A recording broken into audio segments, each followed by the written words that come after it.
Try that. 1, 2, 3, 4, 5. Testing stream at Headingley. 1, 2, 3, 4 on 5.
Good morning and a very warm welcome from Headingley Stadium for this T20 Blast match between the Yorkshire Vikings and of course Durham, who started off with an absolute flyer on Friday night, a 10-wicket win in very quick time down at Northampton.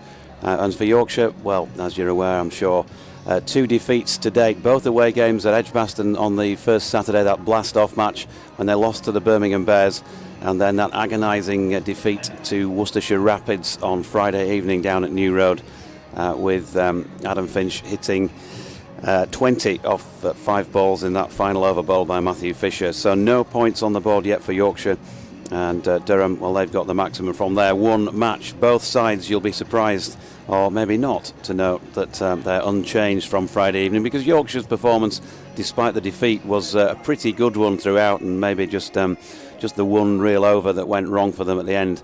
And so Durham will line up as follows. Alex Lees is skippering, Michael Jones, Graham Clark, Ollie Robinson, Ashton Turner, Basta Leda, Luke Donethi, my apologies, we just checked that beforehand and I've forgotten. Liam Travaskis, Ben Rain, Nathan Souter and Brandon Glover. And for Yorkshire, Shan Masood is skippering, so it's Adam Lyth, David Milan, Shan Masood at 3, Jonathan Tattersall batted well on Friday night, he's at 4. Matthew Revis had a good game on Friday, he's at 5. Jordan Thompson, David Visa, Ben Mike, Don Bess, Jaffa Chauhan and Matthew Fisher. Martin Emerson of BBC Radio Newcastle is alongside myself, Jonathan Doidge, and also welcoming listeners to 5 Sports Extra to our broadcast. And so, Emo, it was clearly an impressive start for the Durham boys on Friday. They did very well. This sort of performance that in all the years I've watched them in the T20, and I've seen quite a lot of their games, comes around once every now and then, and performance to be savoured. And they've had a torrid time over the years at Northants. I think they hadn't won there in 6 or 7 visits. But they restricted Northants to 137. Basta Leda took 2 wickets in his first 2 overs, including getting Chris Lynn for a 3rd ball duck in the first over, and then David Willey caught behind in his next over for 1, so they were really struggling and never really recovered. There was a half century from Ricardo Vasconcelos, but Nathan Sander taking 5 for 15, career best figures for him. And then with the bat, it was just absolutely brutal. Graham Clark hit Josh Cobb in 1 over for 24, went on to make 102 not out.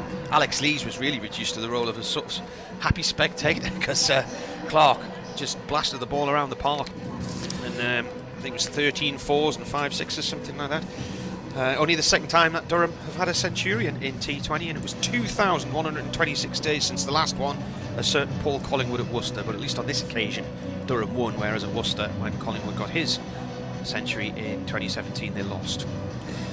So, the news from the toss, by the way, was that Yorkshire won it and decided that they would bowl first. The players are out there on the field. We've got a reasonable crowd in. It'd certainly be the biggest crowd in this stadium so far this season, considering we've only had championship cricket and around about 1,000 or just over a day, that sort of figure. You'd say probably about 3 times that many, something like that inside, but there's plenty of spare seats around, so if you are in the area and thinking about watching a game of cricket, we have of course got a double header on here today. The Northern Diamonds, who are flying high in the Charlotte Edwards Cup with 3 wins from 3, are playing the Sunrisers, who are none from 3 this afternoon. So the Diamonds going into that as strong favourites. That will follow this game, and on the BBC Sport website and app we'll have full ball by ball commentary on that one as well. Matthew Fisher then to open the bowling from the Kirkstall Lane end, and he's going to be bowling to the hero of Friday for Durham, Graham Clark, and his first delivery is well wide of off stump and signalled as a wide by one of our umpires, and that is Tom Lungley at this Kirkstall Lane end. David Milnes standing at square leg. Yeah, David Milnes took the Durham game on Friday. Tom Lungley's Derbyshire player, wasn't he, one time? Was he with Derbyshire? You tell me, rather than ask me. He was. Fisher coming in again then, right arm over the wickets, and it's wide of off stump, and he's had a flash at this one, and there you go, from hero to 0. Graham Clark is out, caught behind by Jonathan Tattersall, a routine feather, and after the crushing final over for Matthew Fisher on Friday night, that's going to do wonders for his confidence in the very first over of this game, because the first legitimate ball of the match sees Graham Clark caught behind for naught. Durham 1 for 1. Yeah, he's left that. Well, he should have left that, shouldn't he? I mean, that's almost another wide. It's cut away from him.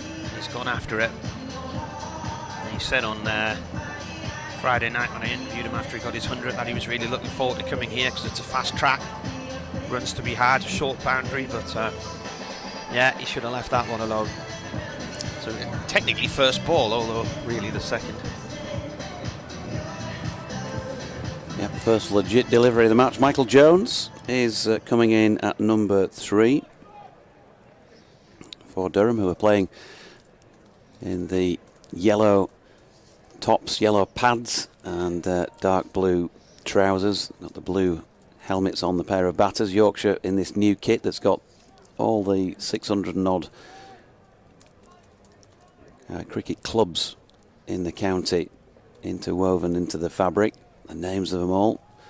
Everyone club-wise feeling part of the county as Fisher's first ball entered Jones is another one just wide of off stump, and Jones chooses the leave. They've gone with, as I say, Jonathan Tattersall has the gloves. Adam Lyth is at first slip as is usually the case. Looks like Dom Bess is the man at a fly gully. Matthew Revis down at third man. And then Ben Mike in the covers. David Milan at extra cover, closer in than the edge of the circle. Shan Masood's positioned himself at mid-off. At mid-on, apologies. David Visa at mid-off. Fisher in again. Another little flash by Jones here. Wide of off stump, but he misses. Jordan Thompson looks like the man out square-ish on the leg side. He's in front of square. And also a man up just inside the circle. Short, fine leg to boot. It looks like Jaffa Chauhan. That's the Yorkshire fielding setup. The boundary is roped in a fair bit from the east side of the ground and is to its full extent on the west side of the ground. Durham 1 for 1. A lovely piece of fielding by David Milan. A beautiful piece of timing as well by Michael Jones to this delivery. Half volley length wide of off stump. He just leant on that, and that probably would have been 4 runs had Milan not got his mitts in the way of it. Just saying, this ball's swinging already, and we've got a lot of low, dark clouds sitting right over us, so a good toss to win. A traditional sort of Headingley morning. Yeah, it's quite a muggy sort of feel, isn't it, really? I think, did you say it was around about 14 degrees? Feels, yeah, it said on the Met Office app it was 14 degrees, but it did feel warmer than that. This is the earliest start that I can recall Durham having in a T20 since the semi-final defeat by Middlesex in 2008. That was at the Rose Bowl. Fisher in again, past umpire Longley to the left-handed Lees, who's flicked one off the hip, and Revis giving good chase down the far corner of the ground, the Taverners stand corner of the ground, if you know it, here at Headingley on the east side, and just manages to reel the ball in. They've got back for 2. Revis, impressive game on Friday night, 42 off 31 before he was victim of a silly run out later on in the day, and he also took 1 for 36 from his 4 overs. He bowled well. He was one of the relatively few success stories in the first match at Birmingham, as the final ball of that opening over from Fisher is dropped into the offside by Lees. There's no run, so good start from the Vikings perspective, but they've had good starts in the comp already and so far haven't got any points, so nobody will be getting carried away. Durham 4 for 1 after 1.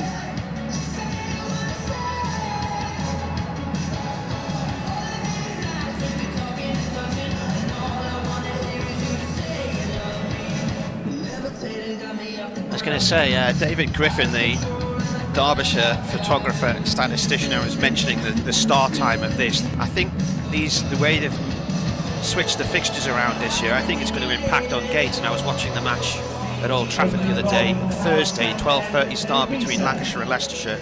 Wasn't the biggest of crowds to begin with, and then hardly anybody there for the latter game. And I mean, if this was a Friday night fixture, which Durham regularly come down here, you know, it'd be bouncing, wouldn't it? Yeah, I was there actually. Went to Old Trafford the other day just to watch, and it was very sparse for the men's game, I've got to say. It was a working day, wasn't it? Starting at 12:30. Here's Visa. Yeah, Visa from the Football stand end of the ground. That's played by Jones out into the covers. But David Griffin sent me a photograph and he said this is the first T20 game played in 2000. Derbyshire against Yorkshire at Leeds. We began at 10:45 on a Sunday morning. So I remember Durham, their first match in 2003 was an evening game against Notts. And he said we played about 20 yards from the Western Terrace, which was packed. The football stand was busy. And that was it. Early days, he says. 4 for 1 Durham here. Visa in, bowls, and this is played by Jones off towards the covers. Nice to hear from Griff. He probably would have done a througher, knowing Griff, if it was that sort of an early start on the club scene, something like that, you know. A thrower, what does that mean? Gone right through the night, you know. A few beers, gone to a club, walked to the ground, no doubt. Yeah. He's just the sort of character who I can picture nightclubbing, yeah. Is that what you called it in the day, was it? Visa in, and Jones goes down the track to him and plays and misses to a rising delivery. I remember Visa doing a bit of damage to Durham in a county championship match. I think it was last week, 6 years ago. And Stian Van Zyl as well at Sussex. And Wells put a massive score on the board. Just looking at my timeline today, which reminded me that the Maybank holiday 6 years ago, Durham were playing Glamorgan in Swansea. Svisa comes in again. This is a nice shot from Jones. He's played that wide of mid-on and all the way down towards the tavern stand in the far corner of the ground for 4. Right on the flight path here to Leeds Bradford Airport, which I flew in and out of last year on a quick trip to Menorca. Flying back in, you come right over this ground. I did remember in the airport saying you are only 8 miles from seeing professional football. I'm thinking surely Elland Road's further away than that. Then I realised it was an advert for Bradford City. Visa in again. Ooh, playing a miss there from Jones. Just nibbled on him at the last moment. It doesn't look easy to bat at the moment, does it? No, Leeds Bradford to Elland Road will be slightly further than it is to Valley Parade. Probably about 9 miles, I would have think, to Elland Road, and as you say, about 8 to Bradford City. Kevin Howells walks into the back of the box. He's going to join us for some ball-by-ball coverage after the power play for a little while. Always an exciting prospect. Visa in again, and that's played by Jones down towards deep backward point for 1 run. And that's the end of the second over. 8 for 1 then, Durham. Going to have to be patient here, I think. Yeah, you want to see runs scored, and clearly it was a great night for the county on Friday night, but you don't want to sacrifice those early wickets. Look at Yorkshire in the first match at Birmingham last week. They lost 5 wickets in the power play. By the halfway stage, chasing 200, there was 66 for 7, and although they did pull that back to respectability, you know, the game had gone, the pressure was off. And I think also there was an issue with the lighting there. During the twilight, it did seem to be more difficult to pick the ball up. Here's Fisher continuing at the Kirkstall Lane end. Nicely played by Michael Jones, who just laid his bat on it, but Don Best makes a good stop at short third man. They get a single. The difficult twilight declaration. That was Durham played in that MCC match, the first one with a pink ball in Abu Dhabi in 2010, and won the toss. And they were planning it all so they could declare the next day, day 2, as it was twilight, and it brought a whole new thing into cricket. You know. And Fisher in again, continuing over the wicket, and again nicely played by Lees, who's just easing himself in, runs it down to Chauhan coming in from third man. They get 1. At Sheikh Zayed Stadium, we were up on the 5th floor. Well, I was commentating on my own actually, but one of the men in the stadium said they'd measured it from the commentary box to the centre of the wicket was something like 175 metres. You were very high up, and Long way. I basically had to commentate during the twilight period with my binoculars because it was difficult to see the ball otherwise, especially once it got scuffed and it lost that pink shine. Fisher coming in again past umpire Tom Longley to bowl here to Michael Jones, who tries to play across the line to the short boundary Western Terrace side of the ground. A swish and a miss. If you are just joining us, welcome along. Listeners on 5 Sports Extra and the BBC Sport website, and Martin Emerson and myself, Jonathan Doidge, bringing you this ball-by-ball action on Yorkshire Vikings against Durham in the T20 Blast. Yorkshire none from 2 so far. Durham with a resounding 10-wicket success the other day, but the man who was key in that. Graham Clark with 100 was out. The first legitimate ball of this match caught behind by Johnny Tattersall off the bowling of this man, Matthew Fisher, without scoring. Just a wide, the first ball of the match. Fisher's just gone wide of Jones's off stump, and again evidence of some swing there away from the right-hander. Matthew Fisher, when he's on song, does get that ball to swing, and swing fairly late, and it looks to be going still early days. Third over with that cloud cover that Marty was referring to. Grey skies here at Headingley, but no floodlights on. Fisher again goes wide of off stump. Jones down on one knee, tries to scoop that really over his left shoulder, but misses again. Can't connect with the ball here, can he? No, so there might be just a little bit of frustration with the pair of them here, particularly with Jones, because he's already seen more of the strike, I think, than Alex Lees. He's faced 13 now. Yeah, Lees has only faced the 3. And again, for those of you just joining us, it is a double header here at Headingley, so we'll have ball-by-ball coverage on the BBC Sport website and app this afternoon of the Northern Diamonds versus Sunrisers, as Jones gets a thick outside edge on this latest Fisher delivery, and that's 4 to complete the over. Hands on head from Matthew Fisher, but he did go a little bit too wide this time, and with Bess fairly tight, fairly fine if you like, at third, short third man.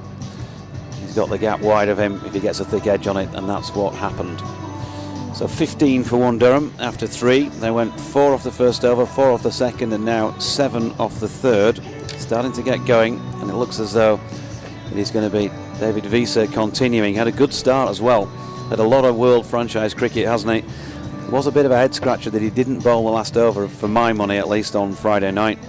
He made 15 off 9 balls with the bat, and then took 3 for 18 from his 4 overs. I was looking through his stats yesterday. I counted about 20 different teams he's played for in varying competitions. Here he comes then, right arm over from the football stand end of the ground. Smashed back over his head by Lees. Pick that out. That's 4. 1 bounce 4. That's a beautiful shot, isn't it? Just over pitched, hasn't he, Visa? And not a lot of foot movement from Alex Lees, but he knows this ground very well, of course, from his time here when he scored plenty of runs for Yorkshire, and was at one stage the white ball captain of this club. Yeah. I did a bit with him the other night, meet the players night, and I said, you know, you're now skippering Durham in the T20. You've had previous experience with Yorkshire. How much of a different person are you now to then? And he said he was only 21 when he did it here. That's pulled. That's over mid wicket and away for 4 more to the Western Terrace. That was dismissive, wasn't it? Yeah. I mean, he's not that far. He's flirting with a bit of danger, because there is a man in there at sort of a short cow corner position, really. Adam Lythe. Yeah. And had he been taller, had he been Visa himself, he might have maybe got the fingertips on that. But he did just stand and deliver. Was that Skilo, wasn't it? Wish I was a little bit taller. I only know music from the 70s and 80s, as you know. 23 for 1. He's dropped onto the boundary now on that mid-wicket side of the ground as Visa comes in again and bowls. Lees drives up to mid-on, to mid-off, no run. Yeah, Visa's 20 different teams in varying competitions around the world, and he's played one day and T20 cricket for both South Africa and Namibia. Yeah, still a class player, and one of those players who, you know, still looks fit as a fiddle, doesn't he, for his age. Pushing 263 wickets. This is played by Lees out towards the covers as a misfield, and they're going to get 2 instead of 1. There was a player gone down there. I was just wondering what had happened. It's David Milan. Slipped?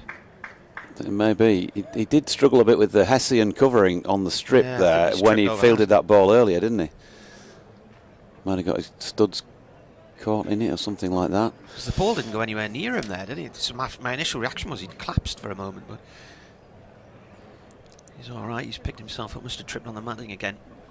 25 for 1, Visa, 2 Lees. Lees drags this out towards mid-wicket, and we'll get 2. Lies out there, right down the far right-hand corner of the ground. The mascot's just behind him. I don't know what was going on in the hotel this morning, but it sounded like there were lots of kids there, and as I was coming out the lift after breakfast, I got the fright of my life. There was this big inflatable costume in front of me with some child's face poking out the middle of it through a screen. So I don't know if there's an event on in town today. Is there a Visa in? And that's played nicely by Lees. He's just met that on the bounce, and it's 4. Lovely shot, too wide, too much width from David Veese. He knows he's got that wrong, and it was meat and drink to a player of the quality of Alex Lees. So 31 for 1. That's a good over as far as Durham are concerned. Starting to get going now with 16 runs coming from it. 31 for 1 after 4. Lead on 19, Jones on 11. IPL final, of course, today as well.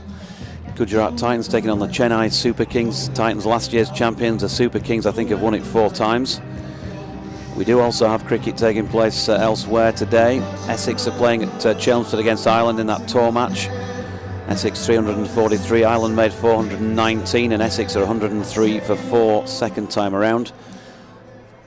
Now, as Matthew Fisher is going to continue for over number 5 here from the Kirkstall Lane end, and bowling to the right-handed Jones, who can't get that away through the offside as he would have liked. Elsewhere in the Blast today in the South Group, Somerset taking on Glamorgan. That's a 6:30 start tonight, bank holiday weekend of course, so it's not a school night, is it, for a late one on a Sunday. 2:30 start for the match between Surrey and Sussex in the Charlotte Edwards Trophy, apart from the Northern Diamonds Sunrisers game taking place here at 3:30 as Fisher is in, and he's lofted that one, Jones, and he's cleared the boundary by some margin down beneath our feet. Super shot. We've seen 2 real thoroughbred cricket strokes down the ground, one from Alex Lees from the other end, and now this one from Jones. 17 to him, 37 for 1 Durham in the 5th. That reminded me of that 6 Alex Hales hit through our window at Trent Bridge for Ryan Pringle delivery. I saw it coming in slow motion, sort of 3D, and I thought it's not going to reach us. It's not going to reach us. And the next thing, I was diving out the road with my laptop as it smashed off the table in front of us. Fisher to Jones again, who's going to drop this into the leg side and take on Adam Lyth, who's coming round to field but can't cut off the single. Western Storm also taking on the South East Stars at Taunton this afternoon in the CEC. That is a 2:30 start, and that's your lot in terms of the cricket around the nation today. It's half term, isn't it, this week? Week, isn't it? Yeah. Well, that's handy then. That means I don't have to do a pile of ironing tonight when I get home. All the school uniforms, they can sit there for another week. Here comes Fisher to the left-handed Lees, who's punched that one away square on the offside. Jordan Thompson is round to field. Just feels like it's got a little bit more dim out there since the start. Red kite. We've got a red kite overhead. Plenty of those around in the area. Well, they've gradually drifted it over here from sort of Harewood House and Otley, haven't they? There's a few down the Wharf Valley, around Poole and that neck of the woods, and they're quite territorial, so they've spread further and further as the years have gone by. Fisher in again to Jones this time, who's pulled that away for 6. Nice and he's hit that really, really well through Cowshot corner. Just a little bit too short from Matthew Fisher, and he sat up and asked for what it got.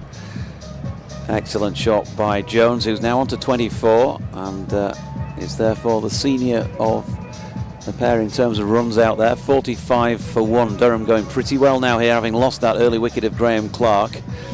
They're just going to bring Matthew Revis up from third man, wideish third man, down by the Taverner stand, up and inside the circle. And Adam Lyth, who's at Cow Corner but was inside the circle, has now been dispatched to the Western Terrace boundary.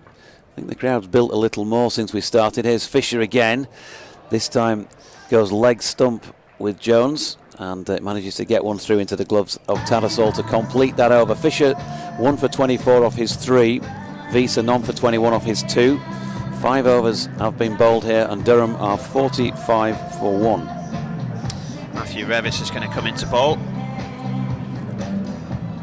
Were you playing yesterday, Doidgy, or not? Did you have a match yesterday?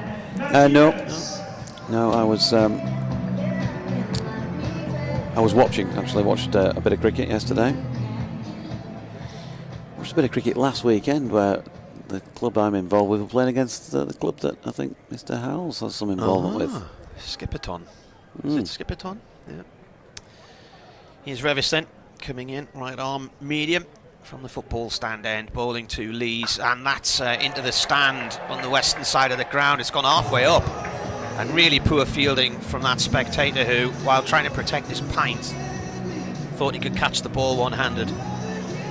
Schoolboy Slobby, error. isn't it? He's let himself down, his family down, probably the club. And the beer manufacturers. And the beer manufacturers, yeah. If he'd had any Everybody. common sense, he would have just used the glass to collect the ball. That would So probably 50 be about up. £6 worth of beer disappearing, though. 50 for 1 in 5.1 overs, having been none for 1 after the first legitimate delivery played by Lees, this time to long leg for 1. He's striking it well, isn't he? I mean, that was the shot of the... I know we've seen a couple of lovely shots down the ground, but in terms of timing, I think that's the sweetest hit we've seen so far in the match. The penultimate ball. Matthew Revis has done pretty well so far. I was just about to say, it's gloomy enough to have the lights on, and now they're coming on. It has the feel that it's going to rain, doesn't it? Yeah. Non-forecast. Here's Revis again. Bowls. Lees plays the ball. Oh, it's Jones, sorry, plays the ball up towards mid-on and goes for a quick single. Revis then, how old's he now? 21. So, got his highest score the other night, didn't he? 42 in the defeat by Worcestershire. Yeah. I still think he's going to make a useful county player. Can do a bit of both. He's still very much a development project with the ball, but I think he's learning. His best figures this year as well, 2 for 18 in the match at Birmingham in the opener. Pulled by Lees off towards deep square leg, and a sliding stop on the boundary there from Jordan Thompson, going down on one knee. Just looking through the stats here, Durham won in 2020. That was when we had that 2-month season after COVID. Prior to that, you had to go all the way back, something like 11 years to the previous victory here, 2012. They did win in Scarborough in 2013, but I think Yorkshire have won the last 3, isn't it? And didn't they do last a head? two. Last two, yeah. Did the double last year, didn't they? Revis into Jones. Jones drives hard and it flies down to mid-off, and he will get 1 run. I'm just going to step out and facilitate the smoothest of possible changeovers, Marty. That's Masood down there. Feeling that 1 run. So 1 ball left of the power play, and Lees is on strike on 28.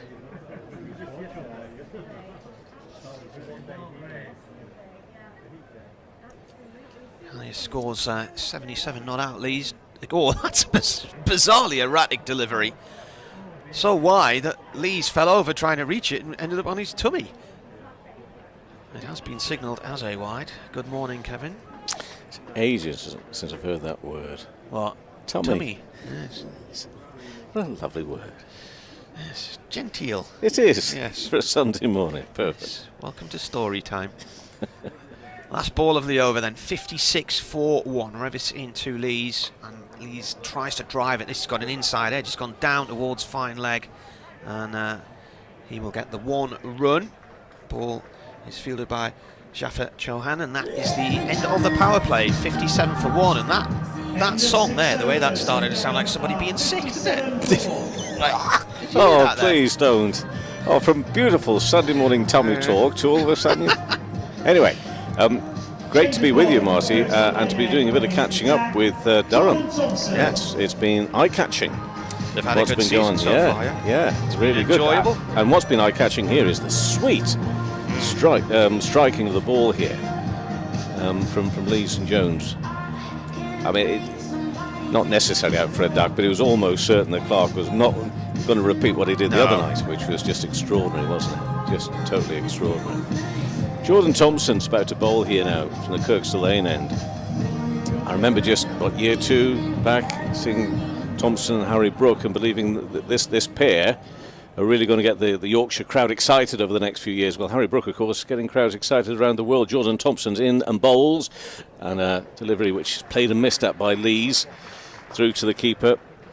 I like Thompson. I think he's a good bowler. Well, he played a key role in, dare I say, just a little reminder of Yorkshire's last win in any format. Sorry, what a terrific performance there. Well, his best bowling's 4 for 32, which was against Durham last year. He's also taken 4 for 44 against them in this competition in Chesley Street the year before. Well, Lees is on strike. He's on 29. He finds a gap out there on the offside, but only as far as the field. A slight misfield, quite close to the boundary. A bit of a fumble, which didn't cost a boundary in the end. He recovered well enough, and it's up to 58 for 1 now in this 7th over.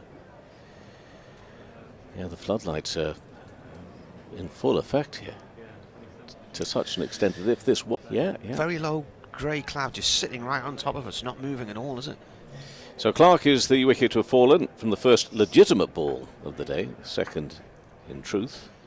But since then, down the leg side, a wide from Jordan Thompson.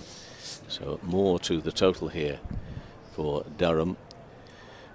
As we say, from Yorkshire's point of view, they've had some close misses, and I know that they will keep on talking, and rightly so, about what would have happened at Hove should they have been able to have got on that last day. But this number is creeping up, and they'll be keen to put an end to that, of games without a win. Will it be today? Jones is on 26, and again, beautifully hit. That's so flat and straight, really. It is a one bounce and over the rope in front of us for 4. This is beautiful striking of the ball from both this pair at the moment, from Lees and from Jones. Especially when you see it coming straight towards you like that as well. Yeah. And that's 6 a few minutes ago. So he moves to 30. 60. Nearly looking down the barrel of the gun here, aren't we? A couple of wickets across from where they're playing, but very good view. It's a 62 partnership. Yeah, that wide to start off the day, and this pair more than settled the nerves for Durham. As Thompson again comes in to bowl to the right-handed Jones on 30 not out. Maybe a little bit slower and punched into the offside. Almost clashed the pair, going through for 1. They'll think of 2, come back for 2. Lee's running to the danger end, covers the ground and more. He's got to remember and turn around and go back again.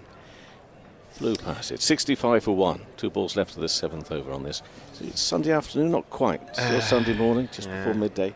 The smell of Yorkshires will be wafting through the air in about an hour. Oh, that'd be nice to think so, but I don't know if they will. It'd be nice. Be very nice. Jones then on 32. Michael Jones has now played 12 ODIs for Scotland. And he's facing now, and into the pads, LBW appeal. Umpire Langley turns it down. It's racing towards the boundary, is the ball, and it gets the boundary as well. It's been signalled as leg byes. Well then, why was that not given out? Well, because the umpire didn't think there was LBW. Well, it looked a good shout to me. But sadly, Marty, you are not the umpire. I know, but I'm wondering why it wasn't given out, especially since he signalled leg byes rather than... Okay, I'm going with you on that. I just wonder whether there's a little bit of an inside edge onto it, because it did seem to clatter into everything, didn't it? Yeah. Anyway, not out. And the score's to 69 for 1. 1 ball left of the 7th over. That's into the pads. Another LBW appeal, and again the arm stays down, but this time umpire Langley will be delighted and relieved to know that umpire Emerson agrees with him. Yeah, I was going down the leg side. The last delivery before that one, though, looked like a really good shot to me. 69 for 1 off 7 here on the BBC. Good partnership from these two, particularly when they lost Graham Clark first ball. And the first 2 or 3 overs, just the timing of the ball, and Fisher swinging it away from the right-hander, and Jones was struggling really to get bat and ball, but then they've got themselves in here. They've settled down, and they're playing nicely now. Going to see a bit of spin from Bess. Indeed, what, 2-3 seasons he's been here at Yorkshire now as Bess. Didn't bowl at all. Did you hear the voices off there? Didn't bowl at all. Well, maybe came here in 2019. Is this my end or your end? It's mine, isn't it? First ball is bowled to Lees, and it's played up to long on for 1. I'll talk you through this over, then I'll have to go and do an update for Eddie Newcastle. Okay. I might have to abandon the over midway through, actually. Oh my days. We shall see. Oh my days. It's going to be touch and go. Jones on strike on 32. Partnership 69. 70 for 1. Comes in and bowls. And that's pushed back towards the bowler's end. No run there. In fact, I wrote in my scorecard they were none for 1, but there was a wide, wasn't there? So they had a run on the board. Bess, right arm round from the football stand end, and that's come off the toe of the bat from Jones. He'll get a run, but he's mistimed it. I can hear Jamie from Durham somewhere in the crowd. Do you think many will have journeyed down today? A few will have done, but Jamie's the lad who you can hear cheering and shouting all day long at Durham. Good lad. Halfway through the over, Bess in. Lees drives at a what he turned into a full toss actually with the foot movement. He's played it out through the covers for 1 run. It'll be on occasions like this that Lees first made an appearance at this ground. As a kid, when he used to come along to the junior Tykes and they'd be having his autographs and things like that many, many moons ago. I mean, for the Sunday League games, actually, I think still at that time. Bess stops as he bowls, and that's smashed into the air and into the football stand. Oh, it's hit the very front step. I thought it was going to go into the middle. I totally agree with you. How it dipped really, really quickly to such a point that the fielder himself would be thinking, if I got round a bit more. I mean, gosh, that really did. I was looking for its second tier to start off with, but then still down on the ground when it fell. Big 6. Jones on 39 now. Partnership 77, 78 for 1. Last ball of the over. Jones drives the ball back to Bess. He can't hold on to it. Bounces out of his right hand and runs away behind the stumps towards the discs. Durham get 2. And after 8 overs, they are 80 for 1. Have they added them on already or not? 78 for 1, 80 for 1, there you are. So a decent recovery, having been 1 for 1 after 1 ball. I will step away and go do an update for Newcastle. There was one close LBW call. I agree with Marty. I'm not too sure whether it was out or not out. I mean, the umpire most importantly says not. The next one clearly was a not out for umpire Langley. But that said, it looks just a little bit flat from a Yorkshire point of view at the moment, and it looks as if Durham are fairly settled in here at the 8 over mark. Well, it's a good pitch. Not sure Yorkshire are wholly executing their plans with the ball, but they're not bowling that badly either. I think quite a lot of these have just been turned into bad balls by some good stuff with the bat. And as I say, it doesn't look to be doing much, does it, for Don Bess? Let's see if Jaffa Chauhan, who's coming on at the Kirkstall Lane end, can apply some turn off the straight. Chauhan it is then. His first ball of the day, and it's full on low, full toss, driven along the ground to long off for a single. The story here for any maybe new listeners, Doidgy, that he was actually spotted by a couple of England players, was he not, in the nets? That's right, yeah, bowling him in the nets, and they've given him an opportunity. Involved with the South Asian Cricket Academy, played for Berkshire a bit he's played a bit of T20 in national counties level. Interesting to see how he gets on here today. He's bowling to Jones now, who's on 41, driven along the ground again. Thompson moves to his left-hand side to gather. One thing I will say about him from the distance, and I've not yet spoken to him, we've not done a post-match interview after those first 2 games with him, but he does strike you as being a pretty confident character.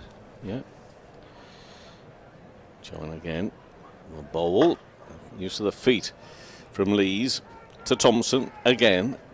It's another single. I think spinners, they have to have that bit of confidence about them, don't they? There can be some tough days for spinners especially, can't there? Especially bowling this variety of spin. So, Durham 83 for 1 then, midway through the 9th over. Chauhan bowls again, gives that one a little bit more air, driven there towards extra cover. Milan getting down to that. Yeah. And he's hurting his fingertips, I think, a little, but affecting the stop, so no run. Jones remains on 42. They'd love a few wickets here, Kev, because I think Yorkshire, they're going to be chasing a pretty big score by the looks of things. Yep. Next ball again. And this time I'm not too sure as he got that right, but he skews it away on the leg side. There's Jones for a single. He moves to 43 and the score up to 84 for 1. With 1 ball left to the 9th over. There will be, no doubt, chasing big runs on this pitch, which, as always, is looking as if it's pretty special here for T20 cricket. A gap found here by Lees. Behind square on the leg side. It'll come back for 2, and in the end the throw, well, I'm not too sure where that throw was going, but they've gone through for 2 comfortable runs in the end. 84 for 1 after 9 overs. Marty's back. Lees on 34, Jones on 43. Marty, you will have been here and experienced, I'm sure, down the years, the fact that, you know, you get a lot of runs here, and actually it's what we're all after often in T20 cricket. Some high-scoring games, but even if a team is chasing, they should have half a chance here to get pretty close. Yeah, well, Durham's top score here is something like 207 a year or 2 ago, and they're still lost. So it seems like damage limitation sometimes from the bowling team, doesn't it? Yeah. But some of the bowling, I mean, last year, just the bowling far too short. I remember Willie hitting a 6 that I think landed in Kirkstall Lane. It totally cleared the western terrace. Here's Bess from the football stand end. Spears one in low past the off stump, taken by the keeper. Standing up to the stumps. And you've seen David Willie back in his yeah, he was out for one the other night. Yeah. Not a good start for Northants. Bess in again. Driven, and there's a man down there. This could well be out. It is out, and that's the end of Michael Jones. He didn't time that well there. Trying to see who took the catch way down the I think it's live. Adam Lythe. I think. So Jones goes for 43. The partnership ends on 85. Michael Jones. Yeah. Well, I enjoyed the innings. He obviously would have loved to have gone on and got a few more there, but that's 35 minutes out there. 34 balls with 3 4s and 3 6s. Darwin Milan. It's actually Milan, beg your pardon, taking the catch. I'm not convinced, actually. Are you not? No, but anyway, Ollie Robinson. Now, okay, let's concentrate on the T20 we have in front of us. But again, in this wonderful start to the season and campaign for Durham, this man seems to have made a real big difference, Marty. He's a cracking player. He got a half century in the T20 here last year for Durham on loan from Kent, and then joined them permanently in the winter. And he's had a century, he's had a couple of half centuries this season. Glove work's really good as well. Just watching the replay of Jones walking off the field, that's a long, he's shaking his head, he can't believe he's played the shot. He was out for 43. 34 balls. It's on their scorecard as Darwin Milan. On the board as Lythe. On the board as Lythe? Yeah. Right. Oh, yes. Robinson plays this first delivery from Bess out through towards mid-wicket, and the bowler goes after it and fields it himself. 1 run. What's my scorecard saying on here then? I think it is Lythe. I think you're good for Lythe. Yeah, it's got Lythe on NV Cricket. Best to Lees, who sweeps towards the square leg boundary for 1. Thompson picks that up. Well, don't take this the wrong way, please. But you've made plenty of long journeys from Canterbury up to Chester Street. Why the move to Durham? How did that come about? What was the connection? Is there one or not? I'm delighted for Durham. First team cricket, I think, was the lure. Yeah. And this, he's nearly out there. He's clipped it to backward point, or third man on the discs really, and didn't quite carry all the way, but for a moment Matthew Fisher thought he might have been in business with a catch there. I mean, as I say, don't take it the wrong way. Players in that part of the world, they tend to move to other counties, yeah, down in the southeast as well. He loves it in the northeast. I bet he does. Why wouldn't you? Yeah. And an attempted little ramp shot there from Lees. That was an optical illusion as to where it was going to land, but it's landed down at third man for 2 runs. Fielded in the end by Chauhan. And 10 overs, 91 for 2. Yeah, shaping up nicely for a big score here, despite the loss of that wicket of Jones. But he put on a good 43 in that partnership with Lees, who was still there. Ollie Robinson now alongside him. Chauhan's going to continue. Bess has gone for 16 runs from his 2 wickets so far. Chauhan went for 6 from his first, and he continues to bowl from the Kirkstall Lane end. And he's going to be bowling to Robinson, fresh out there. He's on 2 at the moment. Early stages of a 3rd wicket partnership. How much can they add, this pair? Well, a bit of a slip and a slide. Shan Masood, but he does gather himself. They go through for a single, so Robinson moves on to 3 and takes the Durham score to 92 for 2. Not too sure if my eyes are getting adjusted to the floodlights, whether it is maybe getting just a little bit lighter and brighter, I don't know, but either way, the floodlights are still on here. And looking to reverse this is Lees, gets it away, but not as far and as fine as he would have liked. Just the man on the edge of the circle there, so he has to settle for 1 again. But these sometimes can be the quieter overs. You can't afford too many. You've got to be finding these boundaries if you can. I mean, the boundary away on the offside to Robinson is quite some distance, but it is a few yards in from the seating area there. in the members' area. They'll go through for one. Who is the famous referee who was a schoolmaster at Harrow School? Can you remember? David Ellery. David Ellery. 94 for 2 in the 11th over. Do I get a prize? Yeah, you did well there. Thank you.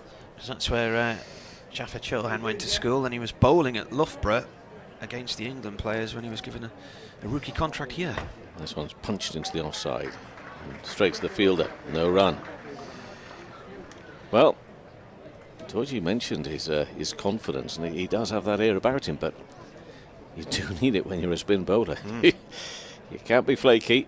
He's in now and bowls, and use of the feet from Lees to mid-wicket. Just jogs through for a single, trying to keep that board moving. 41, 95 for 2. One ball left to the 11th. Isn't Harrow over sort of Wembley way somewhere? Yeah, around it there, is, yeah. I say, I mean, you know, it's a long You time didn't go since there. long time since I went to school there, Yeah. Marty. Robinson here, behind square, Lakeside, and that's one, and that's 11 runs from 2 overs. I'm liking it from Chowan, actually. They've not been able to get at him, have they? 96 for 2. Lee's on 41, Robinson on 5, 11 overs gone. Where is the cricket ground in Skipton? Because I can't picture it. Can you not? No, and obviously my wife's from there, and I've been there many, many times. Well, let's and I get can't- this one answered as quickly as we Yeah. can. It's a place called Sandylands, Sandylands. and it's just beyond the railway station, and it's out between sort of Skipton and Carlton way. down there. Right. I hope you're better for knowing. I am now. Good. Yon side of town. This is up in the air, but it's going to land safely at wide, long on. Shot there from Robinson, gets a single. Visa fielding down in front of the football stand end.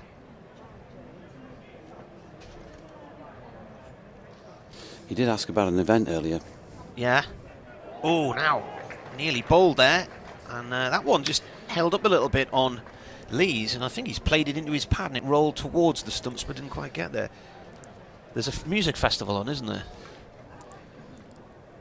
Best once more around the wicket, pulled by Lees out to the western terrace, right at the front of the terrace for 6. Just cleared the boundary fence there. It's gone in the front row. Third row back, actually. Chap tried to catch it and put it down. Shocker. That's 2 drop catches in the stands today. Really poor. Now, I do say this without having checked beforehand, but I think I'm right in saying that there's a 10k run. All right, that brought up the 100 for Durham. 103 for 2 now. And he goes for the same shot again, and that hits the rope. Is that going to be a 6 or a 4? They're signalling 6. I think it actually landed right on the rope, didn't it? Yeah, well, they must have decided the rules are that if it hits the rope, that's clear of the boundary. Yeah. Which I suppose it will be, wouldn't it? Because Well, if it yeah, hit the but rope I as a just I 4, couldn't tell if still it actually hit the rope dead on or landed just in front of it there. So he's on 53 now. He's got to a half century, and he blasts this one down the ground off the back foot. 4-1, too long on. So Lees has got to 53 in 29 balls, 3 4s and 3 6s.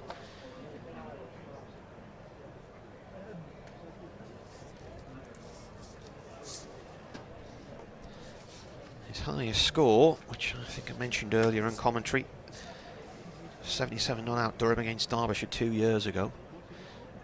Robinson cuts this one off towards the cover boundary for 1.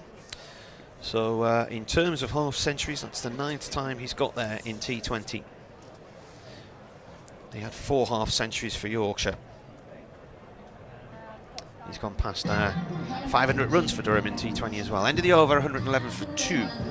Jaffa Chauhan to continue. Don Bess has now got 1 for 31 from his 3 overs. Look like Yorkshire are going to be chasing a massive score. They may still be, but I'll give you the makeup of what's gone on in the first 12 overs, 11 overs. No, 12 overs I should say, so far. 111 for 2. Or I forget to fill in my little sheet here. I'd like to just know what they've got per over. Got some comparisons going in the second innings. Chauhan from the Kirkstall lane and bowling here to Ollie Robinson, who cuts firmly. Best can't reel that in, and Revis can't do either, running around the boundary edge, so that is 4 more. So they scored 4 off the first over, 4 off the second, 7 off the third, and then 5 successive overs in double figures, 16, 14, 12, 12 and 11.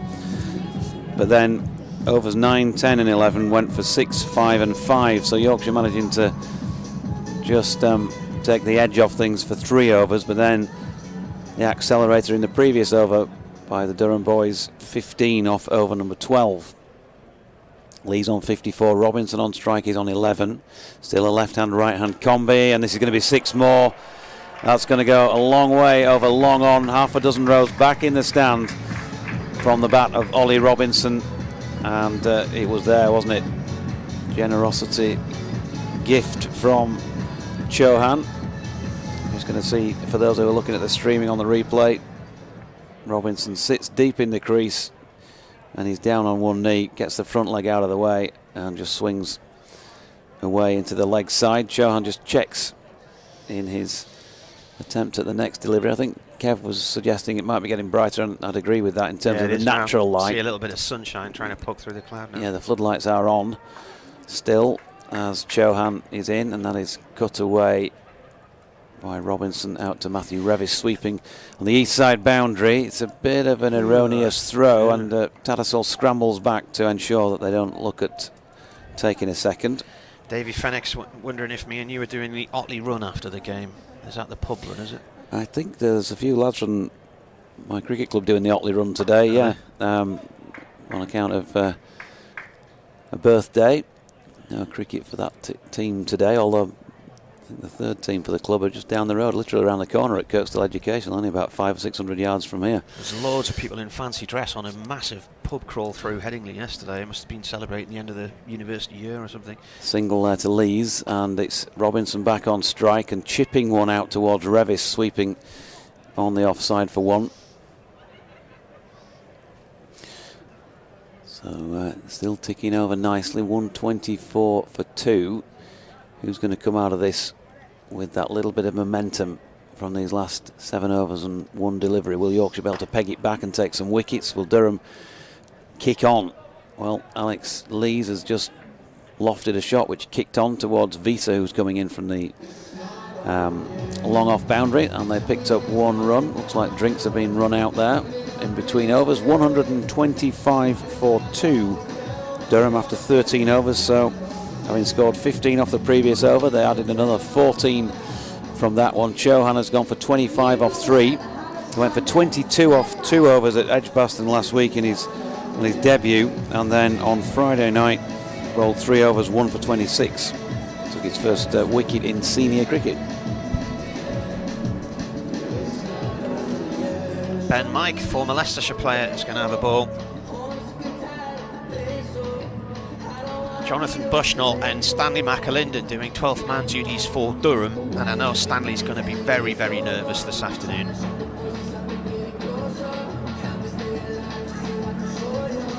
Carlisle United in the playoff final. Yeah. Who's they playing? Stockport, is it? Is it Stockport they're playing? Stockport County? Good question. There's, I know a few people who will be there. There's Ben Mike, former Leicestershire man. He's going to start his run up here from 30 metres, bowling round the wicket, right arm round to Lees, and Lees plays and misses at a ball that just cuts away from him there. Stockport, yeah, 1:30 kickoff, and then the full monty of 4:30 kickoffs in the Premier League. Leeds at home to Spurs, just down the road. Could be a depressing day in Leeds, or it could be an exciting day in Leeds. They only need if they win 3-0 and Bournemouth win 2-0 at Everton, Leeds stay up, don't they? Mike in, driven off the back foot, nicely lobbed over the top of mid-off and away for 4 to the far end of the ground by Lees. Yeah, nicely played. Graham Moss, who used to, he was our acting editor at Radio Newcastle quite a few years ago now, worked for Radio Cumbria. He has cycled from his house just on the outskirts of Carlisle to Wembley. Done it in 3 days. Nick Barnes, who's our Sunderland commentator, used to do Carlisle matches. He's gone down to Wembley with his partner today. Stanley's dad's there as well, I think. Mark. It's Mike Bowles. That's up in the air and lands just in front of Lythe, way down the far end of the ground at long on. Shot from Lees. Former opening partners, of course. Afternoon to you, James Green, who says, I assumed that we had an early start due to football match this afternoon. Why is Hill not in the Yorkshire one-day squad? Yorkshire team look a batsman light. He's in the squad. He was in and travelled to Worcester on Friday night, but didn't get selected in the 11. Sally M says she's listening in Buffalo, New York, where her husband's doing the 3rd Buffalo Marathon, hoping for his 2nd finish today. First race didn't end well. Well, that's a wide down the leg side from Mike to Robinson, and they run off it as well, and it's bounced off the keeper's glove, and he's hurt his hand there. Philip Brown says, I had to look twice, Jonathan. I saw Yorkshire and won in the same sentence. I think that's referring to my tweet saying that they'd won the toss. And Yorkshire lad says, grey skies, just hoping Yorkshire won't make me feel blue again. Things can only get better. 132 for 2. This partnership's 46. Mike round the wicket to Lees. And Lees drops the bat down on the ball and just misses playing it under the stumps. And then the keeper runs in, dives in and slides in and basically grabs the ball and collides with the stumps trying to run out Robinson, but he was a little bit late. Ash Thorpe has text to say Stanley's a Man United fan, unlike his loyal dad Mark. Well, I was talking to Stanley about it yesterday and he was excited for Carlisle today. So his dad Mark works for the BBC as well. Mike coming in again. 2 balls left of this 14th over, and that's got to be a no ball on height, is it? What they're signalling, no ball, yeah. Well, he was going wide, wasn't he? And then he's gone no ball. Also, Andy Milner thinks that this man, Ben Mike, who's bowling at the moment, should have been replaced by George Hill. You can get in touch on @Jonathan Doidge, or go on, remind me, what's yours? We're cricket at yahoo.co.uk. No, your Twitter handle, I was thinking. At Marty Cricket. At Marty Cricket. There you go, folks. And BBC West Yorkshire Sport @gmail.com. That is a lovely shot from Robinson. It's not going to go to the boundary, or is it? Oh, good diving. Now that's a 4, surely. What are they going to run for, the way they're going? Well, they've run 3. He went down on one knee and drove the ball out towards the cover boundary. Who's the fielder out there? I thought he'd stood along the rope there. I'm not sure when Best got up there as if he thought that was a 4 and everything was just going to stop. We're going to get a replay here from a different angle. No, I think he's got it back. Keep it in, hasn't he? He's done well there. He's ended up sliding down the rope, but he managed to tap the ball away just before he hit it. Good fielding. This has been a long over, hasn't it, with the wides and whatnot. This is the last ball, 138 for 2, Durham, at the end of the 14th here. Mike to Lees. Lees drives that straight back over the bowler's head and down the far end of the ground for 4. 2 fielders there can't get across to it. Yeah, when Don Best flicked that ball back in, the fielder who is down that far end with him, not sure who that was actually, was it Shan Masood, lost their footing slightly, didn't they, when they went to retrieve the ball that was flicked back. And just trying to converge on that ball there again, just gives the impression that they're not quite so sure of the footing down that far end of the ground, which has had its issues with juice that they've been unable to get out of the ground. Just a little bit softer down that end. Big shadow being cast, of course, when the sun is out by the Howard stand, so doesn't see lots of sunlight, and I think it takes longer than the rest of the ground to dry out. Jordan Thompson back on here and goes for 6 first ball through mid-wicket, hammered away by Ollie Robinson. Nice Every shot. time I see this lad play, I think he's an impressive young player, Ollie Robinson. I said it when we were up at Durham the other week. I think I've said it when he was playing for Kent as well. Quality young player. 28 to his name already, and that was an impressive stroke. Just sat deep in the crease again, and right out of the middle of the bat. Fairly flat 6, 148 for 2. They made 17, by the way, off that Ben Mike over. His first over of the match. That's the biggest over so far. And Jordan Thompson, what can he do in response? Well, he's bowled one wide of off stump this time and been flat batted out to Matthew Revis on the east side boundary for 1. So 7 off the first 2 in this over. 149 for 2. And this is looking like a formidable total, but as Marty said, they have scored more than 200 here before and been beaten, and it does look a good deck. Thompson round the wicket and bowls a slower one wide on the full, no ball, signalled by umpire Tom Lungley.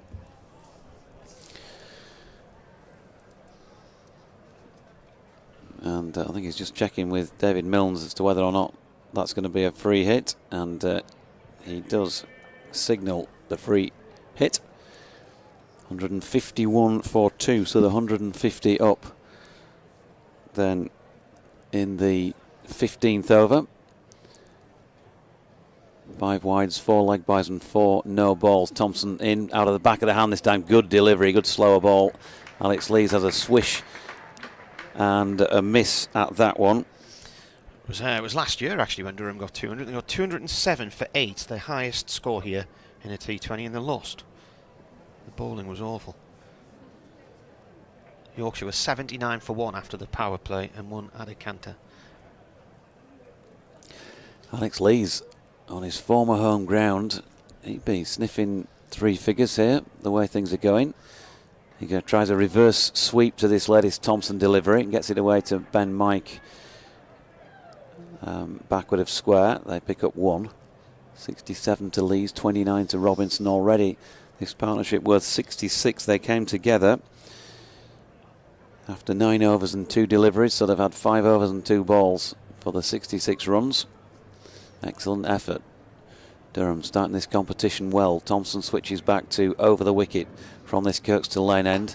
Bowling to Robinson, who has hit the ball straight back over the bowler's head. Visa comes round to field and can't cut off the 2, but they'd rather have 2s than boundaries. Jordan Thompson, as I think anybody who watches Yorkshire regularly know, wholehearted player. And spoke to him after the defeat on Friday night when, as you can imagine, everybody was just so sloughed that they were on the verge of the first win since the 21st of August last year in any competition. And it went against them again. Another tight finish going against them, just like it did at Durham in that 4-day game recently that we were up there covering together. As this latest delivery, the final ball of the over, is pushed into the offside by Robinson for 1. 15 overs complete, then 155 for 2. But the point I was going to make there with regard to Jordan Thompson, there's always effort. There can be some inconsistency and with the ball, but I thought Friday night his first over was a little bit loose, and then he came back with a load of different variations, lots of slower balls. Showed that he'd learned, I think, from that first over. He ended up with figures of 2 for 40 from his 4 overs, so still going at 10 and over, but I think a lot of those came off his first over.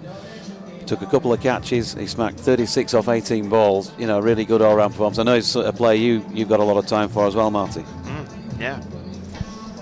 Visa back into the attack from the football stand end of the ground. So what was the 10k run today? Was it kids run or just anybody run? There's a music festival. There's a BBC Radio Leeds team, I think, right, involved in a 10k run, but I'm reluctant to say it's definitely today, because I said this about the Rob Burrow Marathon a few weeks ago and I got the wrong week. You did well there, yeah. 2 runs here from Robinson out to Cara corner off Visa. So the partnership from these two worth 71. Partnership for the second wicket was worth 85. Sadly, the first wicket was worth just the 1 today instead of 141 from the other night. But Robinson is on 34. Lees has 67. There have been 13 extras as well. Visa right arm over to Robinson. Robinson drives at that one and edges it into the ground and down to third man on the discs to Shan Masood, the Yorkshire skipper.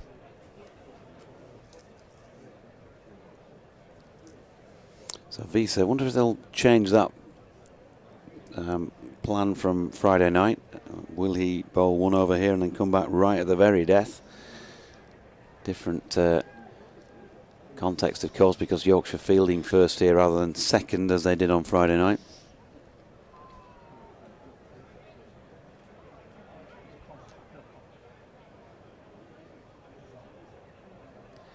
Visa around the wicket to Lees, the left-hander, and he slaps one away nicely for 4. Oh, it doesn't. There's a man coming from behind the window for him to field that. Chauhan, and a good throw from Chauhan with Lees diving in at this near end, the keeper's end. He just got in. I think he needs a new pair of gloves now because they're scruffy off the dive. But I thought that was going away for 4. It was wide-ish Yorker, and he leant right down and guided the ball off the face of the bat and down towards the third man boundary. And he does. He retrieves He gets a new pair of gloves. Jonathan Bushnell doing 12th man duties. Mervyn's emailed, "Good morning, Martin and Jonathan. Regardless of what happens today, there'll be no Gormless predictions from me."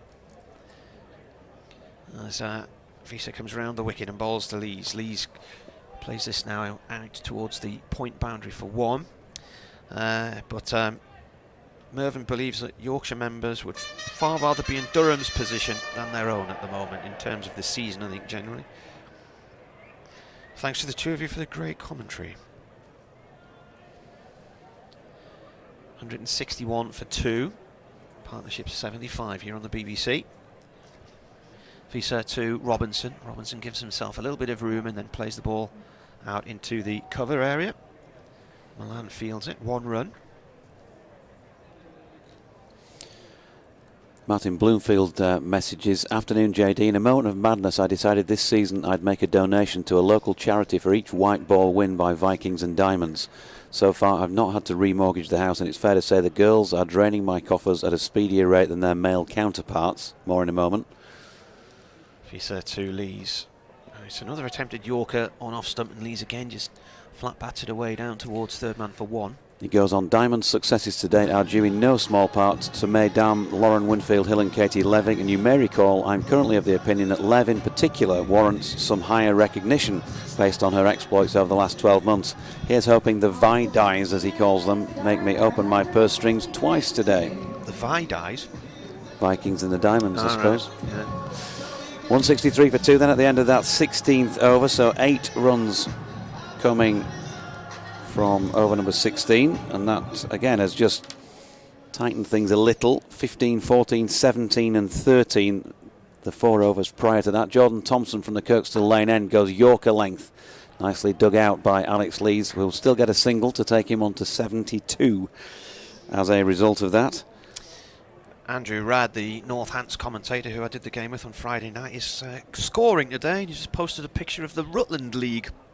Oundle Town at Wellingborough. Looks nice. That must be one of the smallest leagues in the world, because Rutland's the smallest county, isn't it? But of course, leagues don't necessarily fall within the county boundaries, do they? Thompson in, and that's scooped beautifully played by Robinson, and he's got the full Monty here. That has just got over the rope. I think Adam Lythard is down there. Immediately raised both arms aloft to help the umpire, signal 6 himself. Tomo kicks the ground at the Kirkstall Lane end as he walks back to his mark. Shan Masood immediately is going to walk over and just have a chat. Jordan Thompson, hands on the hips, double teapot. He's not happy after that delivery. And it was probably outside off stump to the right-hander, and he stepped right across. And it was just following the pitch of the ball that he got his bat under it. And I think he timed that to perfection to say that there was no power behind it whatsoever, just the pace of the ball. And I'll say again, just an impressive player, Ollie Robinson. 42 now he's got, and he's opened the face, and he's going to get a few more here. Revis charging around the boundary edge has done well to stop that and keeps them to 2 with a good return throw. Good piece of fielding. And a better delivery by Jordan Thompson. Although you've got to say the ball before wasn't a bad delivery, was it? It's just a great piece of execution of an improvised shot. 44 now, Robinson. Partnership worth 86, halfway through the 17th. Durham, 172 for 2. Thompson leaves us behind and bowls here again. Slower ball pulled out towards the cow boundary. It is going to be 4 more. And again, he just sits deep in the crease, and he just looks at the moment, Jordan Thompson, like he's having a little bit of trouble finding the right length to bowl at Ollie Robinson. He's tried various deliveries in this over already, and he's really not happy with himself at this stage. He's gone for 34 now after 2 overs and 4 balls. Ollie Robinson, well, that was not one of his best strokes in terms of timing, because it did trickle. He split the gap, and that's good. But he sort of clothed it to some extent in the sense that it trickled over the rope, not like he's hammered some of them so far. He's pulled it in the same sort of direction this time to a ball short of length. Don Best round though to cut them off for 1. Now they've put 91 on, and If they get another 11, it will be Durham's highest third wicket stand against Yorkshire, beating Ross Taylor and Dale Benkenstein in Chester Street in 2010. Partnership for the second wicket was 85, so that was a good effort. Thompson round the wicket, bowling it to Lees, who tried an Ollie Robinson from earlier in the over, but at this point he meets where the ball pitches with the end of his bat, the cue end of it really, and so nothing like the shot he was trying to play. In the end gets him one. End of the 17th. JT is frustrated, I think it's fair to say. None for 36 off 3 overs for him. Durham 178 for the loss of 2 wickets. Another 15 run over and just 3 overs remaining here. What are you thinking in terms of the ultimate total? And Visa, by the way, is coming back on now. He's not going to complete with the very death over. 3 overs to go. The way they've been scoring, you'd be thinking somewhere around about another 40 here off the last 3, 35 to 40. Yeah.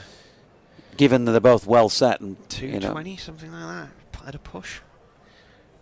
These is on 73, so he needs another 5 for his highest score in T20. Visa bowls to him, and he lobs this one up and high, and he's dropped.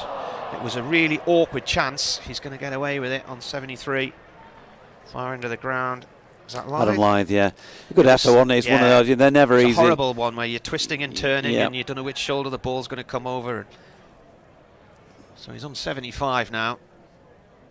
He was trying to do a sort of check drive there, wasn't he? A bit of a sort of a lob shot, but he got himself out. Backpedaling, reminiscent of one he did take actually when Lockie Ferguson got a hat-trick here against Lancashire. Round the wicket he comes, that's a full toss. That's high into the Western Terrace, and that's hit row 4. So that is his highest score in T20.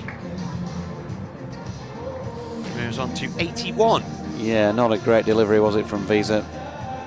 That's especially his, to a man who's got 4th 6 as well. Yeah, 70 odd to his name. He's not happy as well.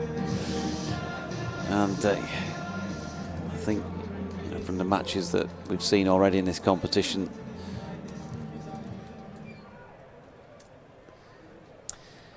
Visa again to Lees. This is pushed out through the covers for 1 run.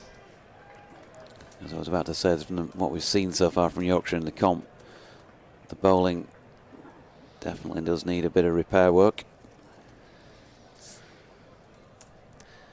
187 for 2. After 17.3 overs.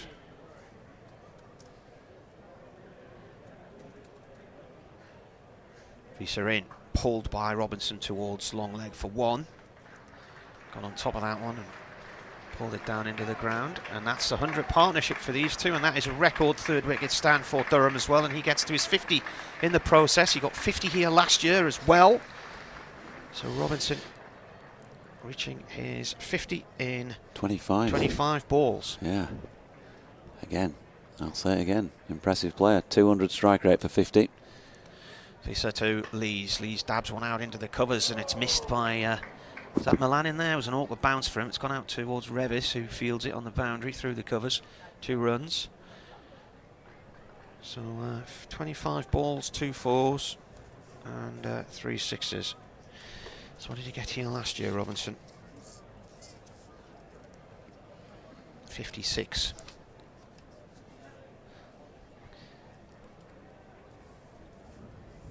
In comes a bowler. That's driven hard by Lees to mid-off for 1 run. Now, partnerships-wise, from a Durham point of view, the majority of the top partnerships have been 1st wicket and 2nd wicket. I think 6 each in terms of getting to hundreds there. After 18 overs, Durham are 191 for 2. And Visa finishes his stint with 4 overs, no maidens, none for 42 against his name. Ben Mike looks like he's going to be brought back into the attack here. He's bowled just the 1 over so far, over number 14, which went for 17, which is still the most productive over from Durham's point of view in the match, but he's going to bowl this final over from the Kirkstall Lane end. Visa still shaking his head as he walks down to our right. He's going to be fielding here to the left-handed Lees at long off. Masood at long on. Chauhan is out at deep backward square leg. Revis on the cow corner boundary. There's a sweeper out in the offside as well, the west side of the ground. Jordan Thompson. Ben Mike in for his first delivery. Lees steps back and gets that away down towards long leg. And Chauhan, having chased it and tried to flick it back in, is unsuccessful in doing so. So an immediate 4 to get going in this over. And Mike now having gone for, he's going at 3 a ball at the moment, 21 off 7 legitimate deliveries, and Lee's on to 89, 195 for 2 Durham. Masood just has a chat with Ben Mike. What's he going to do here? Visa has now been switched to long on. Masood's going to come up inside the circle at long off. They've dropped out short fine leg down to long leg, so everybody on the leg side, the yawning gaps all over the place, and they're all back on the boundary edge. Mike goes Yorker length, and Lees drives this up just inside the circle to Shan Masood, and will pick up 1 run.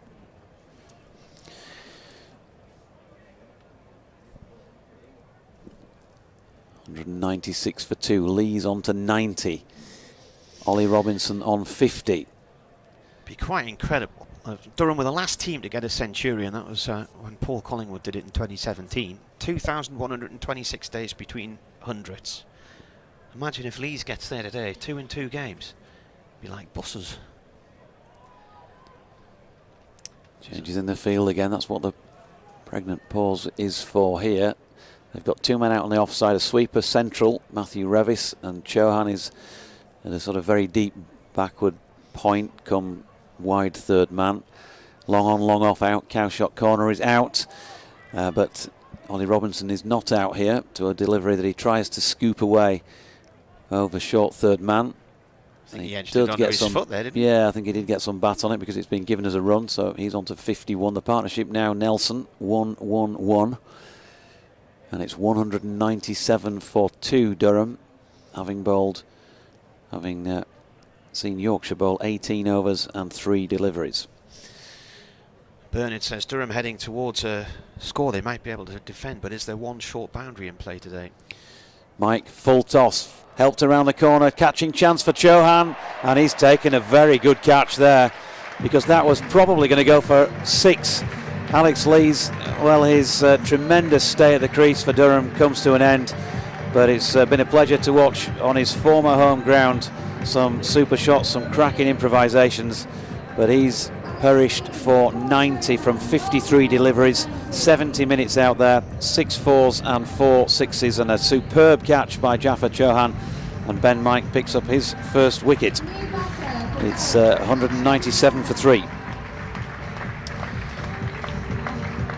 Raises his bat as he comes off. I was asking Alex Lees the other day about what sort of temperament of a person is he now compared to the young captain who had the captaincy taken off of me, didn't he, after words about an umpire after a T20 game. He said he's matured quite a bit. He was 21 then, and he said, I'm a lot calmer now than I used to be. And Scott Borthwick was on the stage with him and said, really? Don't think so. Scott Borthwick played for Whitburn yesterday, and unfortunately they lost. He made 20, batting with Jack Burnham, rolling the clock back all those years. But Whitburn lost yesterday. The new batsman is Ashton Turner, captain of the Perth Scorchers, and winner of the Big Bash 2 years in a row. Right-handed, and he's going to face Ben Mike with 2 left in the penultimate over. Then Mike goes low full toss. He's been, well, that's a lovely shot first up. Admittedly it was a full toss, but he's flicked that away in front of square on the leg side, and timed it really well. No chance for Bess, who wasn't that far away, of getting round to field it.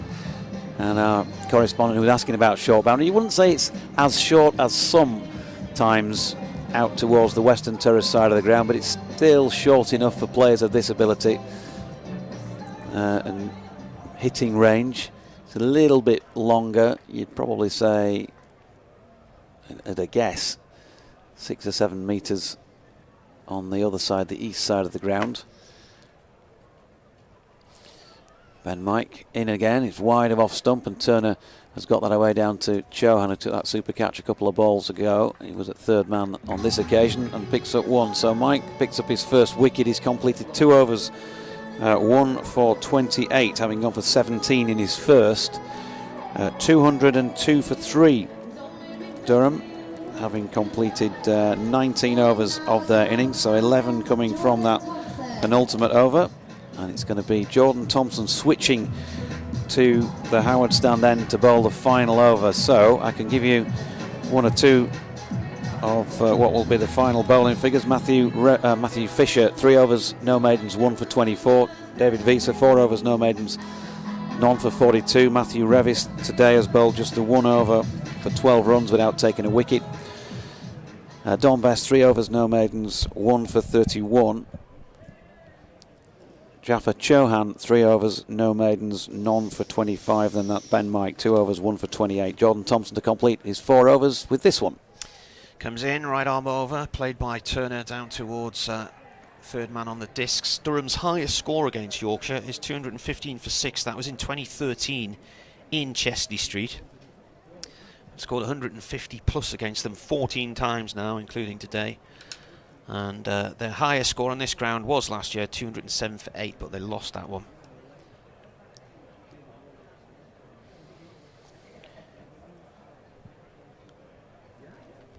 Thompson comes in, bowls, net's edged, ooh, bounced awkwardly, and it's gone down towards third man on the discs once again, and Don Best just couldn't quite get to that, and it's whacked him off the hand.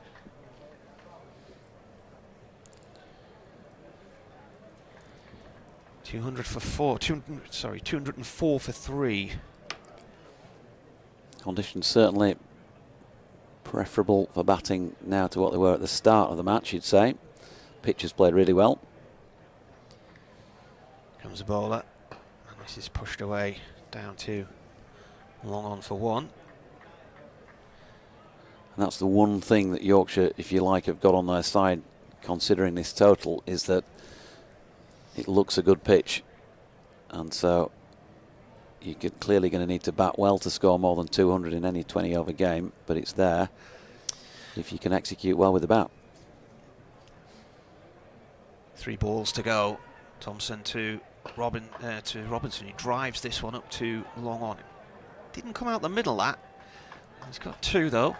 Ash Thorpe's just tweeted to say he's glad that Whitburn lost because that meant his Chesney Street side won. So sun shining now. Was Ash umpiring? Well, Durham have equalled the highest score on this ground, 207. But this time they've done it for 3 instead of 8. And there's 2 balls left. Robinson smacks that. Now where's that going to come down? It's gone into the middle tier of the Howard stand for 6. That is now Durham's highest score on this ground. A couple of years ago, Jordan Thompson and Harry Brook put on a massive partnership against Worcestershire here, and both of them were depositing the ball in that, or I think Tomo might have even made the top tier, certainly did make the middle tier. So just tasted his own medicine there for JT, who's once again looking frustrated with life, having conceded that off the penultimate ball of the innings. In fact, this could soon be Durham's highest score. Yeah, if they need and get a 4, this will be the highest score against Yorkshire. And there it is. Is that going to be 6 or is it going to be 4? It's 4. 4 from Robinson. He finishes on 64. Durham 217 for 3. Their highest score against Yorkshire.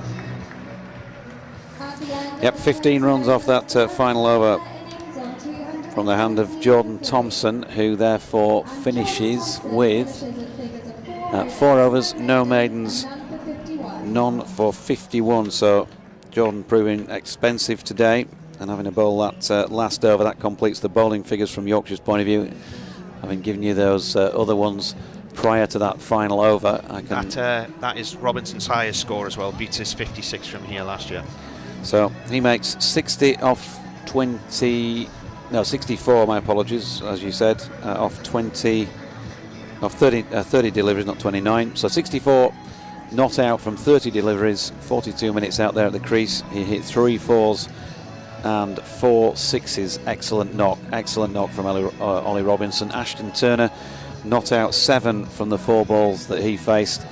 There were 13 extras comprised of 4 leg byes, 4 no balls and 5 wides.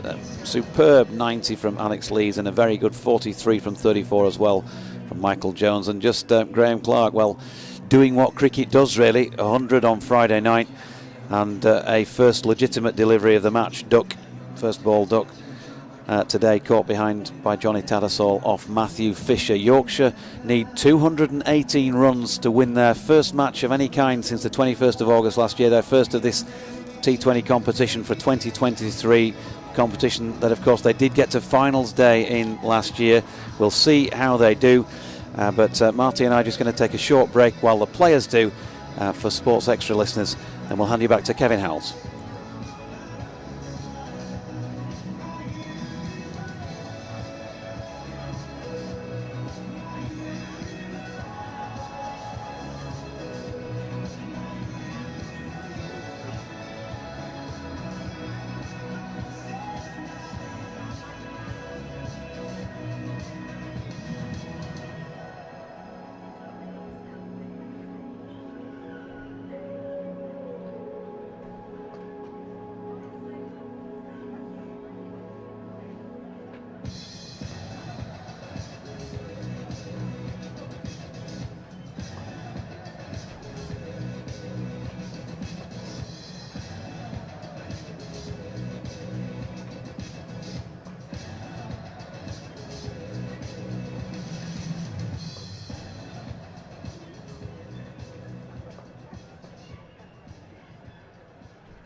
Whilst we're awaiting the players' return for Yorkshire's innings, just a reminder there will be a signing session with the Yorkshire Vikings players in front of the North East lower stand at the conclusion of this game.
Ladies and gentlemen, please welcome back to the field your umpires Tom Lumley and David Milnes.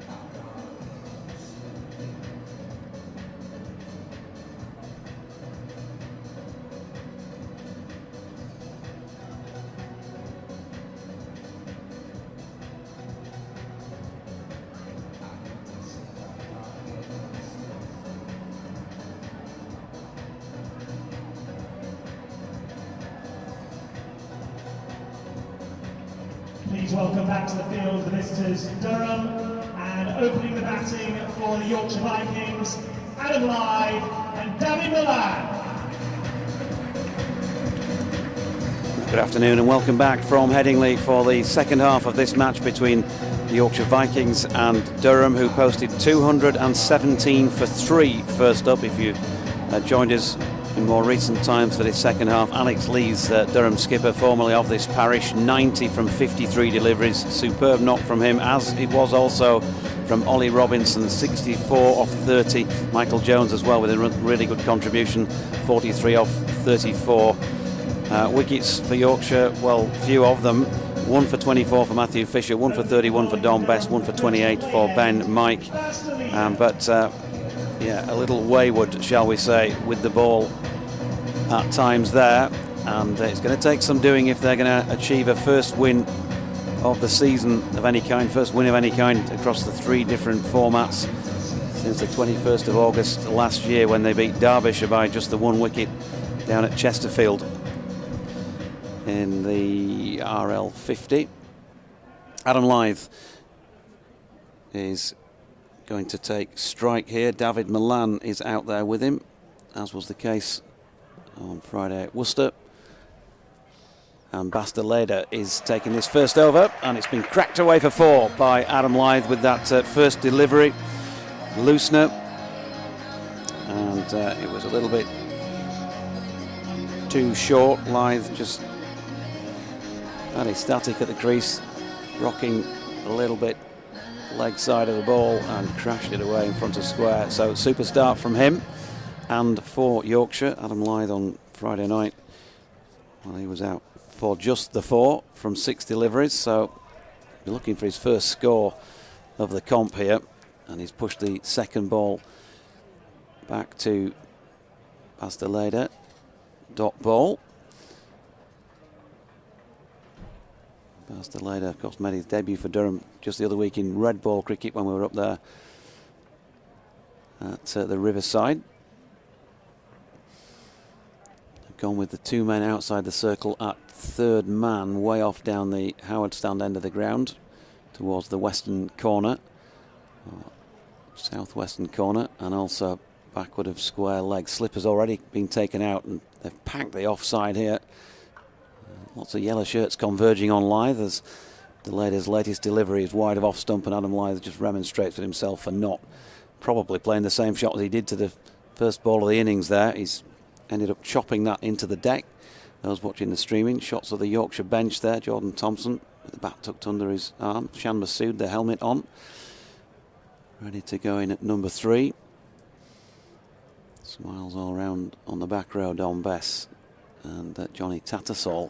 That's a beautiful pickup from Adam Lyth, and that's gone a long way for 6. He's cleared not only the boundary rope, but actually hits the advertising boards at the foot of the east stand, so a good 15 metres or so over the actual boundary. And Delader just straying on leg stump. Say many times the Adam Lyth pull shot's a thing of beauty. That was more of a flick, it was a fuller delivery. And so Yorkshire 10 without loss after 4. Party's just disappeared off to do a quick update for BBC Radio Newcastle, and Delader in again and strained down the leg side again and flicked away again by Lyth. This time he's got that away finer. It's over short fine leg and 4 more. First start we've seen from Lyth in the competition so far. So far, so good. 1 delivery remaining in this opening over. Good afternoon to you, Graham Emerson. Hi, Pally says, hope you're okay. Watching on the stream, oh dear, great batting from Durham, but bowling so erratic. Vikings will struggle to reach this target unless much improvement from recent performances. Yeah, well, nobody's going to get carried away, are they, after 14 off 5 deliveries? But a handy little start, as they've just sent fine leg all the way back and brought third man up inside the circle. And Delader in and bowling to Lyth, who crashes this one away square on the offside and beats the despairing dive of Point, and that is 4 more. So a really good start by Lyth, and Yorkshire, all his work in that first over, took all 6 deliveries from Basteleda and has come up with 18 runs. Yorkshire 18 without loss after 1 then. What have Durham got as a response? Well, we'll find out very shortly. At Jonathan Doidge if you want to get in touch, or at Marty Cricket. Lily is here. Good afternoon to you, Lily. Down in the northeast stand, she says. Yorkshire lad.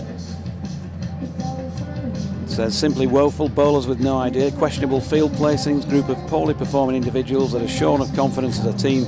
Heads went down after 5 overs, simply not good enough. Not happy Yorkshire lad. That Leeds lad, says Rob Brown, former one-day captain under Jag. Something is motivating him, I think. Glover going to open from the Howard stand end. And Marty's back. Brandon Glover, one of the 2 Netherlands internationals playing for Durham here. He had a spell with Northants, and he and Basteleda brought in this year by Ryan Campbell, the new Durham coach, who was the Netherlands coach for 6 years. Glover played, when was it for Northants, 2 or 3 years ago? I'm trying to remember. 2021 he was playing for them as he comes in here and bowls. It's gone down the leg side, it's away for 4 wides. Not a good start from Durham with the ball so far, but Yorkshire have to go at 10.9 and over to win this.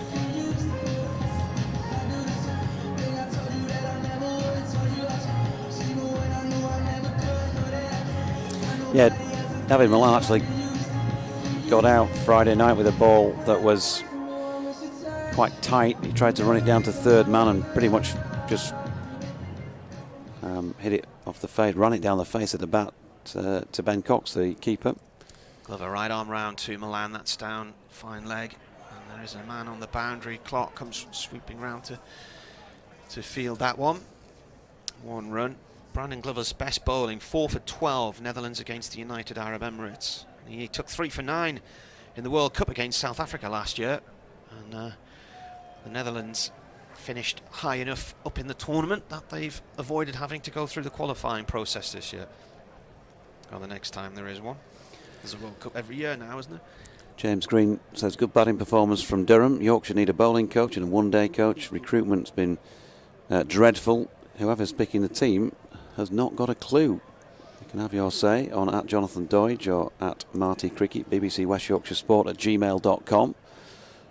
Certainly disgruntlement among Yorkshire supporters, as you'd expect, given the fact that there hasn't been a win of any kind since the 21st of August last year. Glover right arm over now to Lyth. Lyth takes a step down the track and smacks that high into the western terrace over long leg, and there's been a catch taken in the stand there. I can't see around the corner. Can you see? Well, I'm sorry, I didn't see the catch, and I'm not too bothered about that, but what I am bothered about is that was a beautiful shot. That was a superb shot, wasn't it? Just picked it up on the half volley, stepped across to create that bit of room, and well clear of the boundary, a long way back in the western terrace stand. Super stuff from Adam Lyth, 24, and 24 against his name, 30 without loss. They've got to pitch it up here. Oh, that's gone sky high. Now this could be out. The keeper's coming racing round. It's steepling down, and he's taken it, and that is the end of Lyth for 24, 30 for 1. Punch of the hands there from Glover, and what a way to respond after being tanked into the stand to get a wicket with the next ball. That went so high. Keeper did well to still pick it out against the floodlights and the light of the sky. Yeah, it was a I don't know what he was doing after the tremendous blows that he's struck already. He got a ball which was probably about off stump, and it looked like he was trying to play a similar sort of shot, and maybe he just got the line wrong, Adam Lyth, but he hit it straight up in the air and turned and just walked. As soon as he hit it, he went a fast climber of a ball off the bat, so he sort of middled it but straight up in the air. Simple catch in the end once you've got underneath it with the gloves for a player at this level. Ollie Robinson. And so, well, he got him off to a cracking start, but he's already perished, Adam Lyth, 24, 30 for 1.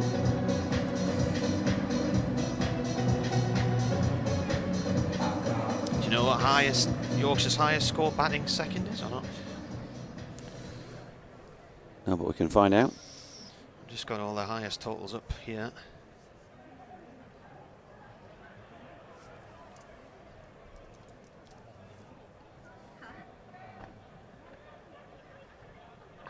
Next ball played by Masood, down a 3rd man to Travaskis for 1. So the wicket came on 1.4 overs. 30 for 1. Yeah, Lyth 24 off 8 deliveries. So he got them the impetus they wanted at the start of the knock. Hasn't gone on today. It's the first sign of any form in white ball cricket for him this season. Masood, very much a different player. More touch the ball around. Milan though on strike at the moment. Glover in, and it's played back to the bowler by the batsman. So end of the second over, 31 for 1. Well, I'm looking here. I've gone through 1, 2, 3, 4, 5, 6, 7, 8, 9 innings so far. They're all first innings. 10 is first innings. 11. I wonder if it's the game last year, you know, against Durham. Let's have a look. 12. 13. 14. No, it was Leicestershire. So they scored 211 for 6 against Leicestershire in 2004.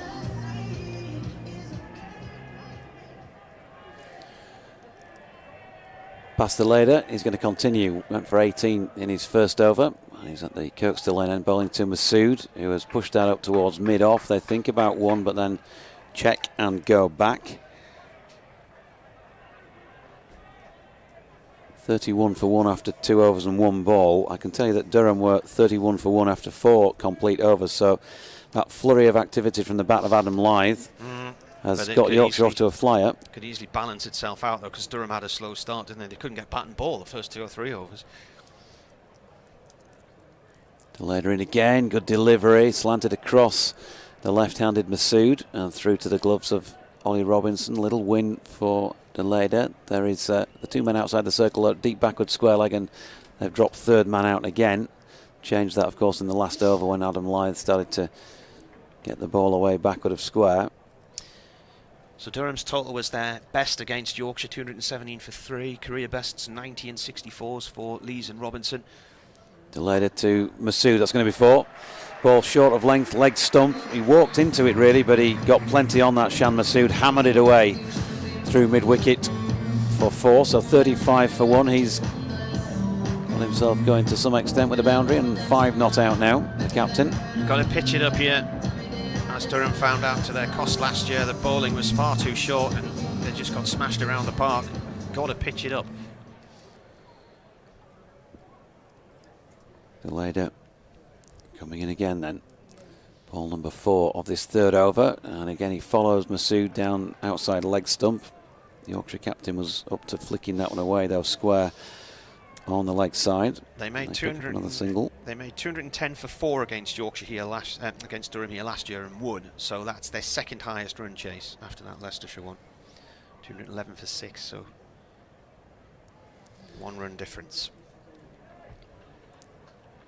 Deleda just thinking about things here. This is what holds play up in T20 cricket, isn't it? It's the constant change of the field. Jones been sent back out to sort of square cover on the western side boundary, and they've brought 3rd man up inside the circle. Deleda here to Milan, who gets a ball that's straight and drops it into the offside and plays a single, so he's on to 2, 37 for 1. I was praising Jordan Thompson earlier, and he ended up going for 51 runs today, none for 51 in his 4 overs, so the joint 2nd highest runs conceded by a Yorkshire player in a T20 against Durham, equalling Tim Bresnan in Chester Street in 2016. Here's Deleda again, wicket. Shan Masood has just flicked that to short mid-wicket, and he's gone. Simple catch straight into the midriff, and the Yorkshire skipper is on his way back to the changing room or the bench down to our left, and he's gone for 6, and the Vikings 37 for 2. Ashton Turner with a catch. Into his hands, and then he just threw it straight onto the floor in celebration. The new batter for the Yorkshire Vikings, Johnny Tattersall. It's 37 for 2. 6 off 6 for Masood. 37 for 2 in the 3rd That was a final ball, wasn't it, of the third over. Johnny Tattersall, who I've got to say, I can't remember him timing a ball as well from the off as he did on Friday night down at Worcester. Looked like he was playing on a different pitch to everybody else just for a few minutes. He got 29 off 20 before he was out off the bowling of D'Oliveira, but gave him a bit of impetus mid-innings. Can he do the same here? Well, not off this delivery because it's Milan on strike. Oh, and that's gone through to the keeper from the bowling of Glover. Is there somewhere on the scoreboard which tells you how many runs are needed to win? They'll probably start putting it up as that gets closer. At the moment, they've gone with the DLS that's usually in that corner of the ground, at the corner of the board, DLS 42 at this stage. So they're behind on the DLS calcs because, of course, they've lost those 2 wickets. Glover in. Milan plays it defensively up to mid-on. So they need another 181 to win from here. 10.6 and over, so they started off at 10.9.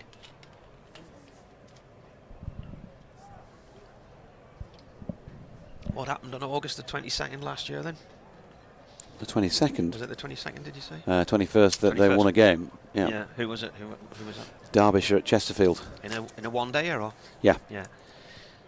One wicket. In the air, that's a big shot that from Milan. He's driven hard at that one, and that's Sky. Oh, I thought I was going to go well into the seats at the far end. It's just made it over the rope. Well, interesting that. I thought he might have just dropped short. He's definitely didn't feel like he got all of it when he hit it. He's probably a little bit, right at the bottom of the bat looking at the replay. The umpire didn't know if it had gone over the rope or not, though, did he? I think he's now checking to see if it had. He signalled a 6, but yeah, I'm not sure it did drop all the way over. I've got to say I didn't keep my eyes trained on the replay for long enough to find out, but it felt like it might have dropped a few inches short. Still checking, David Milnes. Are they looking at it on the TV? They're not, are they?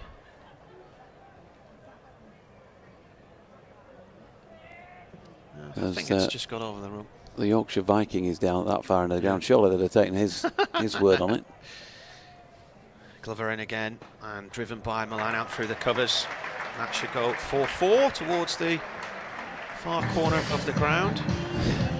I tell you what, we've seen some lovely shots from both sides so far in this match, haven't we? Some cracking stuff from Lees in particular, and Ollie Robinson as well as Jones, and that was as good as we've seen, wasn't it? Milan just playing what you kind of call a red ball shot. It felt like you were watching a county championship game there, the way he just leant on that and guided it through extra cover. That's probably my favourite Milan shot when you watch him play it. 47 for 2 as Glover comes in again. That's gone down the leg side. They're appealing for a leg side catch. Umpire says no, but he also doesn't signal a wide. Must have flicked the thigh pad maybe on the way through. Yeah, he missed out there, really, David Milan. He just replayed the shot as if to say a short arm jab over square leg was what he was really wanting to do. Durham got to 50. They were 50 for 1 after 5.1 overs. Yorkshire 47 for 2 after 3.5. Glover again comes in and bowls, and played again by Milan out through the covers. There's a chase on. Turner should get there. He slides in, flicks it behind him, and Lees throws it back in towards the middle. 2 ran, end of the over. 4 gone, 2 left in the power play, 49 for 2. Yeah, so 12 runs coming from that over. So far for Yorkshire, 18, which is actually the highest score off any over in the match from that first over from the bat of Adam Lyth. Then 13, 6 and 12. The same stage, 4 overs in. Durham had lost just the 1 wicket with 31 for 1. So Yorkshire 18 runs on, but have lost that second wicket. Still to come for Yorkshire. Matthew Revis, if they bat the same order as they did on Friday, Matthew Revis, Jordan Thompson, David Visa, Ben Mike, Dominic Bess, Jaffa Chauhan and Matthew Fisher. So they do bat right the way down. Jeff Crow's asked a question. and I haven't been to a 100 game, I've only seen one of them on the telly, he said, any views on the lack of a team in the northeast for the 100? In Northumberland, we face a 5 or 6 hour round trip to watch a game in person, which is over and half the time. Here's Bastelader continuing at the Kirkstall Lane end. It's full and flicked away in that languid style that Johnny Tattersall has. He timed it well, but couldn't get it beyond Graham Clark, I think it is, isn't it? Number 7 running round the boundary. And so the single. I don't know many people who've travelled down from the northeast to come and watch a game here. It's 100 miles up to Durham from here. It's 96 miles to my house. We did get a text off Ash Thorpe during the interval, and it was about Scott Borthwick's innings for Whitburn yesterday. Meanwhile, Bastelader is bowling here to Milan, who's on 14. And is just mistimed one into the onside. Delader tantalisingly in his follow through, almost sort of getting there, but not quite. Dot ball. So Scott Borthwick was out for 20 yesterday, playing for Whitburn against Chesley Street in the North East Premier League. So Borthwick's not playing in the T20s at the moment. He was he fell victim to Headley Windows, who is the son of John Windows, who is Durham's academy director. Delader coming in past umpire Tom Lungley. He's slid that one down the leg side and will be wided. So Headley Windows is only 15 and yesterday took 3 for 8. So well done him. So his dad John's been running the academy at Durham for years.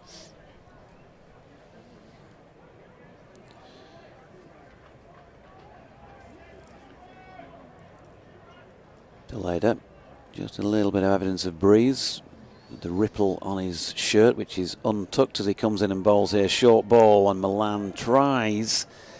He's leaning back as limbo style, really. Yeah, he's just played it again to get it over the top of third man, but missed out through to the gloves of Robinson. The 2 men outside the circle here, bearing in mind we're still in the power play, are at mid-wicket and deep backward square leg. They've packed the offside inside the circle. A little bit of a lull in what has been a good atmosphere so far. And I think the crowd has built in number since we started this morning. Maybe a little bit early for people to get here. That's a super shot from Milan. Again, Delader straight down the leg side. I think that bounced just short, and that's been confirmed by Lungley, but it's over the top of short fine leg for another 4 to Milan. But I'd say it's never that easy, is it, when you've got about a 20,000 capacity and people are scattered everywhere. But I reckon probably a quarter full, something like that. And don't forget, of course, the Diamonds. There'll be plenty of lingering for the Diamonds Sunrisers match. The Diamonds in rich vein of form in this Charlotte Edwards Trophy later on today. Now then, Milan has got another delivery on leg stump, and you can't keep bowling it there, Bastelader. You give him too many sighters, and that is going to happen. And Milan has effortlessly flicked that away right over the back of the bottom tier of the stand, the adjoining portion between the Howard stand and the Taverners stand. For those who know the ground at Headingley, that's a cracking shot. Half volley on leg stump. Right out of the middle of the bat. He's on 24 with that 6. 61 for 2 now, Yorkshire. They've 1 left in the 5th over. Partnership already worth 24 for this 3rd wicket. They've got their required runs on the bottom of the board now. And I think what I'd say, and Bastelader won't need me to tell him, if they're thinking about field placings and what to do here and what ball to bowl next, that just don't bowl that one again, because the same thing is going to happen. And you can see what he's trying to do with the men set back on the leg side, and that's better. So that's just a good length ball on a roundabout off stump that's been pushed up to mid-off, and a dot to complete the over. So he got out of it pretty well, but 3 overs for 36 from Delader.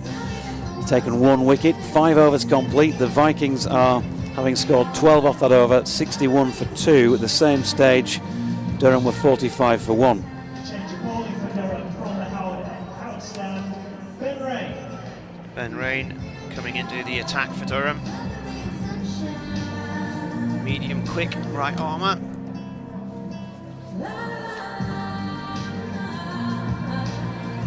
He's 9 wickets away from 100 in T20. He's got 27 of the 91 for Durham. He was with Leicestershire for quite a few years.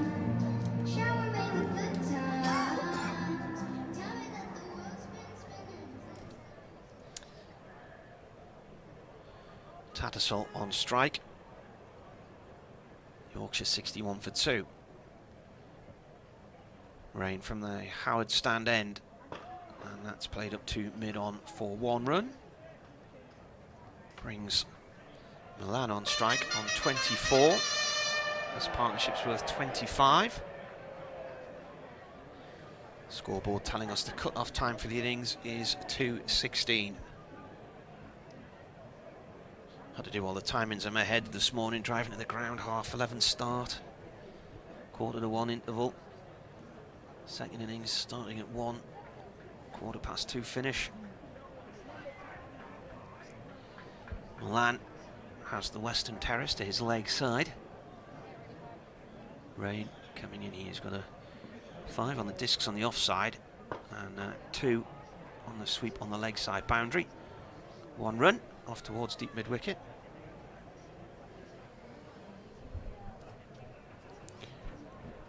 Tattersall, as I say, was fluent from the moment he made his way out to the middle the other day, and I think it looks a good move where they've got him positioned in the order, in that he is a player who, generally speaking, has needed a little bit of time in this form of the game.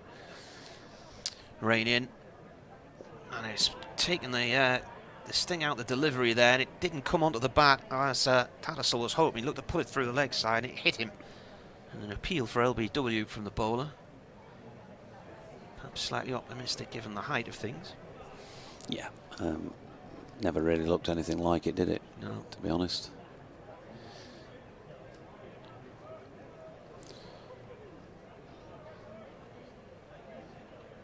Floodlights remain on. It's a grey day here in Leeds.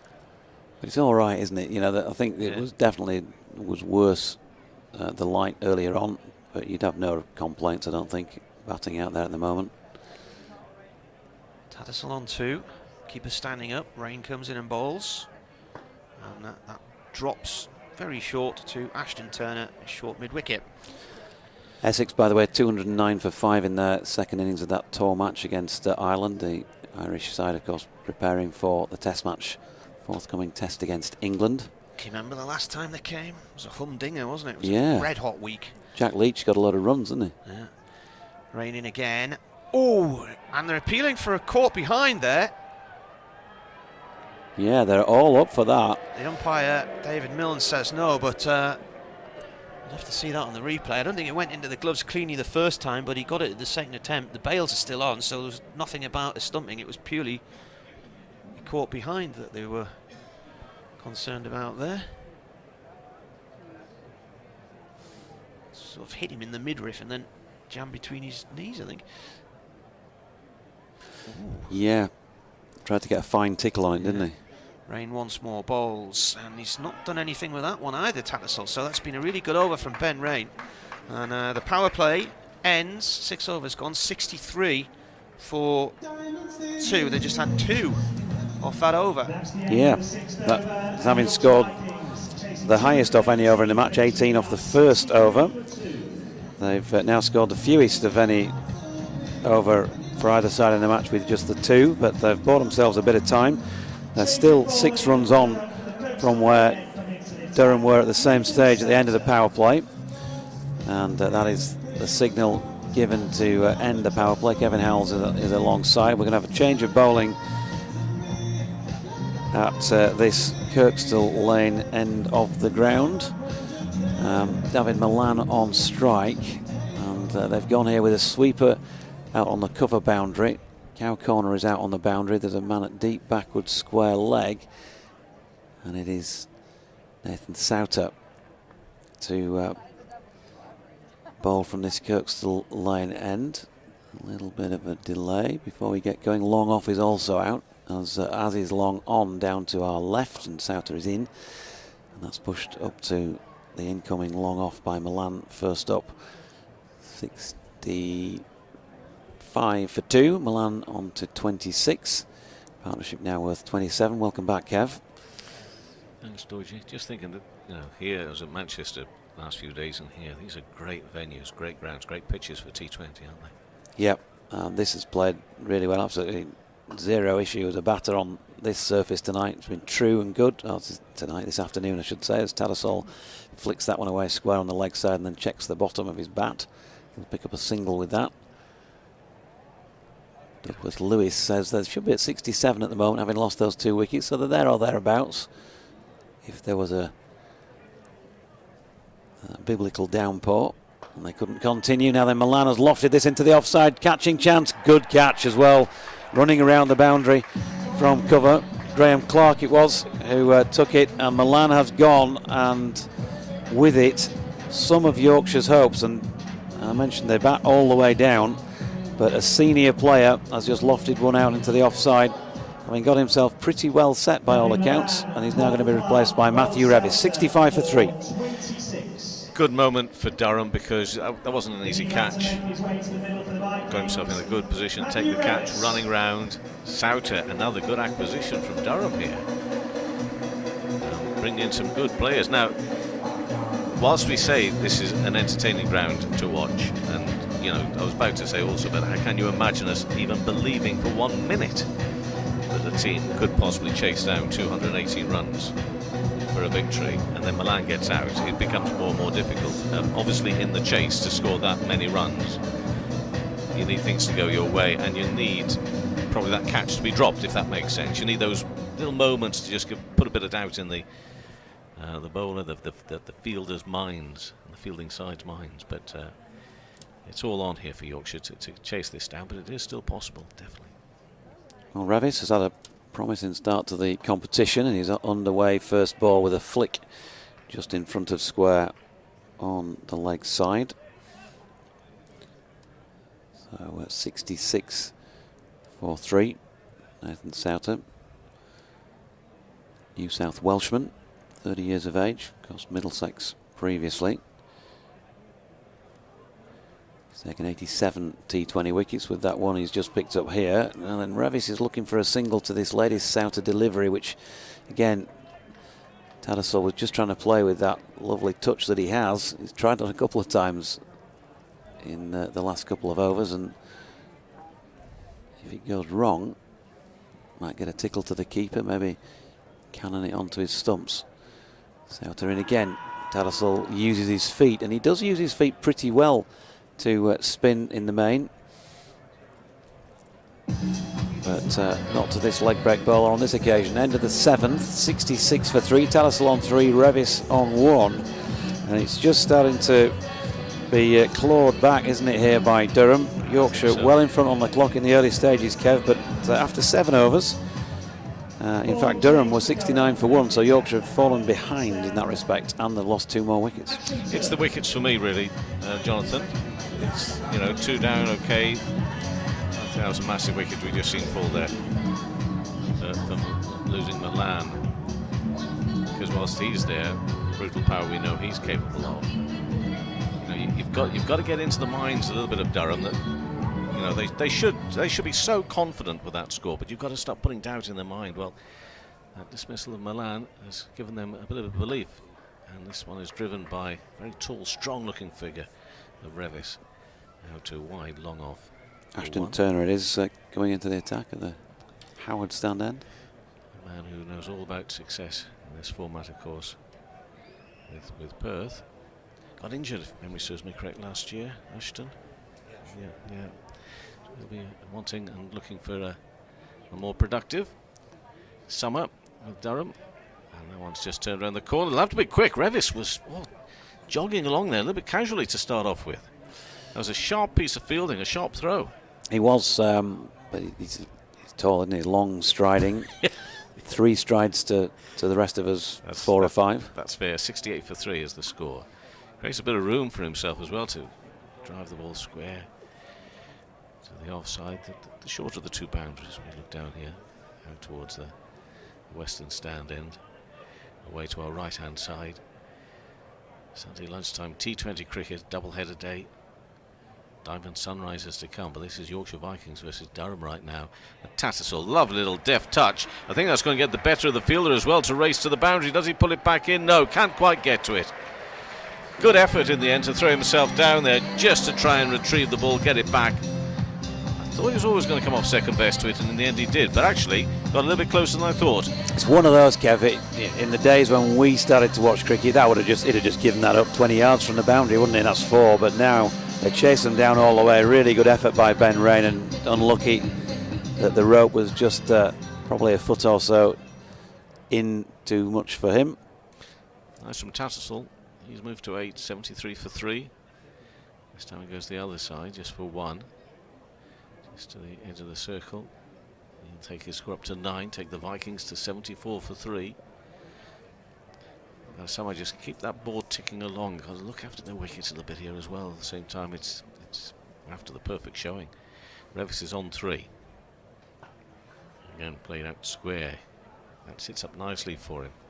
Does look a very strong lad, very capable lad, doesn't he? Should he be given that opportunity? So that's 8 overs gone, 75 for 3. Tattersall on 9, Revis on 4, and Turner has conceded 9 runs from his first over. Leeds on this Sunday. A reminder of that score of Durham's 217 for 3. You saw some beautiful, clean striking of the ball for Alex Lees, 90 off 53. Ollie Robinson, 64 off 30.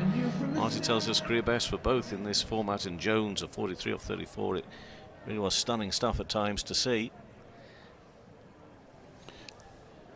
Certainly was. Souter with his leg spin, bowling to Revis again, and he's pushed that up out into the onside where Turner Field's coming in from long on. They've got a single, so at the moment keeping it ticking. If they can manage to keep some wickets in the tent till the later stages, that may well serve them well. You wouldn't want to go into the back half of this 6 down like they did at Birmingham last week. Souter hits Tattersall somewhere near on the full, round about leg stump. There's an appeal for LBW not given by Lungley, and leg bye is given because Revis called him through for the single. Don't think it didn't feel like it was a good shout, and I think the fact that only Souter, out of the 5,000 people or so that are in here, you could hear his voice. And then Revis has got underneath this one, and he's pulled it for 6 through mid-wicket. Matthew Revis. Do you think, like me, that you weren't too sure whether he got enough of it? Just to begin with. Well, I came away from the game on Friday night. He got 42 from 31 for Yorkshire. He was the top scorer. He hit 3 lovely 6s, which he did time, but barring that, he didn't time much else, really. He's a for strong a player lad, who got 40 odd. He's a strong boy, though. Johnny Tattersall was much more fluent in terms of his timing on Friday. Revis punches this one back at the bowler, no run. But, you know, if you're not timing it that well and you still get 40 odd, I think we'd all take that. And again, I think you're right. He didn't quite get hold of it as he wanted to there, but it was good enough to get him 6 runs, 83 for 3, and this time he's got hold of another one along the deck, and we'll pick up 1 run. I thought it was going to come down into the hands of the fielder there, just as we saw with the Milan dismissal. Just had that feel about it, and just like sometimes those balls can dip a little more quickly than you think that somehow that picked a little gust of wind and took it a little bit further, took it over the rope. Revis on 12, Tattersall on strike on 9. Now there's thought there was a shout for LBW there, but he tried to sweep. I think he might have got the Q end of the bat on it.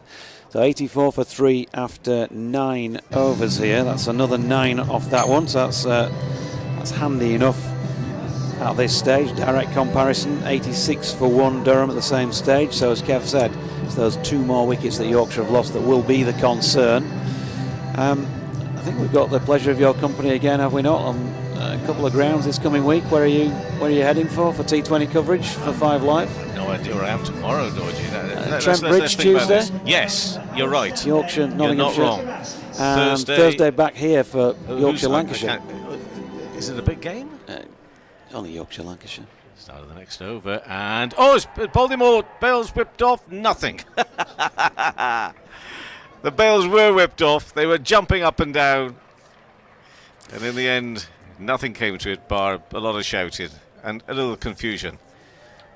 Travaskis, it is bowling, and Marty will love the fact that I've got Travaskis bowling. If he remembers my previous attempts at trying to commentate poor Liam, if I get it wrong once, that's it, I'm gone. I can never pull Travaskis back. But I'm so far 3 times I think I got it right, Marty. 3 times. Let's keep it going. It's been brought into the action from the far end, the rugby stand end. And the wicket in and bowls. Nicely played up over the top of extra cover. That's going to be 4 runs. Should be perfectly placed. It is. Nice batting. Comes down and just sort of inside out really and pumps it away over there. 4 runs. Yeah, lovely shot. I mean, giving that the full face of the blade. It's beautiful placement and it's excellent timing as well. Tattersall to 13, both on 13 now, and the score's 89 for 3 in the 10th over. Looking to sweep this one. Again, does he get the placement just right? Oh, a parried throw. The parried throw actually isn't that good. If that would have been rugby, there would have been a few boos from the crowd. Actually, the throw, though, wasn't bad. That was a sharp piece of fielding and throw from the deep. And that was a pretty lousy throw. It was a lovely I'm sorry. flat throw. Yeah, the relay throw was a bit lousy, but the actual throw into the middle was top draw. 92 for 3. 2 balls left to the 10th. And again, Travaskis was around the wicket, this time to Revis on 13. A partnership of 27, make that a partnership of 28. The score moves to 93 for 3. Actually, talking of rugby, if we get a finish anything like the one they had just the other side of that stand on Friday night, we'll be in for something.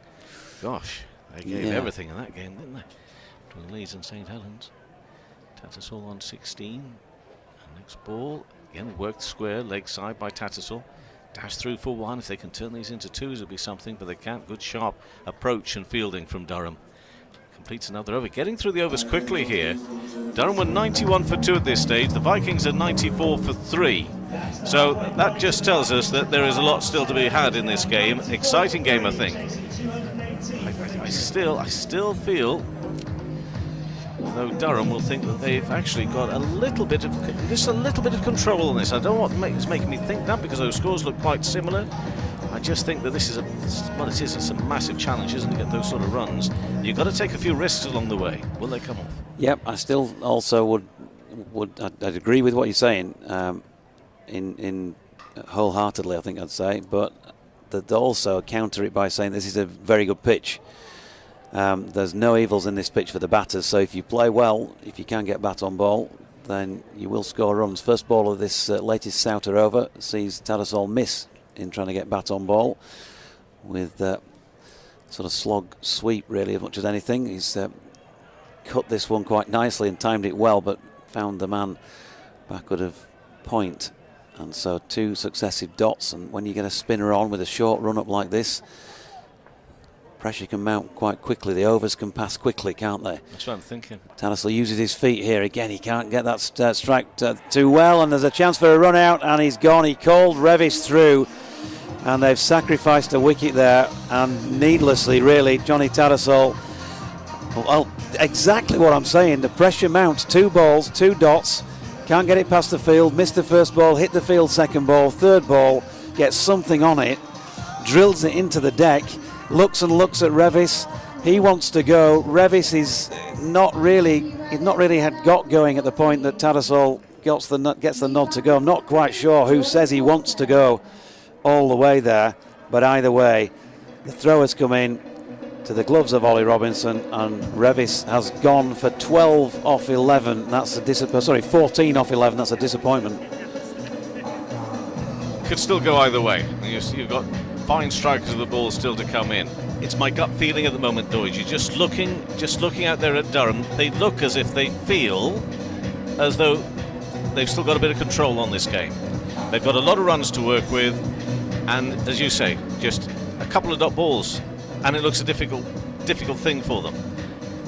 In their mind, they've got to get it right. They've got to get the mixture of concentration, but they've got to be brave out there as well, and that bravery, unfortunately, can lead to mistakes. 94 for the loss of 4 wickets. Yorkshire. Jordan Thompson had a good night on Friday until he tried to play 1 shot too many, 36 off 18 balls, and then put one up in the air and was caught. He's got a single first ball. You know he can do it. He's at the non-striking end. They've got a left-hand, right-hand combination here. 2 balls left in the 11th. 95 for 4. Souter in again. Tattersall steps back and does make better contact with this in terms of run scoring opportunities, because he's flicked it away square on the leg side for 1. He's on to 18 now. Thompson with that wide open stance. Just one man up inside the circle at short, fine leg on the leg side. Everybody else out on the edge, and why wouldn't they when you see the way that Jordan plays? He's clipped that away square on the offside though. Final ball of the 11th for a single, so 18 Tattersall, 2 for Thompson, 97 for 4 Yorkshire after 11. Durham 96 for 2 at the same stage. How well do you think Souter's bowling here, Dorothy? Very. I think he's top notch here. Yep. Really on the money for me. No, he is. He's not giving. 3 overs, 1 for 14. There are no gimmies, are there, for him? From him? No, they're not. Bowling now at the Howard stand end, Ashton Turner. Turner's coming back. That 4th wicket partnership, by the way, folks, worth 29.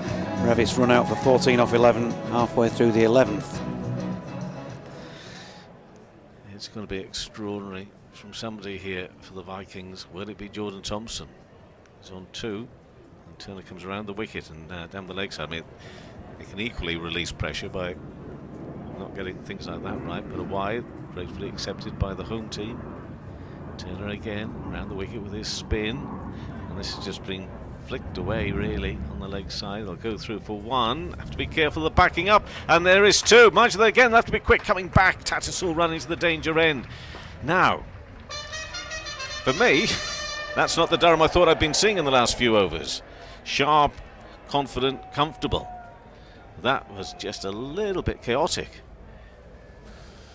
Brings up the 100 for the Vikings, 100 for 4 in the 12th. Just a reflection of where Yorkshire are at so far this season. Thompson on 2, and oh, now where's that gone? Just up in front of Thompson. And what I mean by that is that, you know, they've had a few close games. They've come out on the wrong end of them. There's just a bit of uncertainty about everything.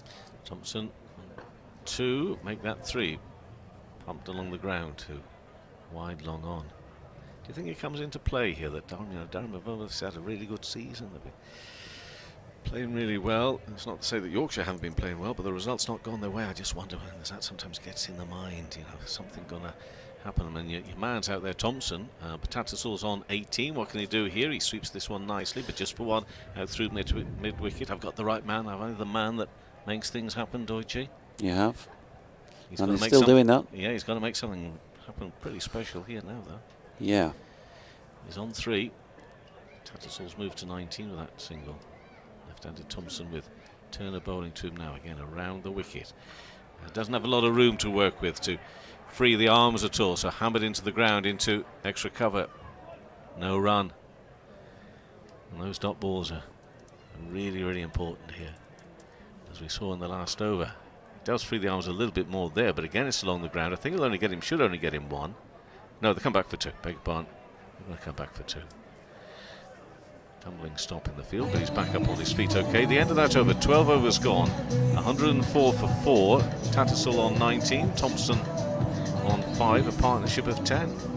Another 114 needed from 8 overs. I'm still pinching myself to say we don't know which way it's going to go when I read out numbers like that, but we don't. Marty will come in and replace me. Thanks, Kev. It's good to have Kevin along. Marty coming back in. Liam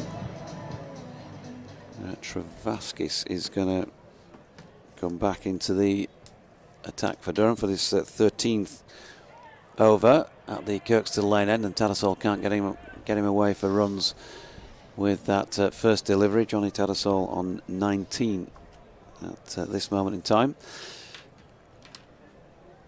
from 23 deliveries. Travaskis, left arm around the wicket. That action always feels quicker than the ball comes out. Tattersall runs that one up to the incoming long on. And they've picked up a single. The pressure is starting to crank up here on Yorkshire. They need 113 more runs to win. And somebody's going to start to need to find the boundary again fairly soon. This man certainly can do that. 3 successive 6s on Friday night. One of them into the hotel, the Premier Inn window. It's a pitch side at New Road. Travaskis coming over the wicket now to Thompson, who pushes one back. His record against left arm spin is pretty good when he's got bat in hand.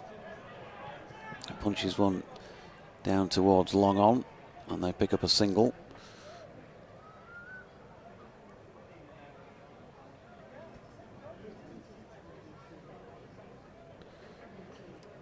54 off 34 before the start of this match, Jordan Thompson, when facing left-arm spinners.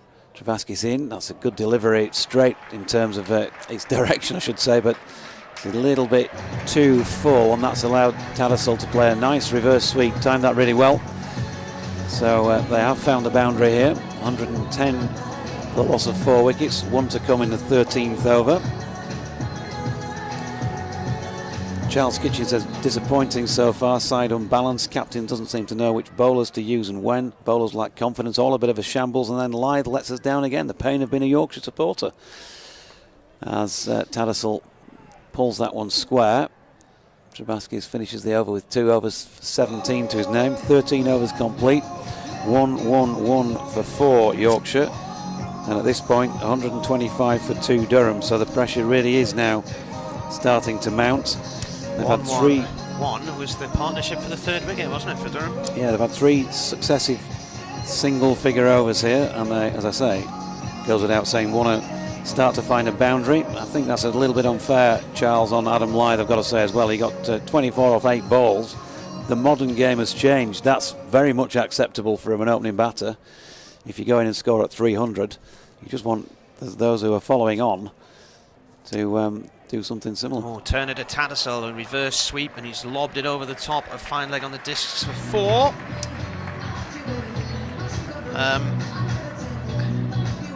Email from Eric Stanmore Mackham. He says, I've been out planting taties and come in to listen to my lovely cricket team. Come on, you Durham. It's that time of year already, planting taties.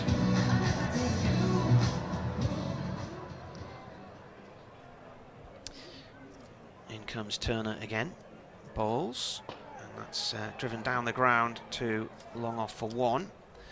Matthew's emailed, he says, I'm keen to explore a theory here. These early start times suit the ECB's narrative around the blast against the 100. Early starts suppress the crowd and attendance figures look really low in comparison to the 100, question mark. This is a big drive down the ground, that's going to go 4-6, and it's gone into the lower tier of the Howard stand. Yeah, super shot by Jordan Thompson. He just steps across, his front leg out of the way, and he's really got hold of that. 122 for 4. You said the ground was about a quarter full. I don't think it is. You're not, no. And I think you would have had far more here if this had been later in the day, or indeed on a Friday night. In comes the bowler again, and it's driven out through the covers for 1. Unlike you, to disagree with me, Marty. I know, but I think numerically, I don't think this is a quarter full. There's lots of empty seats here. The busiest little section is just down to our left. Quite a few families in there. You've checked that out, have you? You've been out and checked that they are actually families? Well, I got all of them to bring their birth certificates, and I've done a family tree during the 6 overs I was off air. This is pulled off to long leg for 1. Sure they're not neighbours or friends. Expect a full dossier at the conclusion of this match. This bank of clouds just not moved, has it? It just sat right over us all day. Driven out into the covers by Thompson. 1 bounce and no run. End of the over. So 124 for 4. Took 13 off that over, and yeah, it's the best over, best over since the 2nd over of the innings. 13 from it. Get back to your contacts here. Yorkie Yippie says went to Chestwell Street on Monday, and most of these Durham bowlers play for their seconds in both games, which Yorkshire won. Glover, Travaski, Souter and Ashton Turner. Wharton smashed 60 off 22 in the second game. Some of the Yorkshire players were playing in that, who were playing today, were playing in that as well, because I was looking at the scorecard. Would like to see him in the side, says Yorkie Yippie. Lily says they're making it hard by losing wickets, and Jane Timon observes that my voice is sounding a bit croaky today. Yours is? Yeah. Have you done a thrower? Were you out clubbing last night, were you? No, well, yeah, I was really. Yeah. As Travaskis is in, and that's reverse swept by Johnny Tattersall. Not Travaskis, is it?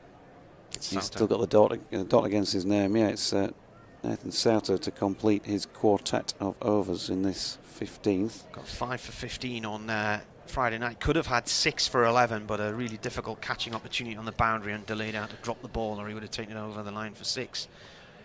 5 for 11. Cracking. 125 for 4. Here he is again, and Thompson flicks this into the leg side. They're thinking about coming back for 2, but well, they haven't. They put the pressure on the fielder who fumbled it, but they're just about at that point made their mind up to stay put. So just the 1 to Tomo, who's on to 14. So yes, I was clubbing last night, Horsforth Golf Club, in fact, at a do. And it was one of those where the music's turned up so loud, you're trying to make conversation with people, and you've got to end up shouting over the top of it. There's a Tattersall pulling one out to mid-wicket.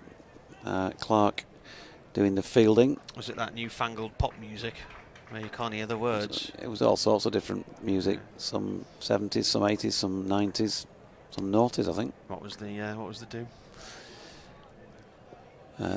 Here is Souter again. They've still got Travaskis against his name. 6 runs. Jordan Thompson over the top of long on. And he Jones might be able to catch that there, but then he just gave up and watched it sailing over his head. And it was one of those where he first, at the point of striking it, you think he's not got hold of that, and then it was pretty obvious fairly soon that he really had, and that has cleared the boundary down to our left. So Jordan Thompson getting going here. 20 against his name, 133 for 4. It was Ashley and Kirsty a year on from their wedding. They one of those small weddings that they had. They decided to have a first anniversary party, and they were both 50 last year, and they decided to have a delayed 50th birthday do. So happy birthday to Kirsty, who's 51 today, as Jordan Thompson pulls that one out into the deep on the leg side, and they get a single. Was it one of these small post-COVID weddings that have been put off a number of times because of COVID or not? I don't know about that. But yeah, just, you're there, you know quite a few people, you end up talking.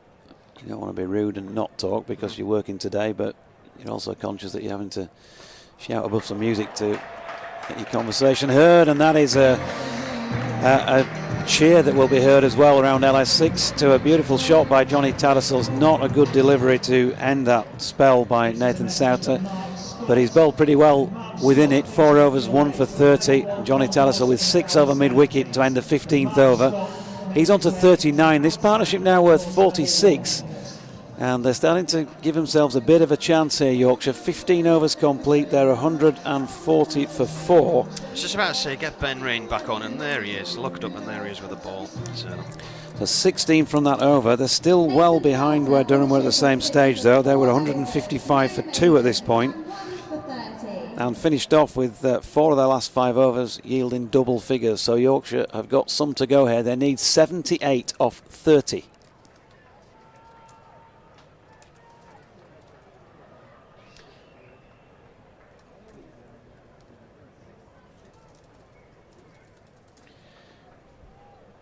Five overs left. Rain in bowls, and ball is played downfield to long on by Thompson for 1.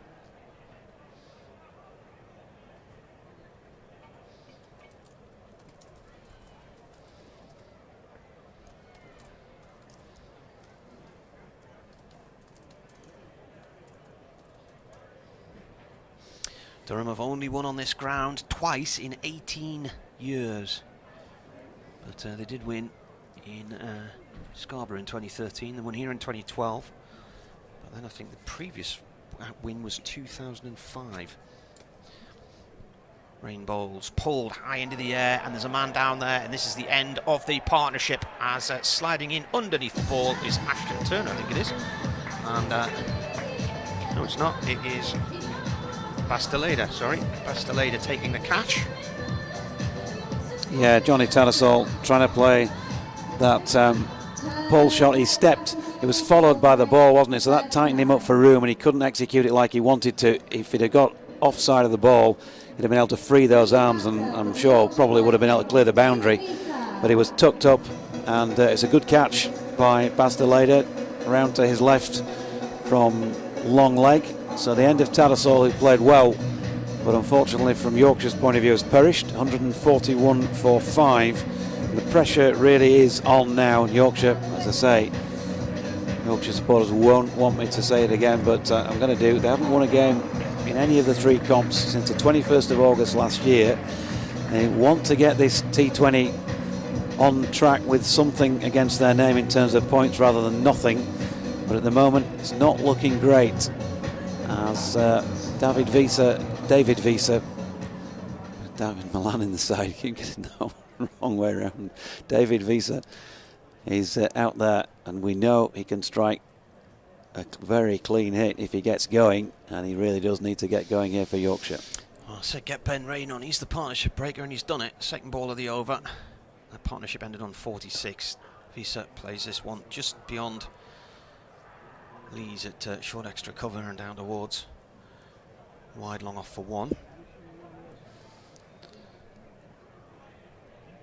Tattersall, by the way, finished with 39 against his name from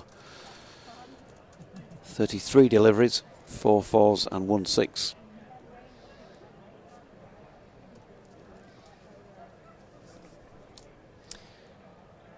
Rain bowls and dug out by Thompson for 1.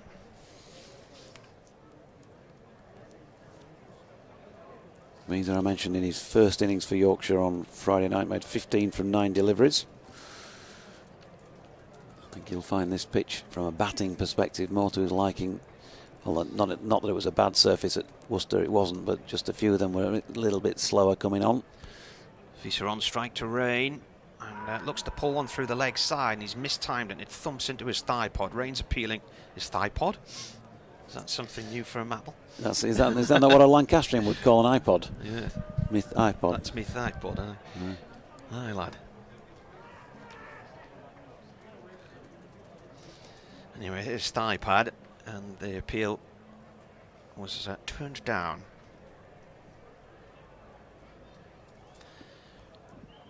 And that's a bouncer, short, slow bouncer, which goes over the head of Visa, and they run a by. I'm not sure if that came off the helmet there as it was passing by. I think Visa's saying, why was that not given as a no ball from on height, but yeah, well, I did think that when it was delivered, but not given by umpire David Milnes, who's standing at the Howard stand end. So 144 for 5, well behind where Durham were at the same stage. 74 needed from 24 deliveries. And it's looking like, unless something very special is about to happen in these next 4 overs, that Yorkshire are heading for a 3rd successive defeat here. And that would obviously compound the misery around the place at the moment, because just that win that they desperately want just to get a bit of confidence flowing through the veins doesn't look like it's happening. I tell you what, if they won it from here, then that really would surely change that feeling. They're at Trent Bridge on Tuesday night. It's not a happy hunting ground in white ball cricket, in particular for Yorkshire down there, so they face a tough task against a side like Nottinghamshire who target white ball cricket, don't they? Usually a good side. And then of course here against Lancashire, are always well organised. That's coming up on Thursday night. Change of bowling, Brandon Glover back into the attack from this Kirkstall Lane end and bowls a slower delivery at Visa, who tries to scoop that away over short fine leg and misses out. But Ollie Robinson also fumbles, and it's a bye. Huey's asking, is the scheduling of this game not the simple fact Leeds United are playing at home at 4:30? I don't think that's got anything to do with it, has it? And he said same reason Lancashire-Leicestershire was Thursday lunchtime, because Manchester United were playing at home in the evening. Well, if that was a consideration, move this to another day. Here's Glover, and that's pulled by Jordan Thompson with a bit of control, so it drops short of the man coming in from deep backward square leg, and they have to settle for 1. Both of these players can strike the ball a long way, and they're going to need to do that with haste. 3 overs and 4 balls remain. 22 balls, 72 runs needed. There's a cover sweeper. The men out on the leg side, a deep backward square, mid-wicket, long on. And then he comes again out of the back of the hand. Visa's not striking it cleanly here at all. And he's flicked it out towards straight mid-wicket and will pick up 1. And he's just indicated, as batters do, the little flick of what he saw from the bowler's hand there. Colin says, it's lovely following the game with a beautiful Italian brunch. You're on YouTube, nearly 8,000 chums also watching the stream. The sound seems to be only on the left ear, but it allows the local atmosphere to be heard. Pitch seems above average, question mark, says Colin. Pitch is very good. Yeah, it's been a good track. Glover in again. It's wide of off stump, and it's been wided here. I'm slightly surprised at that as well. Surprised that Visa didn't get the no ball he was after in the previous over, but that also didn't look that wide. But it's been given, so 2 byes, 3 leg byes and 8 wides, 13 extras among this 148 for 5 that Yorkshire Vikings have posted so far here. I don't think that was a wide, you know. No, it was... that was inside the line. Looked a tough call, I've got to say. Here he is again, and this time he's been smashed out of the park. Jordan Thompson, stand and deliver. Adamant style. It drops about a yard short of the advertising board, but that is a good dozen yards or so over the boundary rope on the eastern side of the ground. So 30 to Thompson, 150 up for Yorkshire, 154 for 5. 16.4 overs in.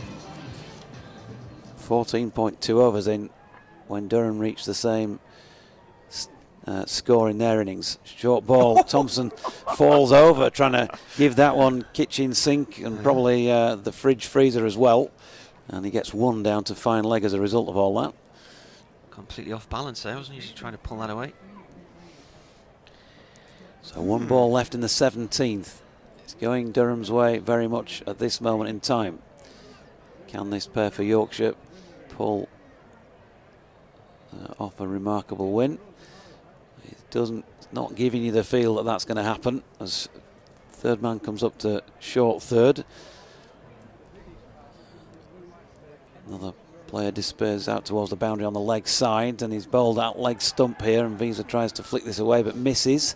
So he's only got the 2 runs against his name from 6 deliveries so far, David Visa. End of the over. 155 for 5 after 17. They need 63, yes, 63 from 18 balls.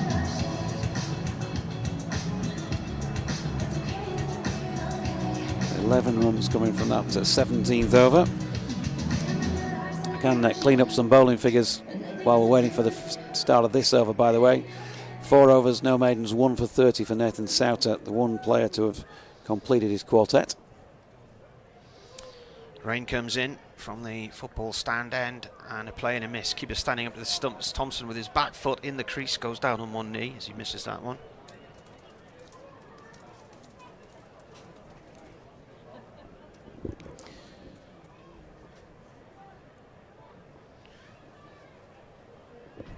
Floodlights remain on. A grey day in Leeds, but not cold. It's a pleasant day. This is pulled away by Thompson out towards deep mid wicket, or wide long on for 2. 2 fielders out there converging to stop that ball. Nathan Souter it was who cut it off towards the far end of the western terrace.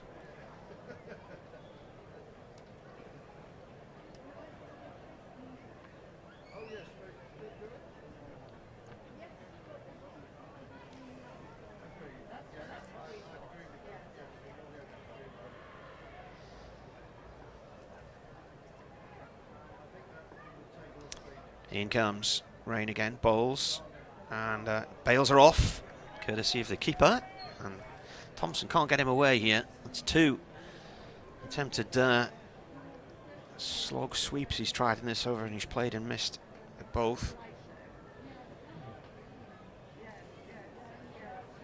It appears that as things are going, this is heading in Durham's direction. He's appealing for a leg at stump LB, and he's got him. So Thompson struggled there with that over from Ben Rain, and Ben Rain has come back into the attack. He got Tattersall in his previous over, and he's now got Thompson LBW for 33. Yeah, I have to look at the replay. That is obviously difficult to see from the end from which we're commentating, with the batter with his back to us. New batter for the Yorkshire Vikings, Ben Rain. So LBW to Ben Rain for 33 off 24 deliveries there, Jordan Thompson. Yeah, he's hit him on the full, right in front of about middle and leg. And Jordan Thompson, I don't think he'll have much in the way of a complaint about that one. A contribution again from JT with the bat, but he hasn't managed to make it happen in terms of the win here, and it's definitely not looking that way now. Ben Mike, who was the hero for Leicestershire probably about 3 years ago when he hit Jordan Thompson for a big last over, including 6 off the last ball for Leicestershire to beat Yorkshire in one of these matches. I think it's fair to say we ain't seen the best of Ben Mike in his short time with Yorkshire so far.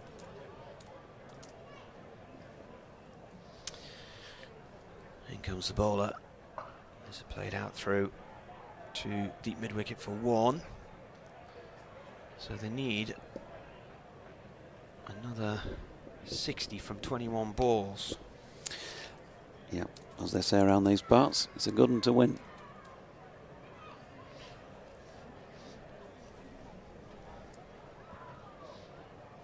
Time's the next match start this afternoon for 3:30. 3:30. 158 for 6. Rain balls pulled by Visa out to deep mid wicket, and it's gone for 4.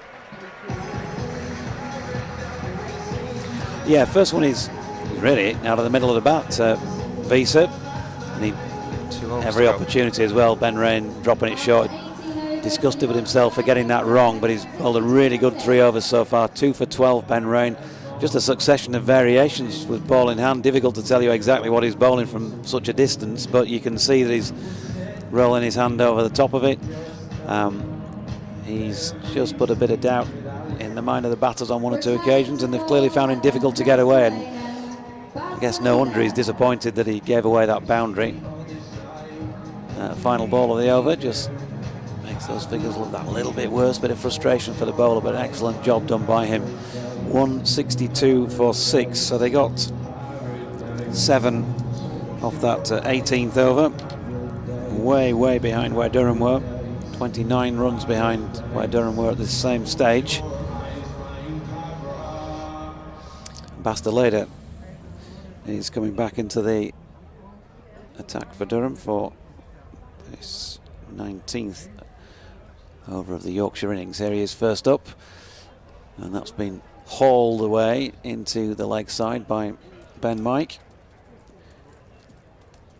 Picks up a single.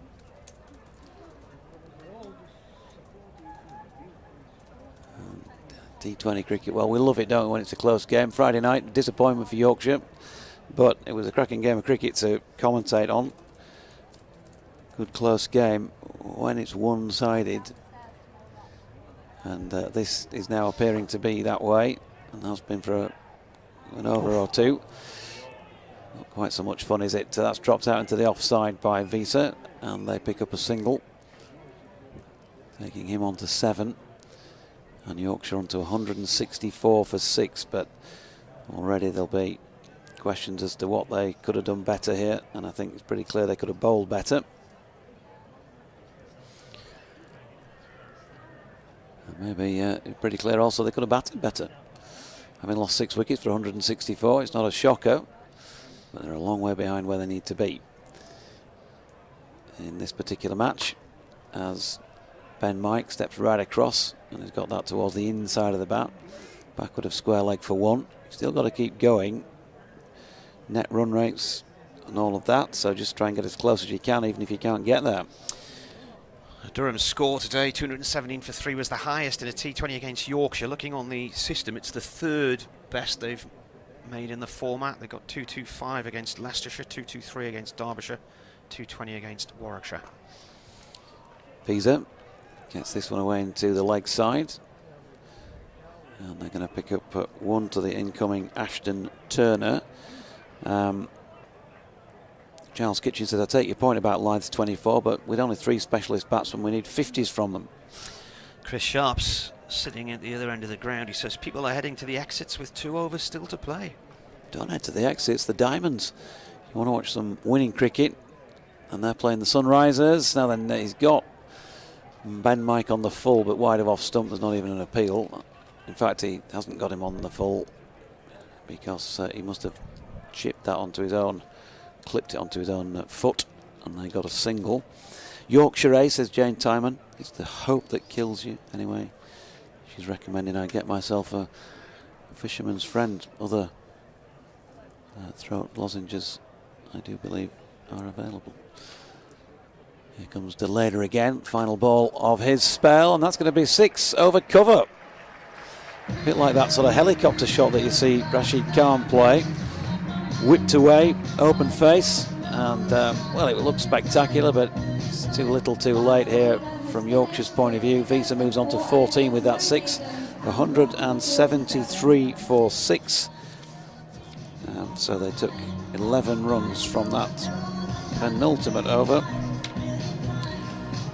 And Bastelader, he finishes with 4 overs, no maidens, 1 for 47 against his name, and to call home a second successive Durham win for the final over. Here's Marty. Rain comes in and bowls, and an inside edge down to fine leg on the discs.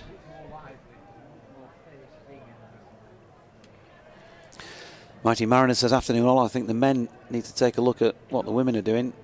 They can find a way to defend runs. James Green says, I presume we could have won this if we'd bowled and batted better, just giving our esteemed coaching team an idea for an excuse they can wheel out for another dire performance. James not happy. Few are at the moment. Rain bowls, Visa drives, ball goes out towards deep mid-wicket for 2. Coming back for a second, the throw comes in sharp and past the stumps, backed up on the other side.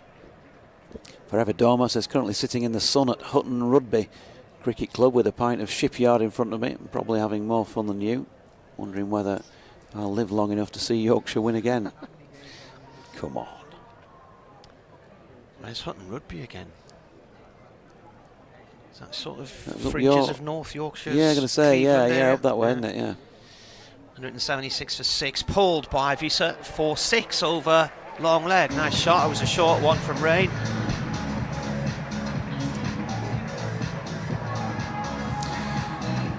Yep, but as we say, too little, too late from a Yorkshire point of view.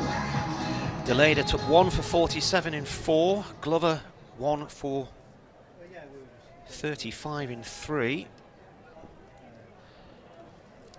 As Rain comes in again and bowls. Visa cracks that up into the air, and that skies into the middle tier of the Howard stand. How many balls are left? Not enough. 2 balls to go, and it's not telling us how many runs they need anymore now, are they? Well, where are they? 188 for 6. 30, is it? Target was what? 218.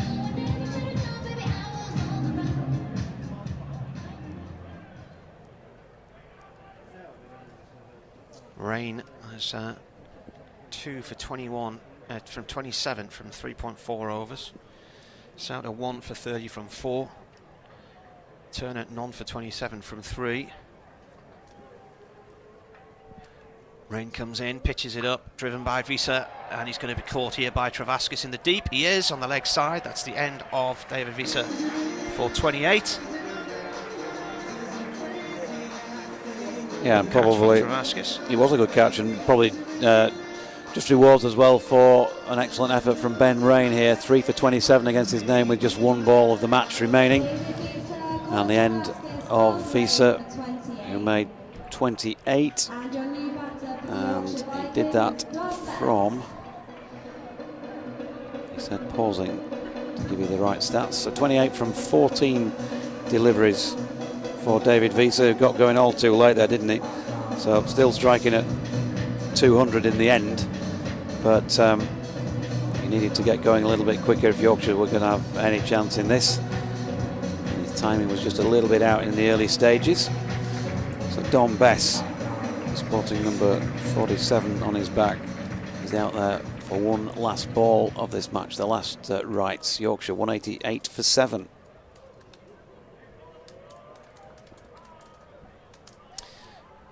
Oh, that's wide of off stump. They're going to run. What's going to be signalled here? A leg by? leg bye signalled, and Durham win by, I think, 28 runs in the end. Comfortable.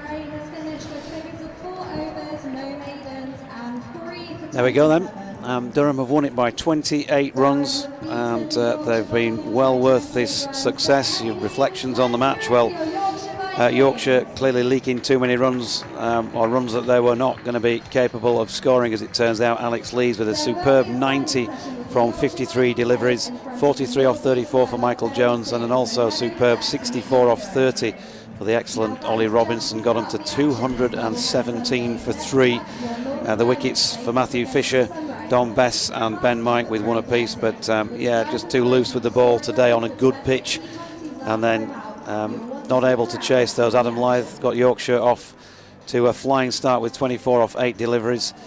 He was out just on the 10th ball of that Yorkshire innings when there were 30 on the board. David Milan with 26, Tattersall with a good 39 off 33, Jordan Thompson 33 off 24, Matthew Revis chipped in until run out, 14 off 11, and Visa 28 off 14, but way short of the mark in the end. Durham make it 2 from 2 in the Vitality Blast of 2023, and Yorkshire none from 3 so far, and they're going to be sitting, if not at the bottom, on net run rates, somewhere very close to it, as they are, of course, in the Division 2 Championship table. So the misery continues for Yorkshire and Yorkshire supporters, but congratulations to Durham on a win that was a job well done. Where are you next, Marty? Got Notts tomorrow night, 6:30 start. At Durham, yeah. Okay, and then Notts will be hot-footing it back to their own place, Trent Bridge, on Tuesday, which is when Yorkshire supporters will next hear me in action in that respect, covering a men's game. Trent Bridge on Tuesday evening, and then Lancashire back here on Thursday. But a lot for Otis Gibson and the Yorkshire backroom team, as well as the players, of course, to ponder and think about on the back of another defeat. That's 11 matches now in all competitions that they've gone without a win since that 21st of August against Derbyshire last year. From Martin Emerson and from myself, Jonathan Deutsch, thanks for your company. I'm sticking around because I'm going to be here as well for ball-by-ball coverage of the Northern Diamonds against the Sunrisers, which is due to start in just over an hour's time at 3:30. Hope you'll also stay put for coverage of that.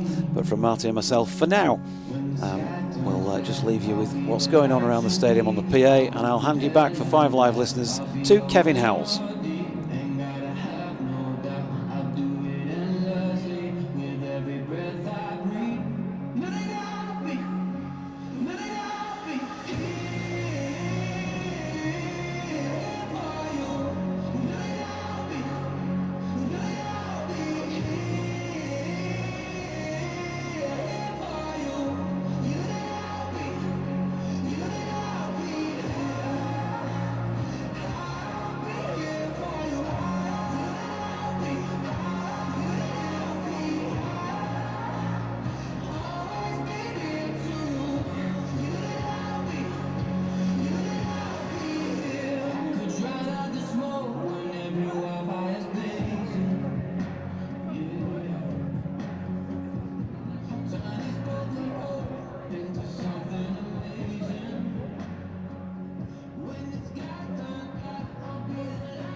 Okay, we are just under 15 minutes away from the toss, so please take your seats and get ready for the Northern Diamonds against Sunrisers.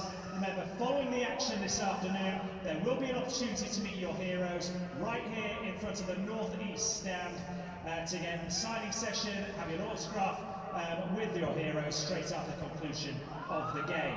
And if you're celebrating a birthday or want a special mention read out during the game, then use the hashtag #TheNorthernWay on Twitter and you'll have your message read out immediately following the conclusion of today's action.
Where am I going to make friends?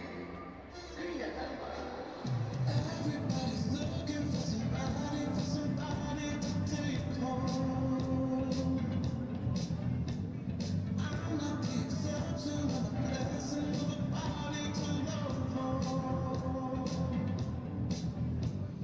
If you want to be back tonight, come by me and drop a line. Put your head to mine. Don't be scared if you like it. I could fill you up alive. I could ease your appetite. All you want in this high. Don't be scared if you like it. 'Cause I'm not here to take friends. No, I'm not here to take friends. Yeah. 'Cause I'm not here to take friends. I need a lover. I need a lover. I'm just being honest, baby. I just need a partner when the lights go. The Yorkshire family launched this season's T20 kits for Yorkshire Vikings and the Northern Diamonds a few weeks ago. These celebrate and showcase the recreational game across the region. We are grafted. We are great. We are class. We are it. We are Yorkshire. We are proud. That was them. And This is now. The cricket mums are washing whites as the captains scramble for a level. The bowlers search the skies for rain and are praying to the heavens. The umpires count their stones in pockets, the groundsmen check the wicket, and the Yorkshire tea gets brewed en masse. This is the northern way of cricket. In ovals or flats, little rituals with caps, padding up and digging in, tapping round and listening. We try harder to be better for each other and the game, because things can't stay the same round here and we know it's time for change. We avoid the duck and wish for six. Polar Yorker don't miss a trick. Sending a slogger, we're risking it. That northern spirit, we stink of it. And when we're losing, we don't give up. Throwing fast, their toes will push. They'll shake their hands and show them love, but bat 'em off when we've had enough. And this is us, rain or shine. They've got us weekends, but we give more than time. 4s and 5s for scores and pride. This ain't just cricket, this is life.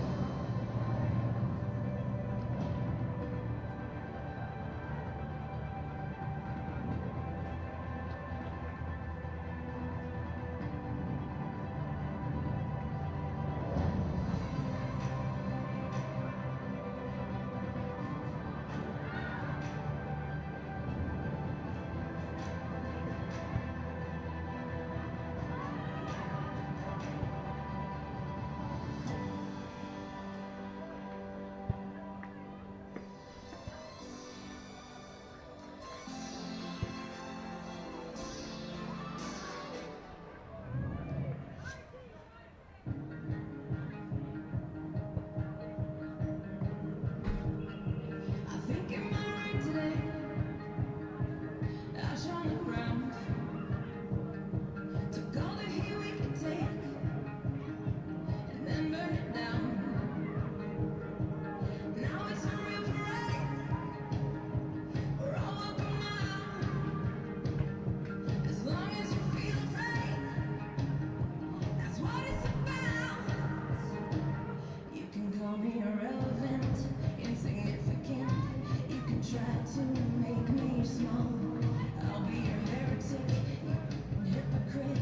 I won't think of you at all. Sticks and stones and all that. Does Jesus love the ignorant? I like to think he'd gladly take us all. The kids are not alright. None of us are right. I'm tired, but I won't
I still feel alive. You can call me irrelevant, insignificant. I won't call on you at all.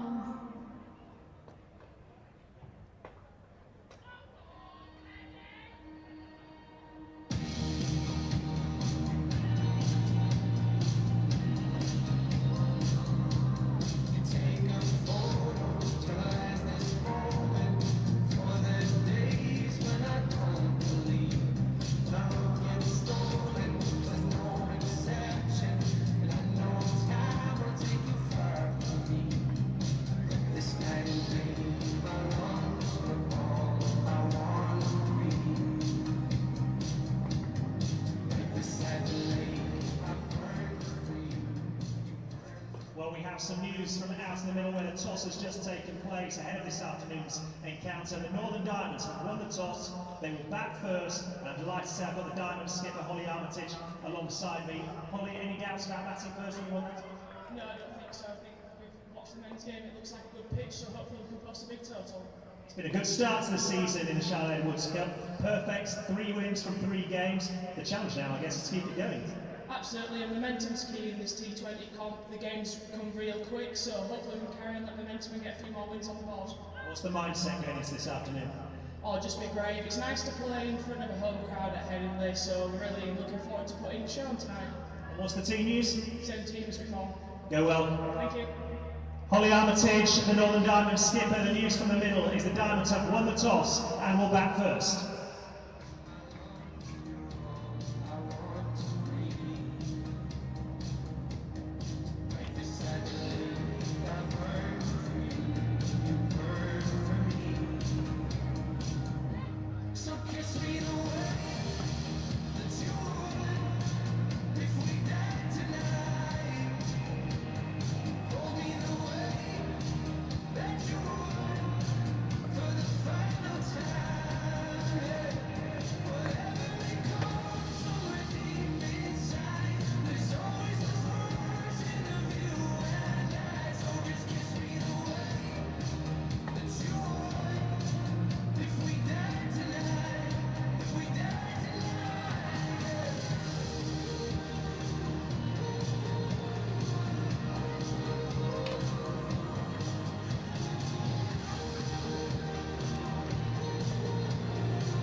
With another thrilling summer of cricket underway here at Headingley, there are plenty of opportunities to join us.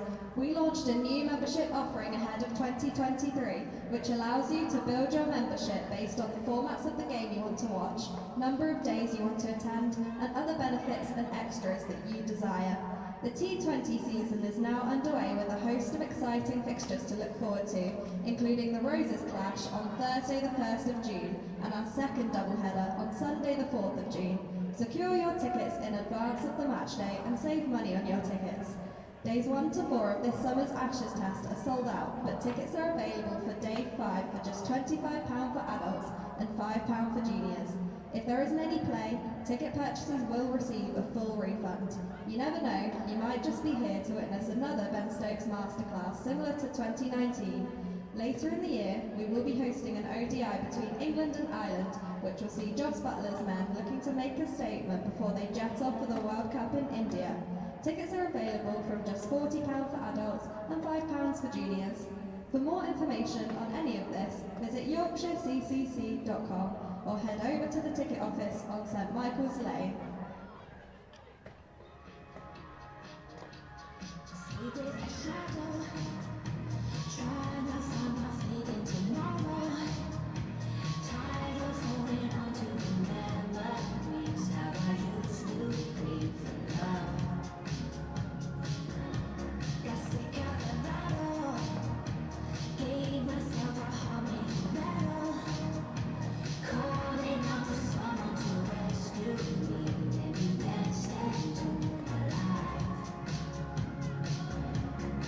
Beautiful vision.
When you hold me, there's a place I go.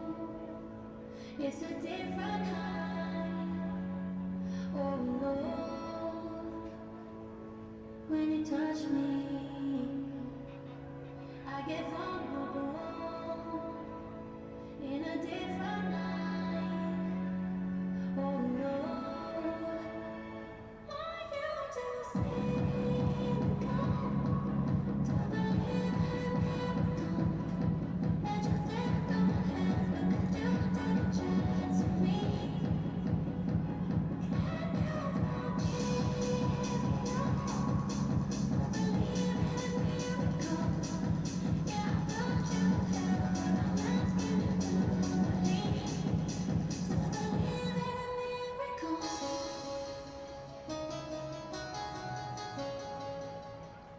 Headingley, here are your team lineups for today's Charlotte Edwards Cup clash. For Sunrisers, the starting 11 are Maddie Villiers, Dave Van Niekerk, Amara Carr, Cordelia Griffith, Grace Scrivens, Flo Miller, Joe Gardner, Eva Gray, Kelly Castle, Lissy McLeod, and Ata Maxoud. And now your Northern Dome team.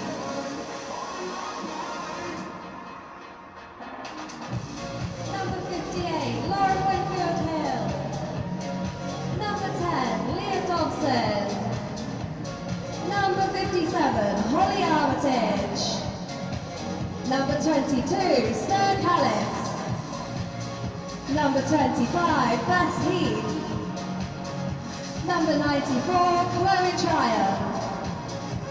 Number 70, Catherine Fraser. Number 2, Lizzie Scott. Number 15, Abby Glenn. Number 23, Katie Levitt. Number 12, Grace Hall. The Northern Diamonds will be batting first this afternoon with play set to get underway in just over 10 minutes.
When the light fades and the dawn breaks, that's when it's hardest to fix it. When you're lonely and your heart aches, that's when you know what you're missing. Hold up, let me get my story straight. It hit me like a tidal wave. Won't you give me just another day to tell myself it's not over yet? Tell me when it's starting to fire, it's burning up in my head. Why do I always tell myself that it's not over yet? Why you gotta tear my heart out, leave me in the rain? Why do I always tell myself that it's not over yet?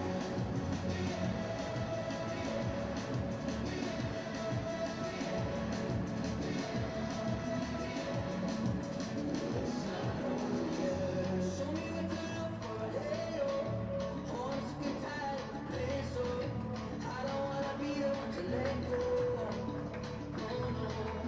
Why is everybody telling me it's over? Trying to shut the place up and bring it closer. Help me stay alive just so I can show you it's not over yet. Tell me when it's starting to fire, it's burning up in my head. Why do I always tell myself that it's not over yet? Why you gotta tear my heart out, leave me in the rain? Why do I always tell myself? A special thank you to Gould Town Cricket Club who make up today's Guard of Honour. And Headingley, give a hand to your umpires for this game, Simon Widdop and Phil Mustard.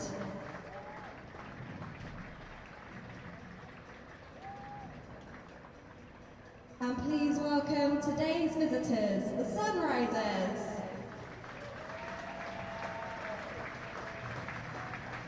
And now, give Welcome a along huge then round from of Headingley for our applause second to dose of North T20 cricket today. And not a great start to the day if you're a Yorkshire supporter, but if you are also of a Durham persuasion, and you might be therefore collaborating with your support for the Northern Diamonds here, it was a good start to the day for the North East side of things with that win by 28 runs in the Blast. But here we have Charlotte Edwards Cup action between the Yorkshire Vikings, the Northern Diamonds. It's not difficult to confuse me, is it, at the best of times? The Northern Diamonds against the Sunrisers. Jonathan Doidge with you throughout this one. We've got a blank seat next door, but Kevin Howells is coming back in a moment to help contribute to this commentary, and hopefully as well the Regional Director of Cricket for the Northern Diamonds, James Carr, will be in situ for a few overs as well to give us his thoughts on a very good start to the competition so far for the girls. And there you go. Oh dear. One or two signals that we maybe weren't expecting to see on camera down on the bench. And the news is that the Diamonds won the toss here. Holly Armitage decided that they will bat first, and they've been doing well, haven't they? A thrilling win on Friday afternoon, last ball of the match. We're in several games on BBC Radio Leeds during this campaign, and it's Lauren Winfield Hill to take strike. She's out there with Leah Dobson. And first ball of this afternoon contest then is pushed into the offside by Lauren Winfield Hill, and that is a dot. Lauren out cheaply on Friday, but did put up a tremendous knock here, getting 90 plus in a game we covered just the other week, and she's just chipped that one out into the offside and picked up the first boundary of this match with Mady Villiers opening the bowling for the Sunrisers at the Howard Stand end of the ground. So the Diamonds underway here. And here is Villiers again, in and bowling to Winfield Hill, who pushes that out into the offside no run. The two fielders outside the circle at the moment, long on and back on the mid-wicket boundary. Quite a lot of people have stayed from this morning's men's match, getting their money's worth, particularly down to our left in the northeast stand as Winfield Hill advances down the pitch, and she's hit that one straight back over the head of Villiers. It's just short of a straight six, but a good start by LWH. I love the old initial. Hello, everybody. Hello again. Hoping for a good game. I know that many will be tuning in, perhaps on this particular stream, hoping for a home win. But I'm looking for something from the Sunrisers as well. Well, yeah, they're 0 from 3 so far, and 3 from 3 for the Diamonds on home soil, as that is just dropped into the offside by Lauren, and there is no run. Clearly strong favourites to win this one, the home side. And they do look to have a formidable lineup the way they've been playing so far. They're not joint top of the table because even though they've won all 3 games, they're a couple of points off the top, but in second place as Winfield Hill just flicks one out into the leg side to complete a good start for the Diamonds. 9 without loss. I can tell you that the Blaze, which is the new team this season in the competition, are at top of the table. They've already beaten the Diamonds in the Rachel Hayhoe Flint Trophy. Beat them comfortably, didn't they, a few weeks ago. They're on 14 points from 3 matches. The Diamonds on 12 from their 3 matches. Southern Vipers in third place on 9 points. And then 4 teams on 4. The South East Stars, who've played 4 matches to get to that stage. Thunder, Central Sparks and Western Storm also with 4 points. Sunrisers, as I say, none from 3 so far. There is one other game taking place this afternoon before I let Kev get a word in. And that is Taunton, where the South East Stars are playing against the Western Storm, and the Stars struggling a bit really. 87 for 5 with just 4 overs remaining, so and that could be a little bit of an upset perhaps.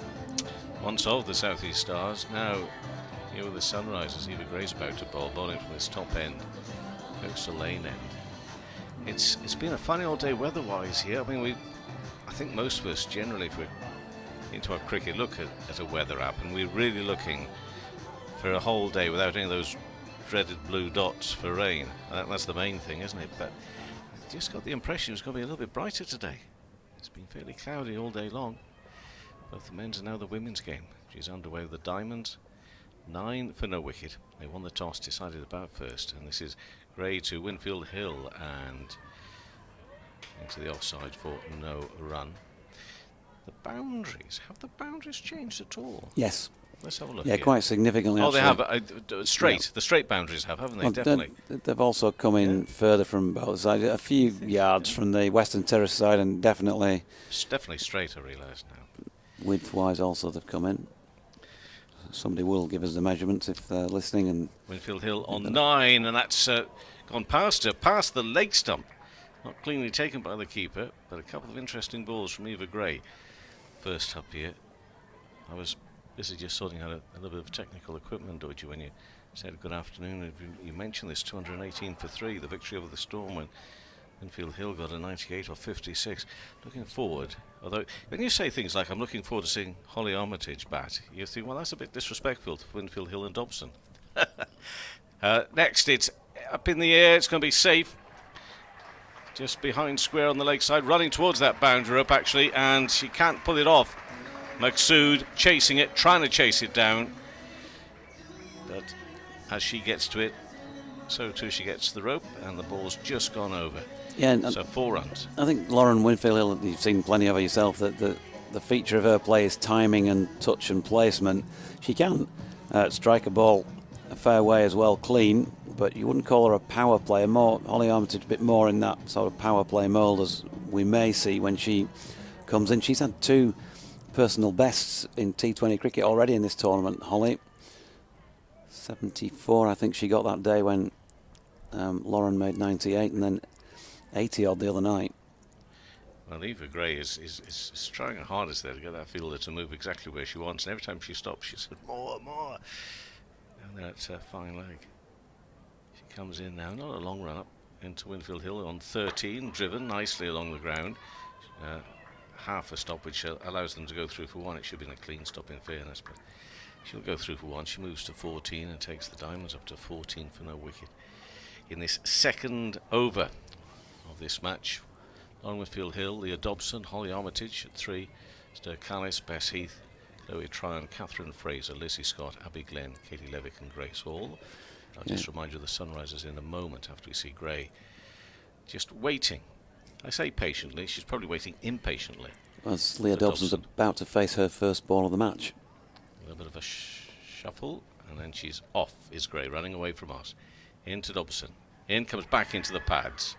Easily going down. Sunrisers of Maddie Villiers, Dane Van Niekerk, Cordelia Griffith, Grace Grivens, Amara Carr, Florence Miller, Jo Gardner, Eva Gray, Kelly Castle, Lizzie McLeod, and up to her Maqsood. That's the way the Sunrisers line up today. And our officials have caught my eye as well. In Phil Muston and Simon Widdop. Our two umpires out there. Next ball in bold, and that's driven nicely, but straight to the fielder in the covers by Dobson. Thought she made good contact with that, but straight to the fielder, no run. 14 for no wicket then after 2 overs. Lauren Winfield Hill on 14. Dobson faced those few balls at the end there. Yet to get off the mark. So, we're up and running on this Sunday afternoon. A couple of games in the Charlotte Edwards. Another couple of games going on in the men's Vitality Blast as well, which is a bit strange. I mean, it was a busy night Friday night, but you would have thought maybe in what is a packed programme really for both the men's and the women's competition, we might have had a few more this afternoon in terms of games, but not to be. Let's make the most of what we've got in front of us here this afternoon. Yeah, change of bowling at the Howard stand end. It's Grace Scrivens coming into the attack for Sunrisers. So Maddie Villiers just having a breather after that first over, which went for 9. And in comes Scrivens, and Lauren Winfield Hill just stepping away, opening up the leg side, and wanted one. She did it pretty much straight out the fielder at straight mid wicket, and Leah Dobson was less than enthusiastic to join her in attempting to complete the run, so they stayed put, dot ball, and then she's pinged this one in halfway down the track, and Winfield Hill's got it away. She did use a bit of power as well as timing there, but a good piece of fielding has just prevented the boundary out at Cowshot corner. Nicely executed by Lauren Winfield Hill, but she couldn't quite get it straight enough to get it beyond the fingertips of the fielder. She's on 15, as are the Diamonds here, after 2 balls of the third over.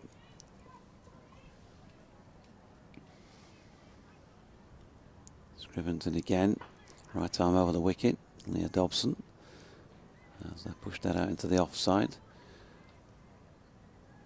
And again, no run, long on is out, and the other outside the circle is the sweeper at mid wicket, who's may come into play here. No, she won't, because that's been beautifully flicked off her legs by Leah Dobson, backward of square leg, 1 bounce, and away for 4 runs. So first boundary to Leah, she's getting going. Got a 41 in that game against the Sparks. 3 runs victory, defending 135, low scoring game there at Birmingham. Best score so far in this competition for Dobson. And she's flicking this latest delivery into straight mid wicket, no run. Ringfield on the offside, 4 of them up inside the circle. Short fine leg in place, as well as square leg on the one, who may come into play here. Yep, she's coming in to pick that up off the pads of Dobson, completing up to Scrivens over, the third of the match, which cost her 5 runs. So 19 without loss after 3 of the Diamonds. It's a fairly tight start. We did see a 200 play, 100 and quite a few earlier in the men. See another change of the bowling here. It's Kelly Castle who's going to become Kelly Castle come into the attack? Not too sure, is it? Yep, that's what was just announced. It is what was just announced. Sunrise's skipper. And she's going to bowl from the Kirkstall Lane end. She's going to come into Winfield Hill, who's sort of racing along already to 15, is what we expect from the opener. International opener. This is in the air, and this is going to go quite some distance. Not quite the distance for 6, but it is a 4 with some power away to our right-hand side. That's long on. Winfield Hill, who doesn't always come off, and I put this point to James Carr when we spoke to him on Sports Extra at lunchtime, the importance of obviously such a brilliant player in Lauren Winfield Hill. If she does miss out at the top order, you've got to make sure that the rest know that they can step in and fill those runs she's missed out on, because she is so formidable and so very often consistent as well. But they still manage to pick up wins even on those occasions that she's missed out. But she looks as if she might be in the mood today. She's moved to 19 with that 4. And Castle bowls again. This is in the air. This could be out, and it is. Simple catch in the end. Winfield Hill has gone for 19, and the catch by Maqsood taken at mid-off. Well, simple, soft-looking dismissal. She can't quite believe it herself, Lauren Winfield Hill. But she's gone for 19, and it's 23 for 1 in the 4th over. Yeah, the shot was there to play. There's no doubt about that. It was up there in the slot, but she just hasn't executed it well enough. She probably just needed to put a bit more oomph into it. And I was going to say to you, the ball before that she hit for 4, if she didn't put that way she wanted to, her head was a bit offside of the ball, and a bit of bottom hand came through, and she didn't quite time that as well as she might. She kind of gave the body language reaction that, yeah, I've got 4, but I know that I could have hit that more cleanly. And on this occasion, she did pick it up, but just pushed it really to mid-off. So a disappointment for her after such a good start. But she has at least got them off to a start. And, well, here she is, the woman of the moment, the Northern Diamonds captain, Holly Armitage, after that personal best on Friday night, coming in at number 3 at 23 for 1. Must have been a terrific game to watch that. Down to the last ball, 2-wicket victory. Scores so far of 74, 27 and 82 for Holly Armitage. What can she do here this afternoon in front of the home crowd again? And she awaits the delivery from Castle. Castle getting a wicket with just a second ball. Armitage faces and driven into the offside for no run. So just takes her guard again, having to just put herself in the mind of what went so well for me in the last few matches. Let's get back in the groove. If only it were that easy. Maybe to keep it going. Let's see if it will be easy for her or not. Faces a second ball. Castle bowls to her now. Goes back, worked way onto the onside. A shout of no. I'm not too sure from whom, but whoever it was made that call. It was the right call. 23 for 1. 2 balls left of this 4th over. Maqsood, who I saw bowl yesterday, and obviously she's got such a great reputation, she just throws the ball back to Castle here, but interesting to see how she gets on this pitch and how the Diamonds cope with her. Castle in bowls, goes back to Armitage again, just has to be content with punching the ball straight to the fielder. So Castle, I thought the Diamonds made a good start here, but Castle has sort of not only taken that wicket, but sort of put a little bit of a squeeze on in this over. Armitage again, head down, and she's off and running. Is Castle in bowls? Does she find the gap? She does perfectly. Beautiful. That gap there to the left of Maqsood this time mid-off. There's someone out there extra cover, but pierced right in the middle. Terrific placement and terrifically timed the shot as well for 4. So she's off the mark, along with Dobson. They're both on 4, and the Northern Diamonds are 27 for 1 after 4 overs. Yeah, super shot from Holly Armitage. I've been saying this a bit recently, Kev, that I don't think we sometimes on commentaries make enough about where a player places a shot, splitting the gap between fielders. We talk about power and timing and all those sorts of things, but you know, one of the great things about quality batting is where you hit those shots as well. It's all right timing it superbly, but if you hit it straight to a fielder, it's not so good to anybody, is it really? And that was superbly placed by Holly Armitage. First ball of this latest over. sees Maddie Villiers back into the attack at the Howard stand end for over number 5. That's a dot. Leah Dobson on strike.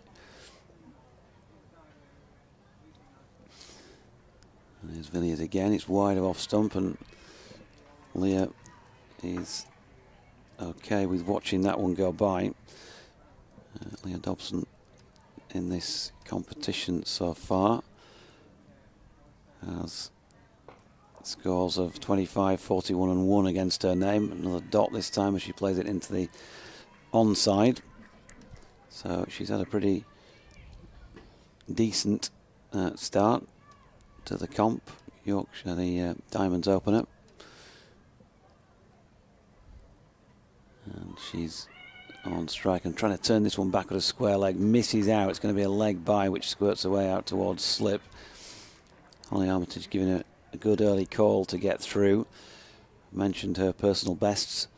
Holly made 74 here against the Storm in the first match in this competition that the Diamonds play, then 27 against Sparks at Birmingham, and then 82 down at the Oval the other night, and she's on strike. Yeah, that's another brilliant shot. That really is high class from Holly Armitage. A little bit of room to work with, but she made it into more room by stepping away to the leg side of straight, and she's pierced the gap. And again, talking about placement, that is just fantastic. There's not a lot of gap to pierce there, and she's got it away through extra cover for 4. Super stuff. She's on to 8, 32 for 1. One left in this 5th over, and sense prevails and doesn't go for one shot too many, just pushes it back to complete the over at 32 for 1. I know you need to be careful with your cross-sport analogies, but are you with me, and tell me if you're not? Are you with me on that shot was almost like a free kick taken by Gareth Bale that somehow bent its way around the wall? It had that sort of shape to it, didn't it? In the way that she sort of, played it beautifully, but it did have a bit of a bend on it, just out of the reach of the field. It raced away. Terrific placement. It interested both fielders for a moment or two, but then they realised there was no chance. Yeah. And further to your talk of your excitement or your appreciation of the placement of shots, for me, if this format is to hold me for more than just a few more years, you do need a bit of variety of shots. It can't just be the bish-bash, can it? You know, the subtlety, the skills. We need plenty on show. Oh, and again, Dobson this time, out through extra cover.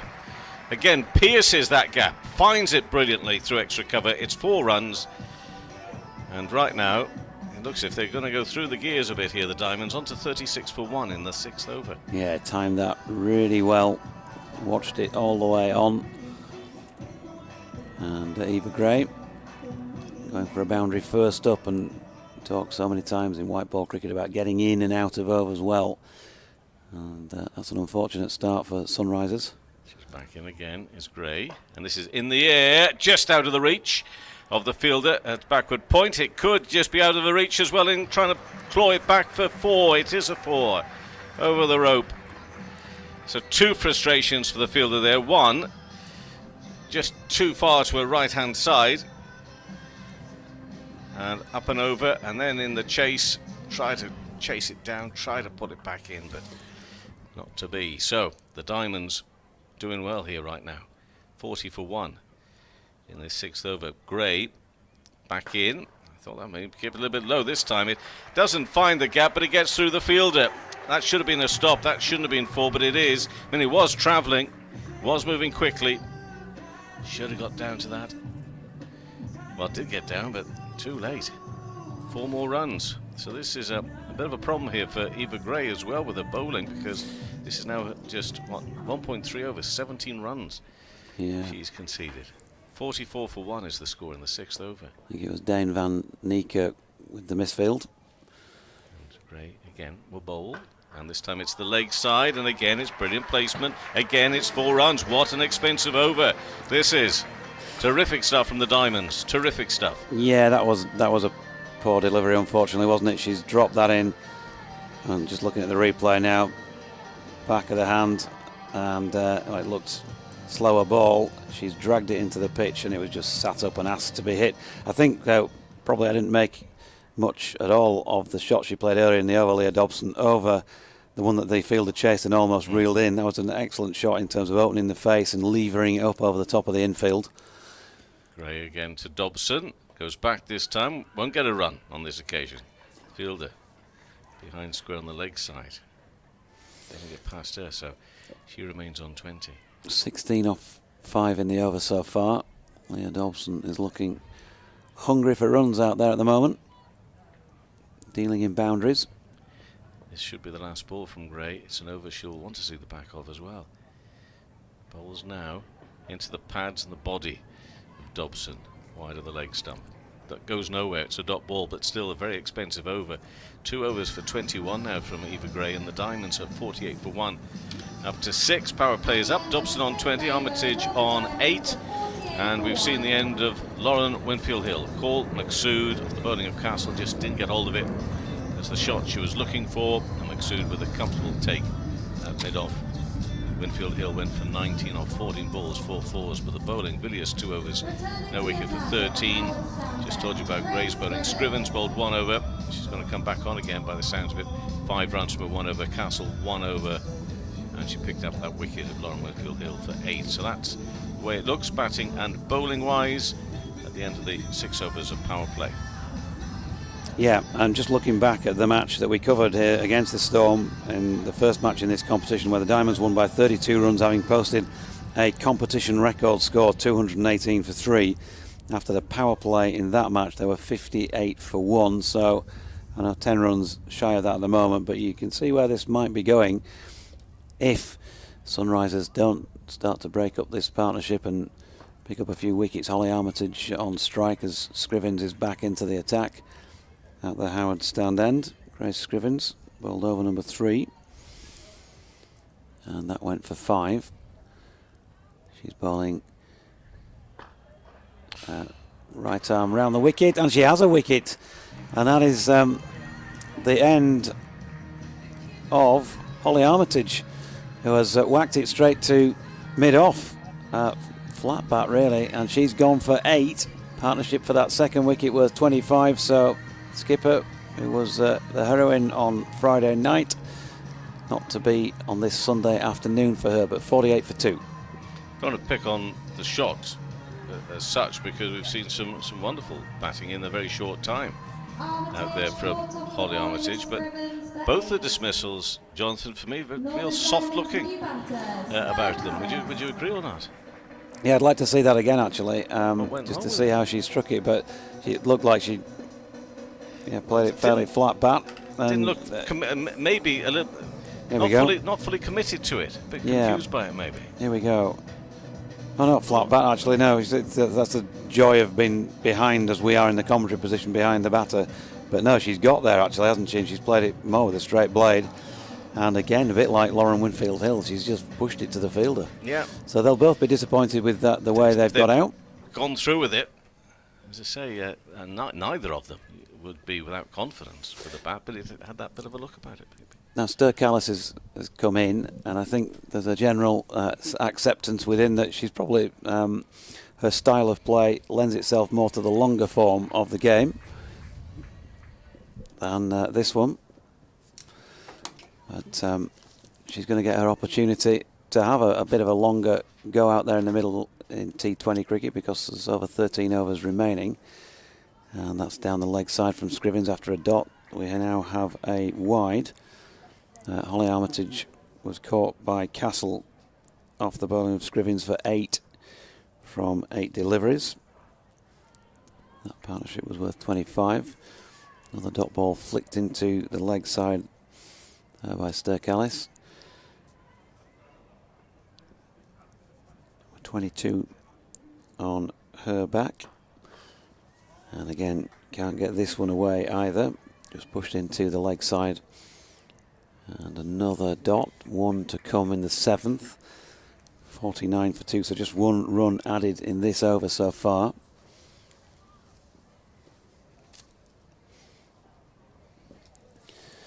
And that is pushed back up the pitch once again by Sturkallis. So she is having a look at this in the early stages, but all credit there to Grace Scrivens, who has conceded just the 6 runs from her 2 overs so far and taken that wicket of Holly Armitage. Delighted to say that we're joined in the box here, well, not only by James Carr, the Director of Women's Cricket for the Northern Diamonds, whose voice we'll hear as well. Kev's just stepped aside though for Emma Marlowe, who of course played for England in the Under-19s World Cup, Rachel Hayhoe Flint Trophy winner.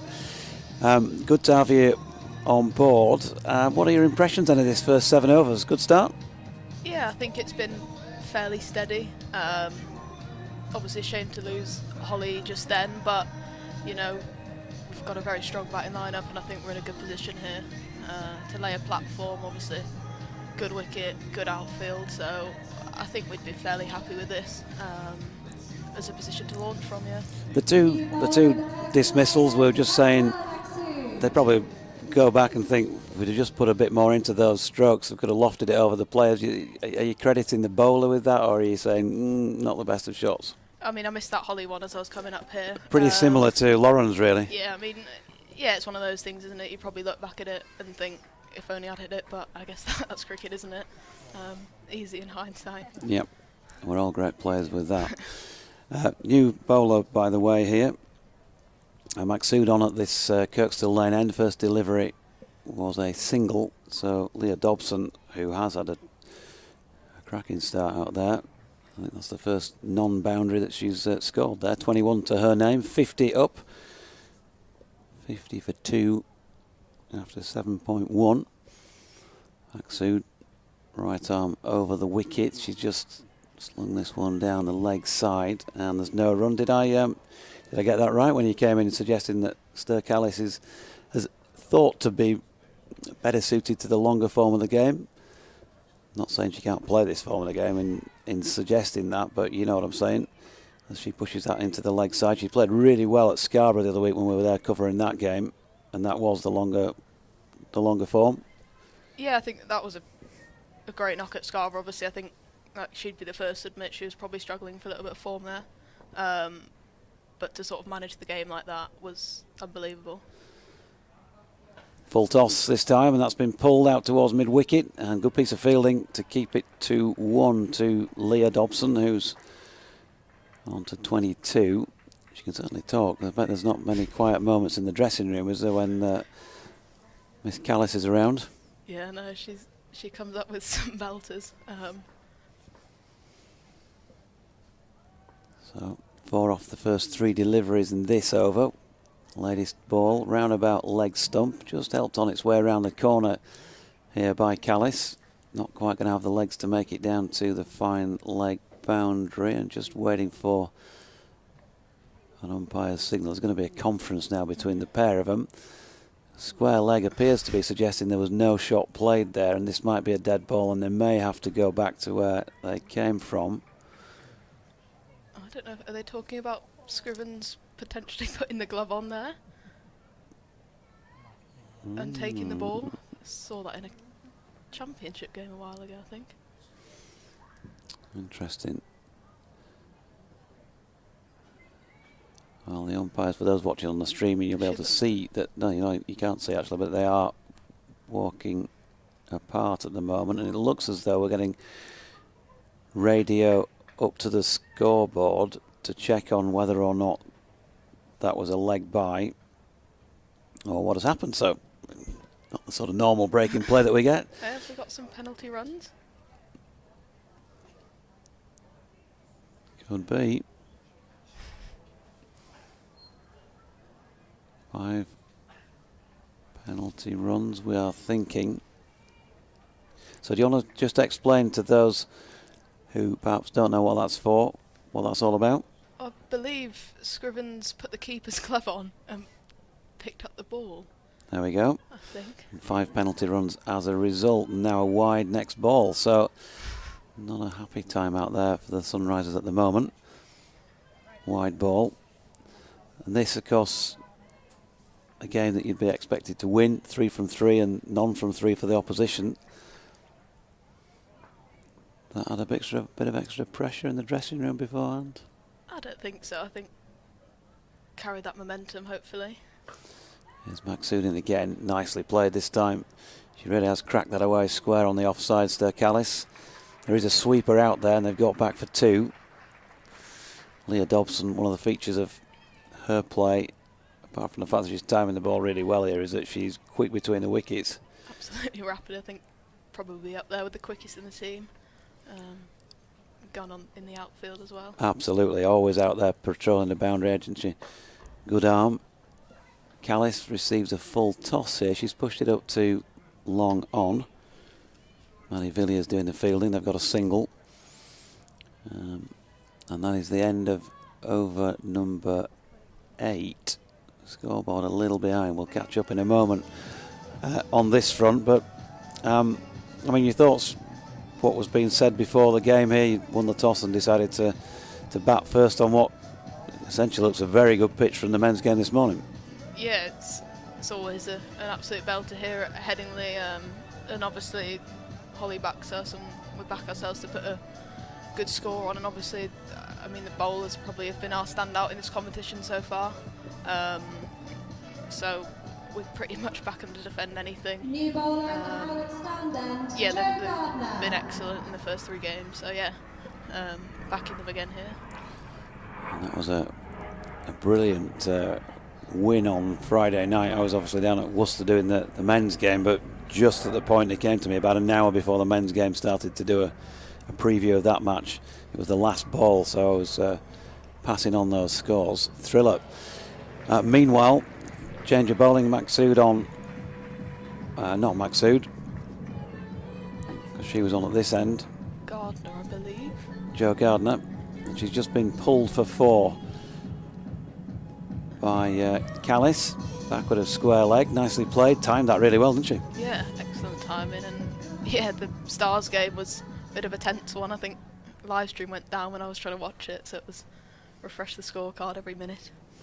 Jo Gardner did a bit of commentary actually with us down at men's game at Northants last year, I think it was, with Andrew Rudd and myself.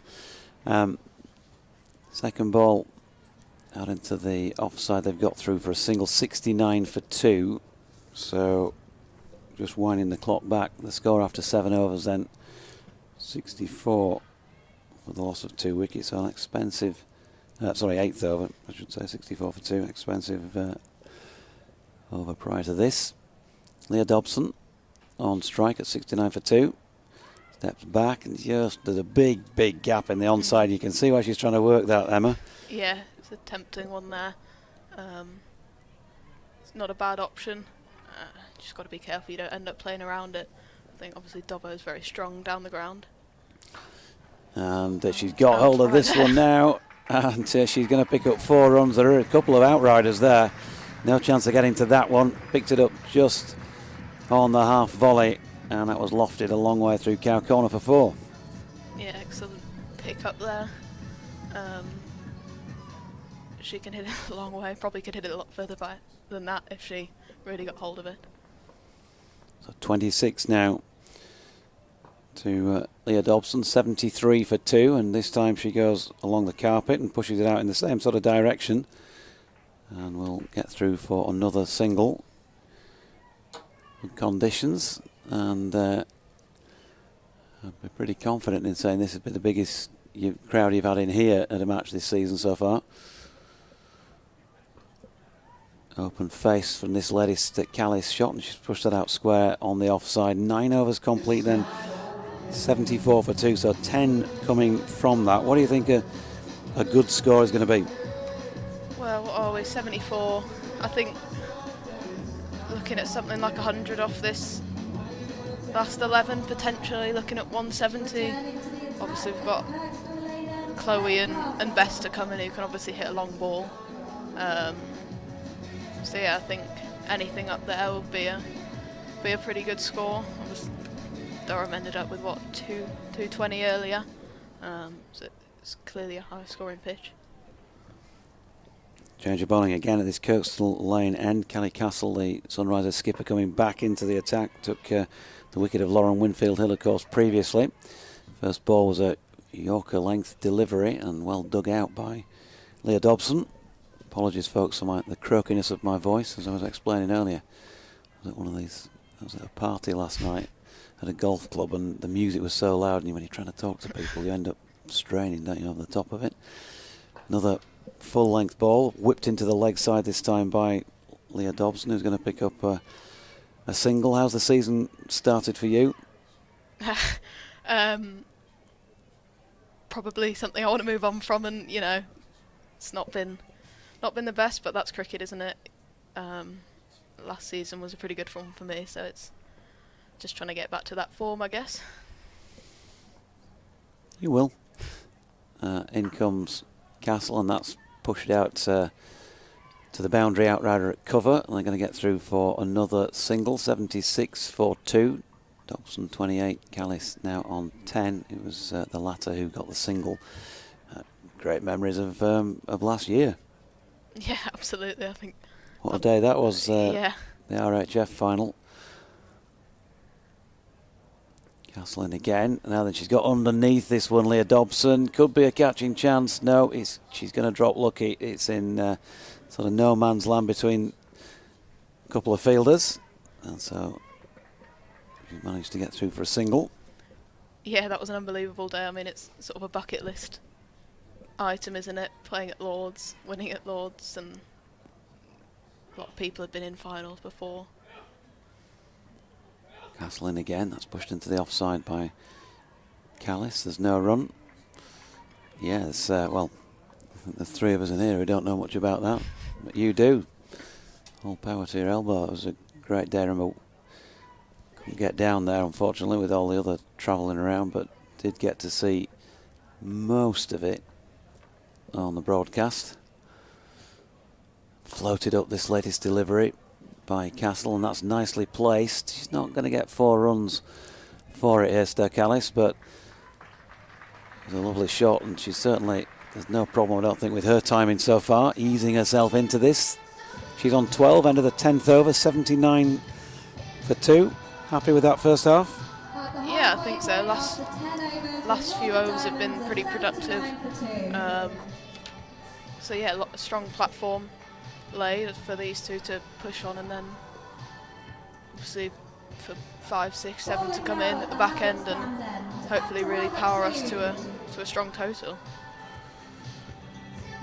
Still to come, Bess Heath. Well, we know if she goes in and pulls the trigger, runs will come quickly. It's the same for Chloe Tryon. I'm really looking forward to seeing bat like you know she can do. I haven't witnessed that at first hand just yet. Magsood back into the attack at the Howard stand end. That's pushed up too long off, and she's really timed that superbly again. Leah Dobson, is it 4? I believe so. Was there any contact with the rope? It looked like it was 4, didn't it? It just rolled along the rope. Yeah. Yeah. Has it been signalled? There's still some debate as to whether it definitely hit the rope, looking at the replay. But to be fair to the fielder, it did run back off the rope, and she was not actually looking at the ball at the point it did hit the rope, so I don't think there was any skullduggery. 83 for 2. Dobson on to 33 after another cracking shot. He's just reaching for this one, wide of off stump. Misses out. Conditions much nicer this afternoon than they were this morning. Yeah, sun's out. Floodlights off. There's Magsood again, and Dobson again has timed one nicely, but she's hit it straight to long off, unfortunately for her, so she'll get just the one. So come on, give us the goss. What's going on behind the scenes? Come on, this is what we want you on air for, really. Just hopefully carrying on with this winning is what's going on. You're playing a straight bat to that one, Emma Marlowe. I said to James Carr, bring us somebody on who'll dish the dirt when she's on air. Come on. Oh, beautiful shot by Callis this time. Now, long off had been brought up inside the circle by Magsood, who put long on out. And that is an excellent effort to clear the field and 4 more. Yeah, beautiful shot there from Stair. Just starting to get going here, touch wood. And yeah, just taking any pressure off Dobson as well.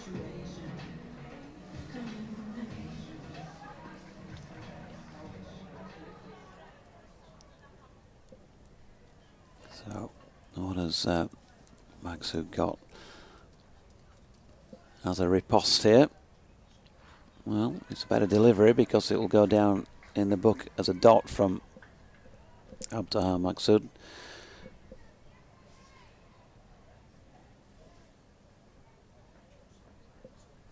Callis on strike on 16. Partnership for this third wicket unbroken at 40, and she's pulled one out towards the sweeper on the cow boundary, and we'll pick up another single. 11 overs complete that. A really productive one with 10 runs coming from it. Yeah, another good one. Really starting to get a bit of rhythm here now. So yeah, hopefully these two can keep pushing it on and put the Sunrisers under even more pressure.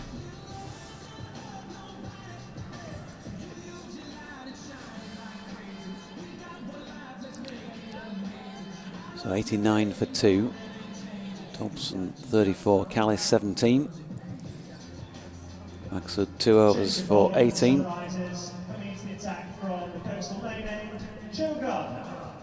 there you go, Jo Gardner coming back on. She bowled previously at the Howard stand end, 1 over for 10. And she's on for this 12th over at the Kirkstall Lane end of the ground.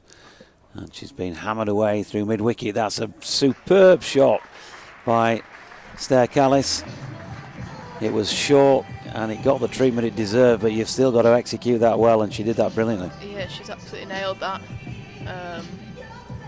That's the sort of ball that sometimes when you're not in it, you can just end up plinking for one, can't you? But she's managed to pierce the field beautifully. So 93 for 2 in the 12th. It's looking like another sizable score here for the Diamonds.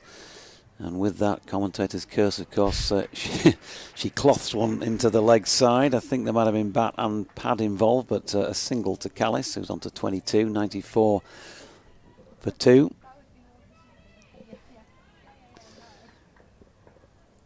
So Leah Dobson back on strike. Partnership now worth 46.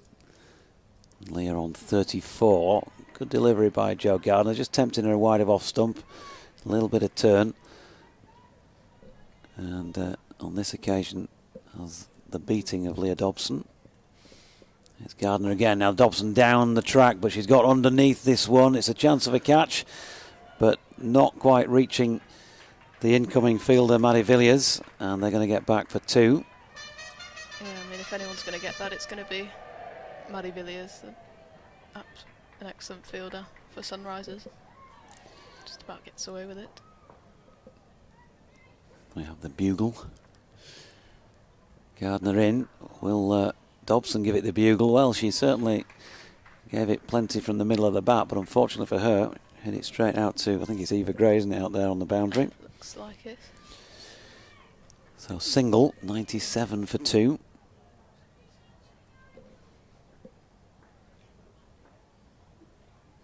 And Gardner in again, and cracked away square this time by Callis. There's a misfield at point. I've been swept up out there in the deep for the concession of just the 1 run, but I think both these players timing this superbly. I think again it underlines how good a deck this is as well, prepared by Richard Robinson and his team. 12 overs in, 98 for 2, and another 9 runs coming from that one. And I don't know how much debate goes on in dressing rooms about opposing bowlers as opposed to opposing batters when you're thinking about the plans how you're going to bowl to them. But if you were thinking about sort of taking the game back to the bowlers, attacking them, putting some pressure on them, then they're answering all those calls, aren't they, the girls here? Yeah, no, definitely. I think, you know, sort of after the power play, it could have gone either way. After we lost Holly, but these two have really built a strong partnership. Maddie Villiers back on at the Howard stand end, down in the potential run-out mix-up. Stair Callis hitting that into the offside. Leah Dobson was straight out of the blocks but was sent back. No harm done.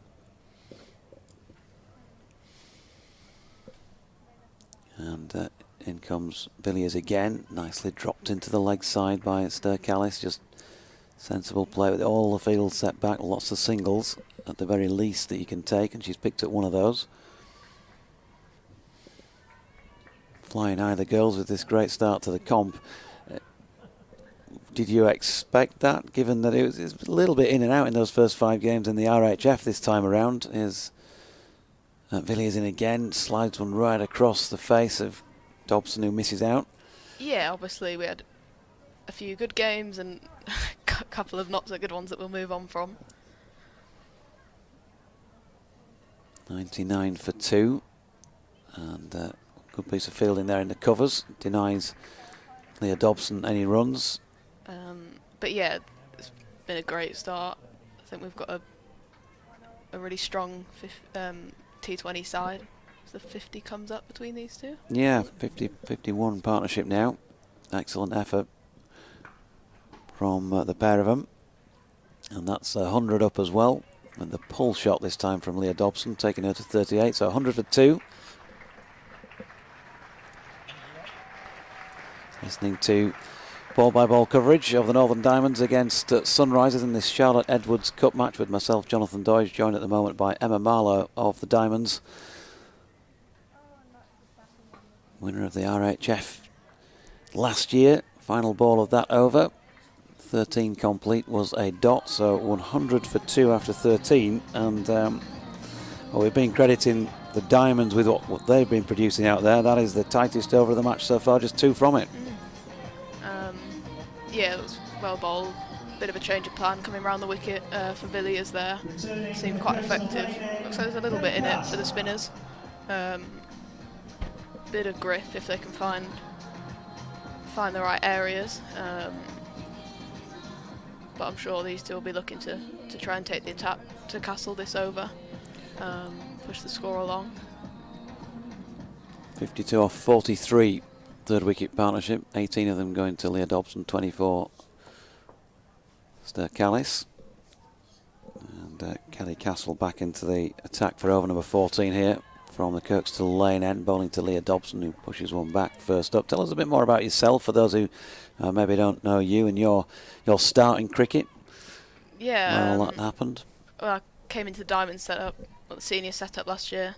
Made my debut in May. Dobson on strike. Castle is in and bowling. That's pulled out towards the straight mid-wicket boundary, and a good tumbling stop out there by Eva Gray. Really good piece of fielding.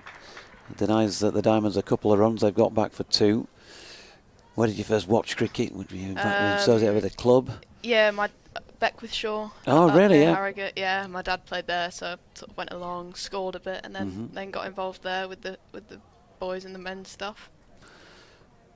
That's floated outside off stump and nicely played here by Leah Dobson, and a really good one-handed pick up on the boundary edge as well by Joe Gardner, who returns that with interest. 1 run. I've played out there many times myself. Whereabouts? Beckwithshire. Where do you play? Well, I'm sort of almost past that, shall we say, these days. Castle comes in, and that's pulled straight by Callis for another single out to Cow Corner. I am associated with Rawdon Cricket Club, so I played at Beckwithshire for Rawdon and also for Horsforth Hall Park previously when I was there. Been over there many times. Yeah.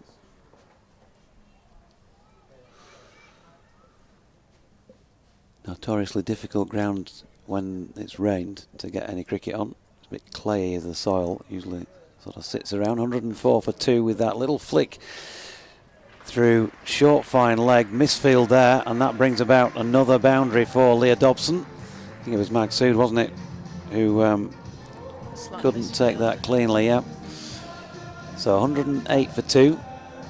And Leah Dobson, I was saying, she's had a decent start to the competition. She's not made the headlines of Lauren Winfield Hill or Holly Armitage yet, but yeah, looked in good she's nick. going pretty well here. And she's pulled another one, and she's going to get possibly 4 more. No, Eva Gray's going to cut this off, misfield at square leg. And they've got through for 1. I think Leah is a bit dirty on herself with that one, because I think she thinks she could probably have timed it better than she did. Either way, she's still in there pitching. 14 overs gone, 109 for 2.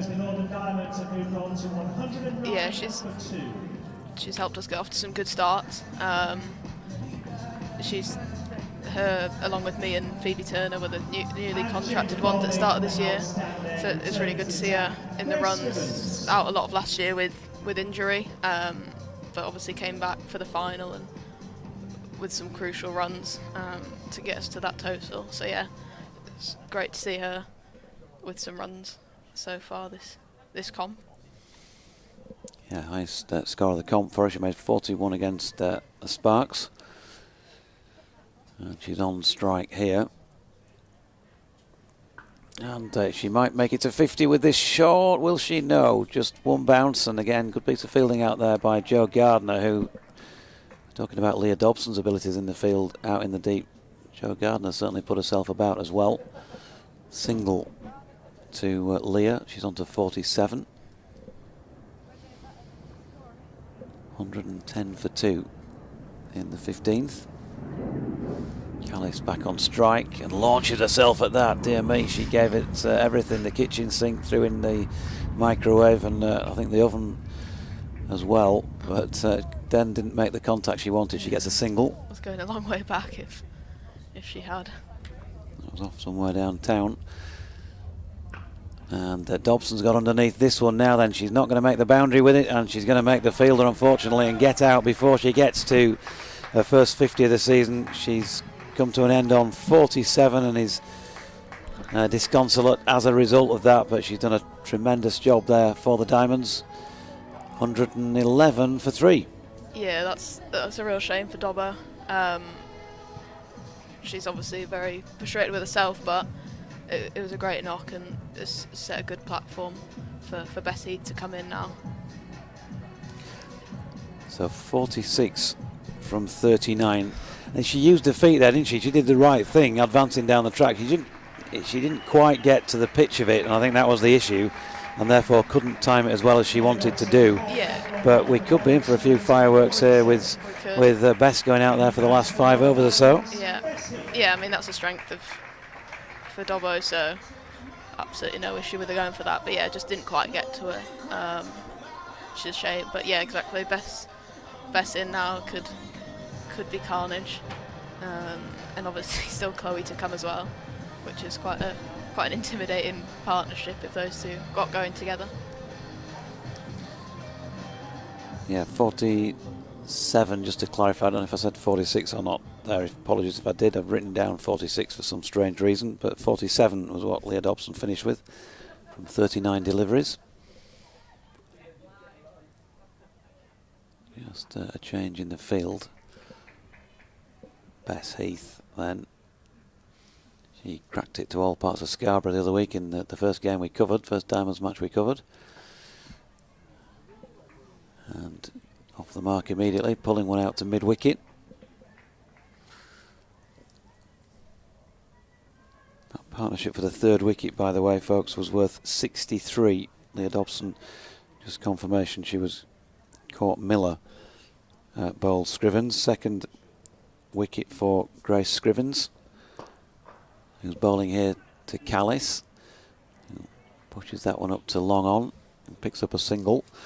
And Stir Callis has just played a sort of anchor, really, hasn't she? Here, run the ball around, picked up some boundaries. And it's good from the Diamonds' point of view that she is seeing it well. And then they've got a player of the destructive qualities of Bess Heath, who misses out here with a flick to the leg side, which wraps the pad. End of the 15th, 113 for 3, just the 4 runs from it and a wicket. So Sunrisers will take that as a little win. Yeah, good couple of overs for the Sunrisers.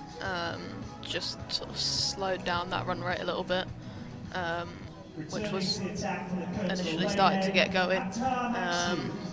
But still 5 overs to go, so hopefully we can kick on here and put the pressure back on them.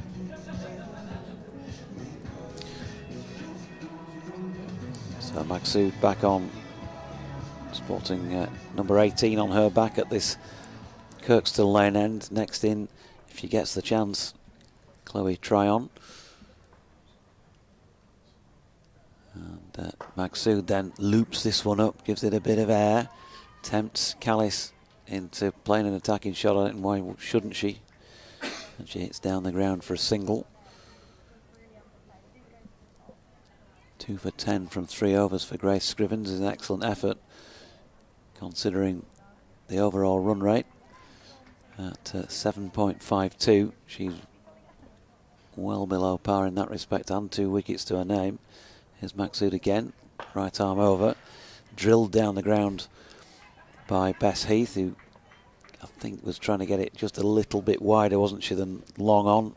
Got it a bit too straight on this occasion. Hit very hard as well. A few feet either side, and that would have flown away. Yeah, you wouldn't want to get in the way, would you, if you were in the ring? And she got hold of one.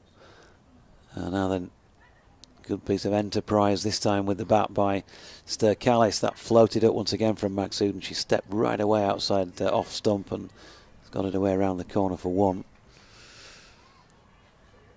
Yeah, bowling at Bess in the indoor nets is never a never a fun task. 116 for 3. Full toss, smashed away.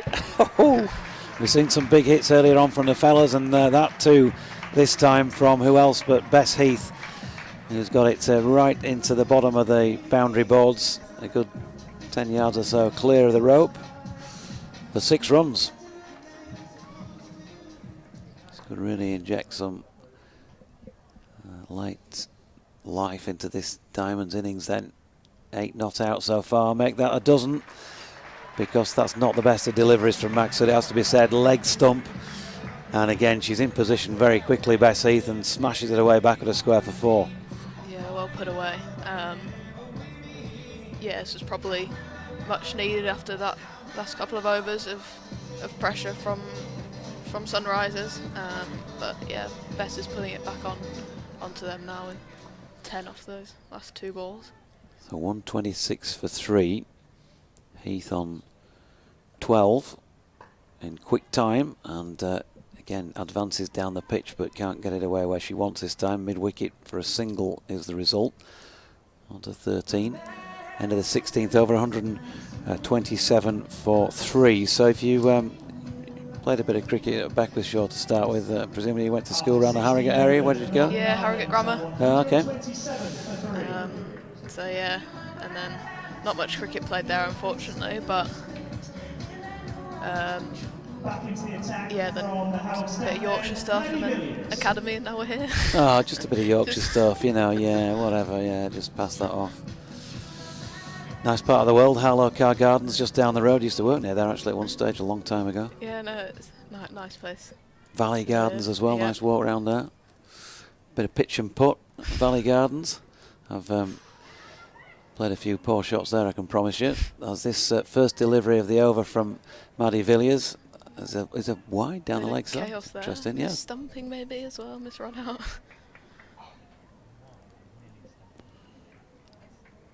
All sorts going on. So they got through for 1 run, and it was a wide as well. 129 for 3. Villiers in again, and that is not a stumping, that is a wide. She's walking off. Now she is given out as well, of course, and so that is the end of Sturkalis. Yeah, nicely bowled. 29 for 4, and it's going to be Chloe Tryon to have a try for the last 3 overs and 5 balls here. 130 for 4, but that's another excellent effort from one of the Diamonds batters, and Sturkalis. Just looking at it once again, she's slung it wide, and a tidy piece of keeping to take the bails off. And so stumped off a wide. 130 for 4. Not something you see very often, I have to say. No, it's clever from Villiers there, just saw her come in, and yeah, excellent work from Carr there. But I mean, this is a pretty ideal situation for these two. Try on then. Wearing 94 on her back. First up is pushing one up into the onside. Long on. They pick up 1. 131 for 4. And I'll clear up the Sturkalis details in a mo. because Bess Heath trying to play a sweep shot to this delivery, which squirts out towards slip. The leg bye is given. Callis stumped Carr, bowled Villiers for 29 off 28 deliveries. Now bang on the end of the 16th over. And then Tryon has hammered this one away out towards Cow Corner. He's only going to get the one because there has been some good athletic fielding around the boundary edge by the Sunrisers. One or two issues with one or two of the fielders in the ring at times. A few fumbles. Certainly no problem with the outriders' work. Now there's a big appeal for caught behind here. And Carr pretty confident that she's got a nick on that one, as is Villiers, but not out. Yeah, big shout there. Nothing from umpire.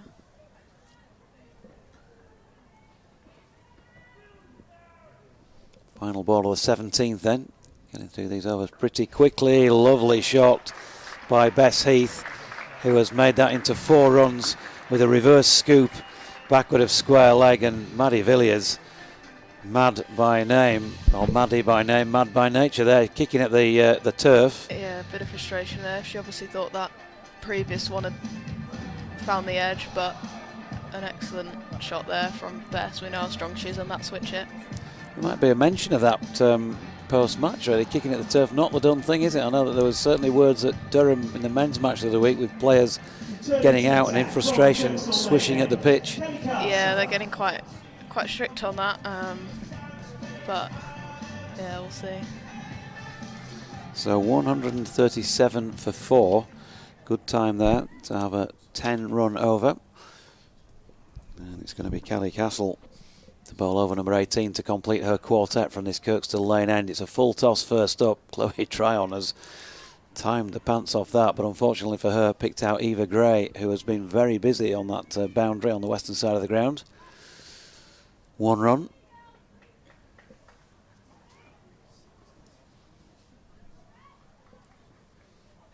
Partnership for that 4th wicket, by the way, was worth 19. Fielder just been sent out to deep backward square, and therefore one coming up inside the circle at mid-off.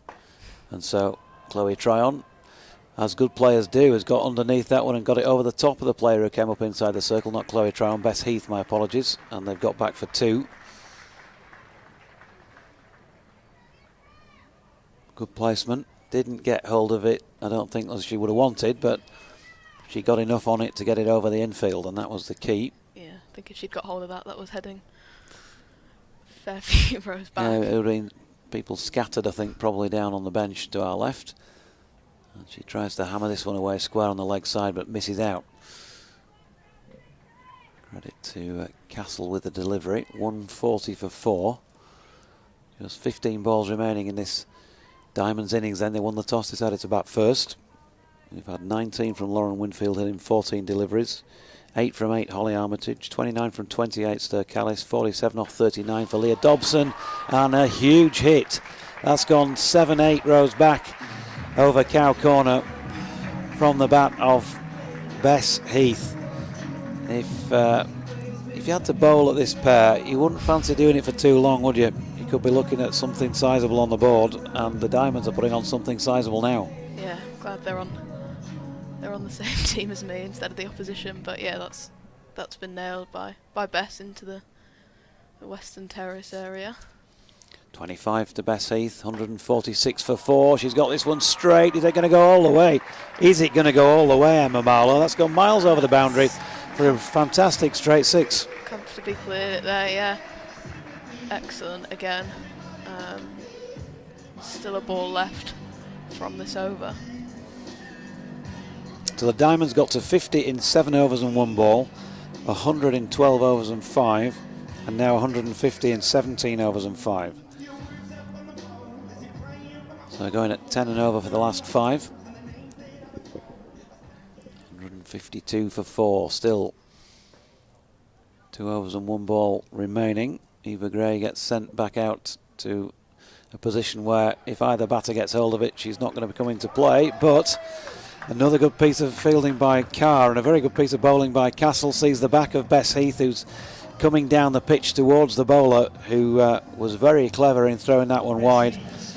And she has been stumped for 31, a whirlwind 31 though, Emma, off 14 balls. Yeah, again, a good bit of bowling, similar to the dismissal of Callis. But yeah, I mean, we'll happily take that. Just really push that score along. Get us up towards that 170 mark, hopefully, by the end. So partnership for the 5th wicket worth 22. And that was the end of the 18th, wasn't it? So 22 off the last 2 overs between the pair of them. Yeah, very handy partnership. Catherine Fraser, yeah, Catherine Fraser, number 70. Still getting used to that, given that she's only just started turning out down here. Joe Gardner. And as you probably heard, Joe Gardner is going to bowl over number 19 from the Howard stand. Then 2 overs for 19 for her. Well bowled, Kelly Castle. 4 overs, no maidens, 2 for 37. And Chloe Tryon has got this one fine off a top edge sweep, really, and has picked up a single.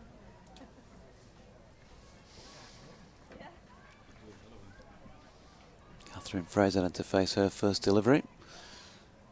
Number 70. Facing Joe Gardner here. Has a little lash at one wide of off stump first ball and misses out. She fitted in well. Yeah, absolutely.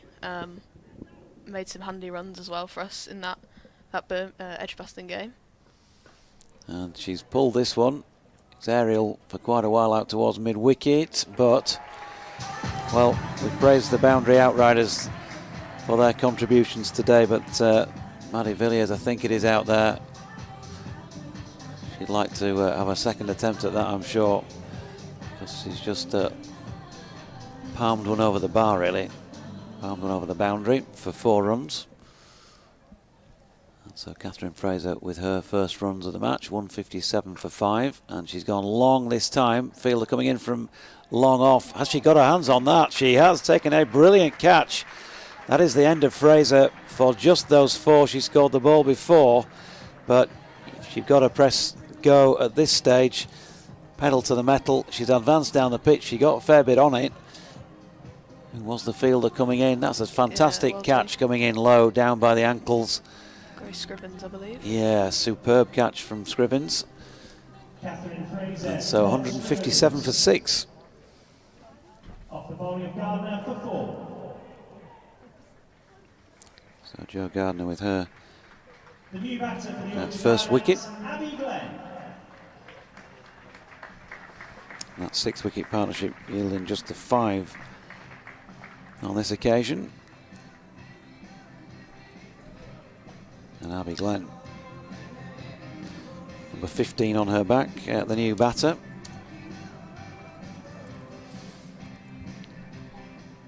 Let's have a look at Abby's stats in the comp so far with the bat. Didn't bat here in that record score against the Storm, 3 at Edgbaston and 1 at the Oval. So she's got like a few in these last few deliveries. She's just pushed the first one back at Joe Gardner. 7 balls left. It's almost a free hit, this one, really, isn't it? Chloe on strike next over, hopefully. Yep, she just chiseled one up in the air into the leg side. She's going to get one, I think, in about a second, and I'm sure Chloe Tryon would have liked to have got back and had a go at the last over, but she's going to have to settle for the 1. 158 for 6 after 19. Yeah, she was looking for that 2 there, but probably wise in the end.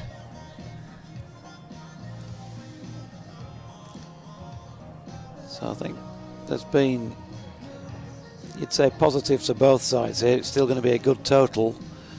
Sunrisers look like they might be chasing more than this at one stage, so... Yeah, it's sort of ebbed and flowed, hasn't it? I think both teams have had control in different periods of the game. Say headed for something like par potentially on this pitch, but still a fair total to chase down. So Grace Scrivens is going to finish at this Kirkstall Lane end of the ground then. 158 for 6, right arm round the wicket, pushed for a single, timed for in fact more than a single. Oh dear me. Eva Gray has had a bit of a shocker there because she's fielded so well out there on the boundary edge as well, but she just let that one through the hands as she bent down to pick it up. It was timed really well and just looked like a routine single, but it's gone straight through the hands, and that is 4. Abby Glenn on to 5 then, 162 for 6, and she's going to get this one away backward of square. And they're going to pick up one more. So Chloe Tryon's got 4 deliveries to try and open the shoulders here.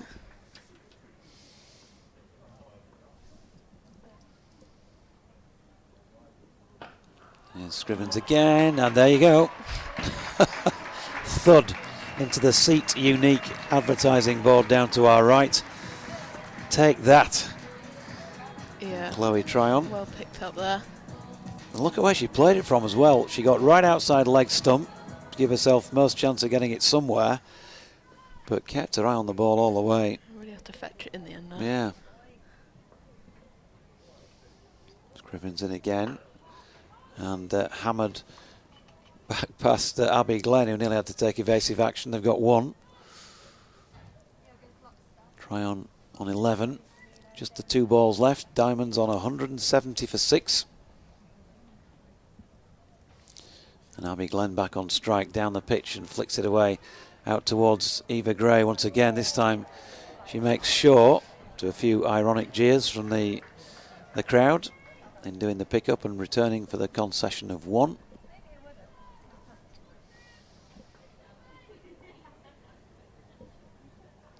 .171 for 6, final ball of the Diamonds innings. Tryon on strike, and she's drilled that one but not timed it like she can. Up to long off, and they're going to take the second, but inevitably that means a run out. So Tryon will get 1 run for it, but Abby Glenn run out going for the second there. So she's gone for 7, and the Diamonds 172 for 7, the total from their 20 overs. Assessment of that in terms of what you wanted when you set out there today? Yeah, I mean, first of all, it's a pretty solid score on the board. You know, good pitch, but also, you know, it's very defendable. Backing our bowling lineup there, a lot of contributions down the order. Maybe someone would have wanted to sort of get to that 60-70 mark, but obviously Bess at the end there. Very handy, and then Dobbo and Stair with that strong partnership a bit earlier on. But yeah, I think overall we'll be fairly happy, and hopefully can get out there and defend it.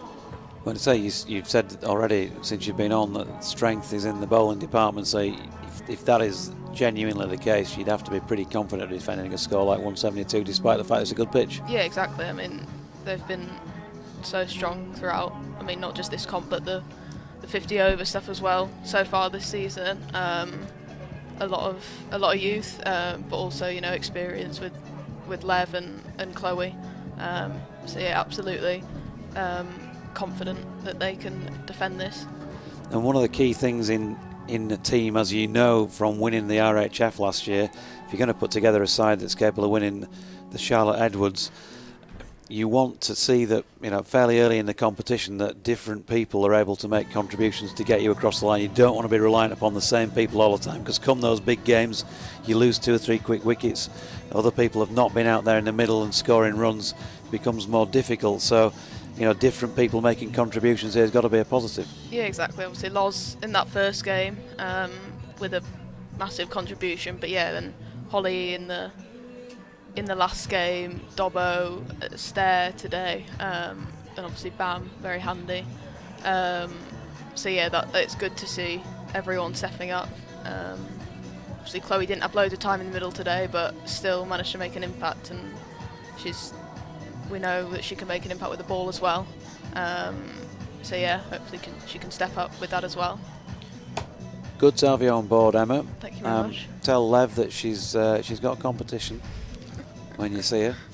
Thanks for your time. I'm not sure how long you're hanging around for it yet. We're going to make a change then, so we'll say thanks and goodbye to you, and best of luck as well with the rest of your season week when you get your future opportunities. Thank you very much. Emma Marlowe. So with that, we're going to take a short break and give me a chance to do a bit of gargling for the throat before we go back on for part 2 of this, with the news that the Diamonds made 172 for 7, so the Sunrisers 173 to win this Charlotte Edwards Cup match.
Please welcome back your umpires for the game today, Simon Widdup and Phil Mustard.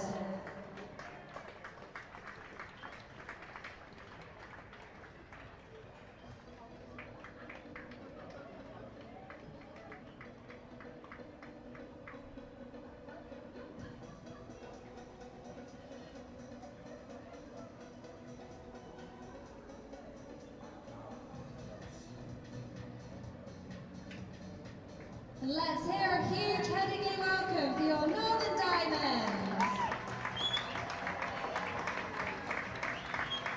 Opening the batting for Sunrisers, Maddie Villiers and Dane van Niekerk.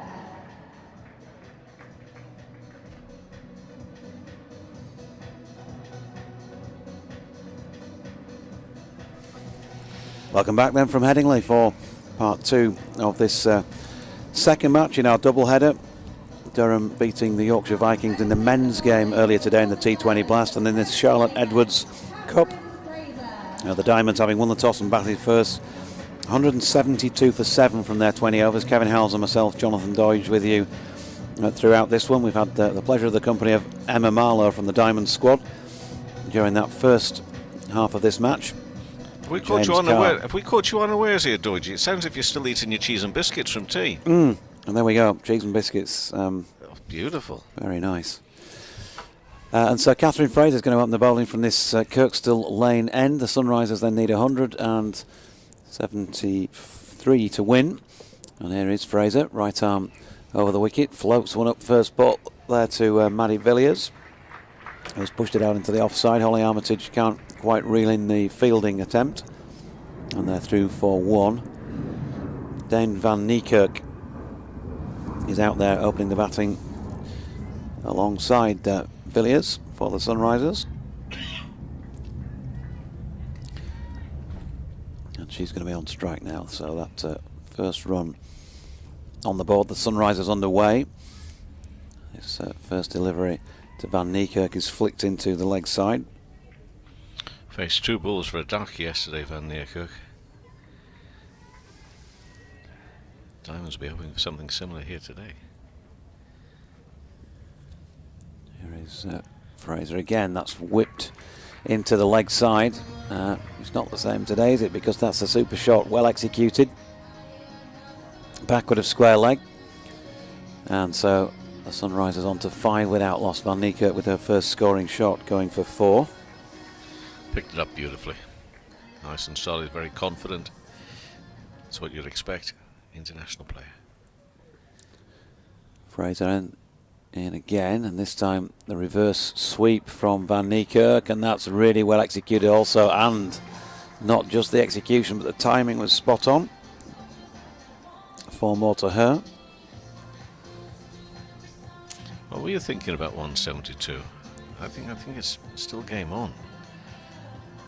Myself. I mean, I was talking with James at the back, and he said, you know, if you're looking at a score of 160 as maybe being, you know, what you definitely need, and then everything's a bonus above. But they got a lot of talent in this batting lineup. Yeah, that's good delivery this time from Fraser. It's full length and just flicked to leg by Van Niekerk. No run.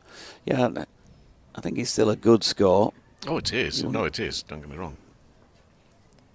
And given that everyone seems to think, including Emma Marlowe, that the Diamonds' real strength is in their bowling, then they should be confident of defending it. But Catherine Fraser just gone for 6 off the last ball to Van Niekerk, who started really well then for the Sunrisers. That first over going for 15 without loss. Yeah, very good start. You know, I mentioned this in the earlier game. You know, you've got to play a little bit of mind games with the opposition. If you get off to a good start here, the Sunrisers, that puts a little bit of doubt in the confidence of the Diamonds. Although they shouldn't be lacking in confidence. They obviously have got off to a good start with 3 wins out of 3. Different narrative to each of the games. There have been some really close games, so they know that they've got the nerve themselves to keep going and backing themselves. But Villiers is on 1 here for the Sunrisers at 15 for no wicket, and trying to chase down 173 to win the game here. And next ball bowled, and that's driven out to extra cover. Oh, and a slight misfield. I think that the Sunrisers, there's no run. It's not a misfield which costs anything. So I think the Sunrisers will be more than disappointed with some of their ground fielding today. So I think they'll be taking a good long hard look at that. Yeah, there were instances where it maybe came off a bit of a bobble on them, some footholds or something on the square, on practice nets and that sort of thing, but even so. Next ball, this is in the air, it's up over the top of the fielder though at mid-on, and that's going to be 4 runs. Powerful start from both Villiers and Van Neerdijk here. Yeah, smashed it away, didn't she? Lofted beyond the field that was up inside the circle. Used her feet well. 2 bounces and a third one onto the rope. Van Neerkerk's on 14, but Villiers has moved to 5, and it's 19 for no wicket midway through this second over. A little bit of work here for Scott, it is, who's doing the bowling. That's played out through mid-wicket. And score at 9, make it now with a single 20 for no wicket. And Neerkerk is back on strike. 14 to her name. This is Scott bowling. Lizzie Scott bowling from the far end. Rugby football stand end, and well, the Howard stand end. She comes in now and gets a little nick. Yes, good catch by the keeper as well to her right hand side. Big wicket. Van Neerkerk has gone for 14. Little bit of width, an edge taken low down by the keeper.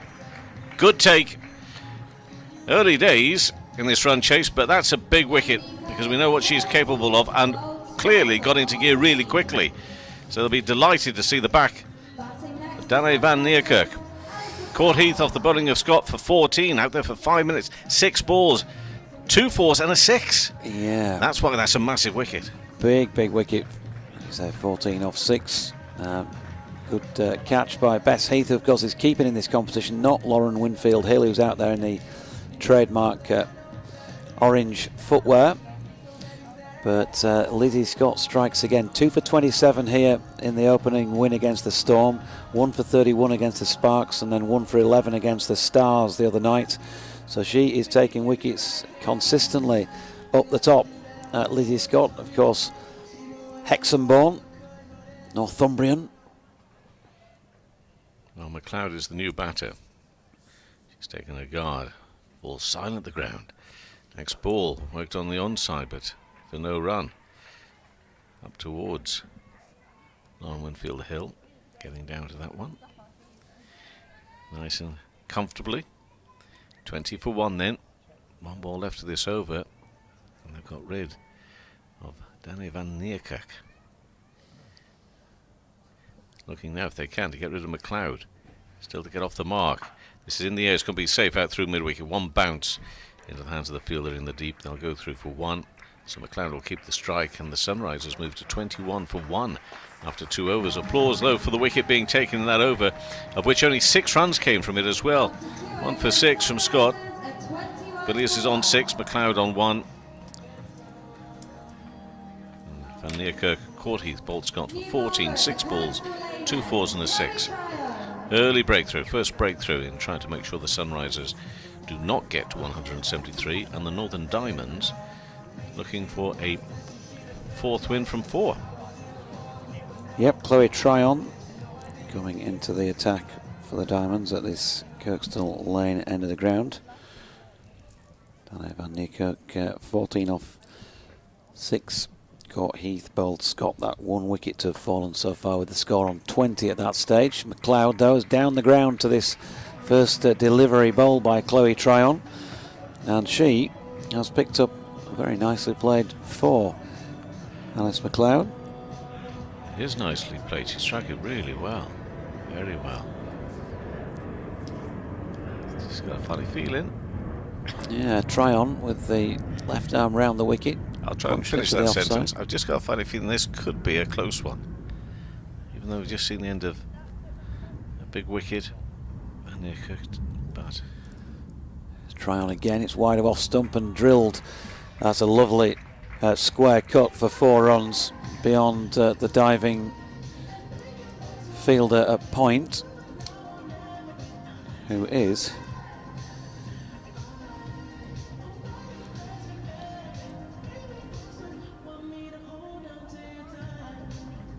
Come on, Dodgy. Come on.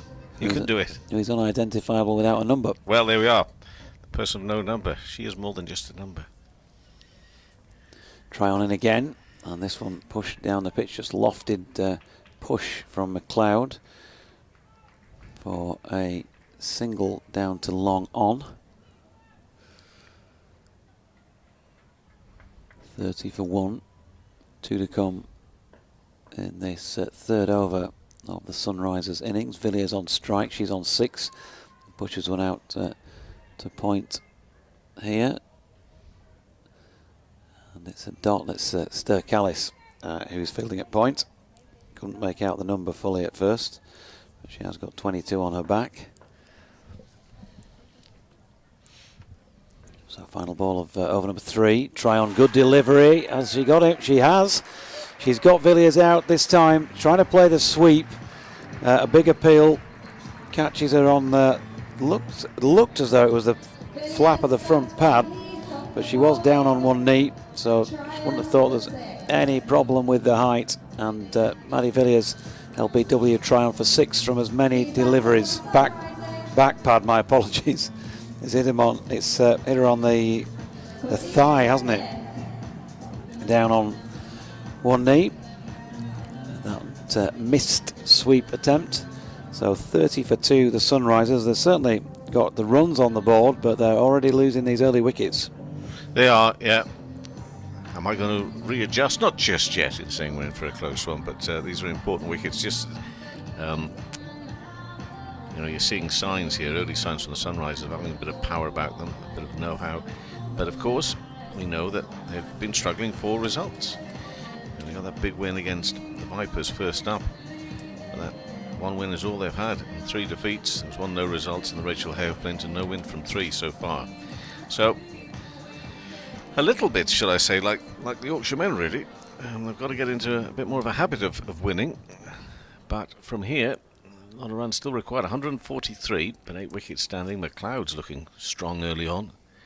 Cordelia Griffith is the new batter, but McLeod is facing. And it's this over being bowled again by Scott, driven straight to extra cover. And down quickly the fielder, and no run. McLeod, who's appeared for the Welsh Fire in the 100. Looking for a big score. She clearly is a strong batter. If she does make good contact, that ball could go an awful long way. Scott in her second over, and looking for a gap, doesn't find it behind square on the offside. Trying there to be a little bit more deft, a little more subtle to find a gap, but can't do so. Was it Albie Glenn doing the fielding, I think? And McLeod again, gather her thoughts, bend knees as we see her now receiving the ball, drilled straight back to Scott, who I have to say is bowling extremely well here. That's still 6 runs. She in for a maiden. A little way to go. Got 3 balls remaining. Keeping it tight, just a slight change in the field here. So they've pushed now out to deep mid wicket on the boundary and pulled in here at 5 legs, just inside the circle. And finding a gap. Now she finds the gap. McLeod. Square cut, and that's going to be 4 runs away to our right hand side. Feel better for that. So it's not going to be a maiden, but she clearly, from what I'm just seeing here, early evidence, is a batter that likes to get that board ticking along. Bit of power, bit of skill, imposing yourself if you can back on the bowler. She's moved to 14, 34 for 2. 139 more runs needed for victory, though. We're in this 4th over. And again, it's Scott, head down. And in past the umpire. And bowls, worked away, big gap in space. Certainly push for 1. I think they'll probably have to settle for just the 1. That is what they do. And McLeod to 15. And the Sunrisers up to 35 for 2 now. As that board ticked over, it will do in just a second, I'm sure. Slightly unusual front arm, Lizzie Scott, just as she's about to bowl. You know where people, when they've got the ball in their hand to throw, they sort of point sometimes, don't they, and then throw to line things up. It's almost like she's doing that point with her front arm before She brings it through. I'm pointing at you, batter. Are you the stumps? And that batter is Cordelia Griffith here now. And that's work. Square for no run to finish off that over as the board ticked out. I think the board might have got a little bit stuck there, Deutsche. Do you think so? I think it might should read 35 for 2. But anyway, 4 overs have been completed. That's where we're at. As the Sunrisers trying to chase down 173 runs here. 172 for 7. That's what the Diamonds said. Diamonds looking to pick up a 4th win from 4. And we're about to see Katie Levick. Katie Levick. Well known to you and your listeners here, Deutsche. And viewers, of course. Indeed. Katie Levick of this broadcast when she's available. But we don't like to take her away from, the day job too often. So her first delivery. Well, leg spin is wide of off stump. McLeod unable to get that away for runs. She always sets both feet, Katie, doesn't she, before she runs in. And then that bowling action, which is unorthodox. She describes herself as a bowling action of a frog in a blender. And the second delivery looked to bamboozle McLeod again, who chopped it into her feet. Here's Lev for a third attempt. She was about to appeal there and thought maybe that's pitched outside leg, I think. Which I think it did. Bounces off the pad square on the onside, but the leading wicket taker in the history of women's cricket is in again, and that's been flicked backward of square leg. There's a chase on to bring that in short of the boundary, and they've got back for 2. But Lev so far so good. ... 2. You take that as the first 4 balls in every over, provided the next 2 didn't go for 6, of course. And this one's not going to go for 6, but will go for 4. Lofted just beyond the grasp of Chloe Tryon, who's inside the circle at mid-on. I think credit to the batter, McLeod, on this occasion. Good use of feet. Strikes it well, doesn't she? Does strike it well. I mean, if that had have gone any closer to Tryon, and she could have got a hand to it, that would have hurt, even in the taking of the catch. Final ball of the over, wicket, she's got it again, Katie Levick, and that pole is on the deck. And with it, some, at least, of the Sunrisers' hopes of eclipsing the Diamonds' total here, because she was going well there. It was Alice McLeod for 21 off 16 deliveries, but well, those watching the streaming will be able to see the replay once again. Katie Levick bowling what looked like a wrong un there. Just a little bit of turn in towards the right-hander. She stepped away, but she clearly hasn't read that. She was trying to give herself some room outside off stump, and it's followed her, beaten her through the gate and taken down the leg pole. 21 off 17, 4 fours for Lizzie McLeod, and she has gone.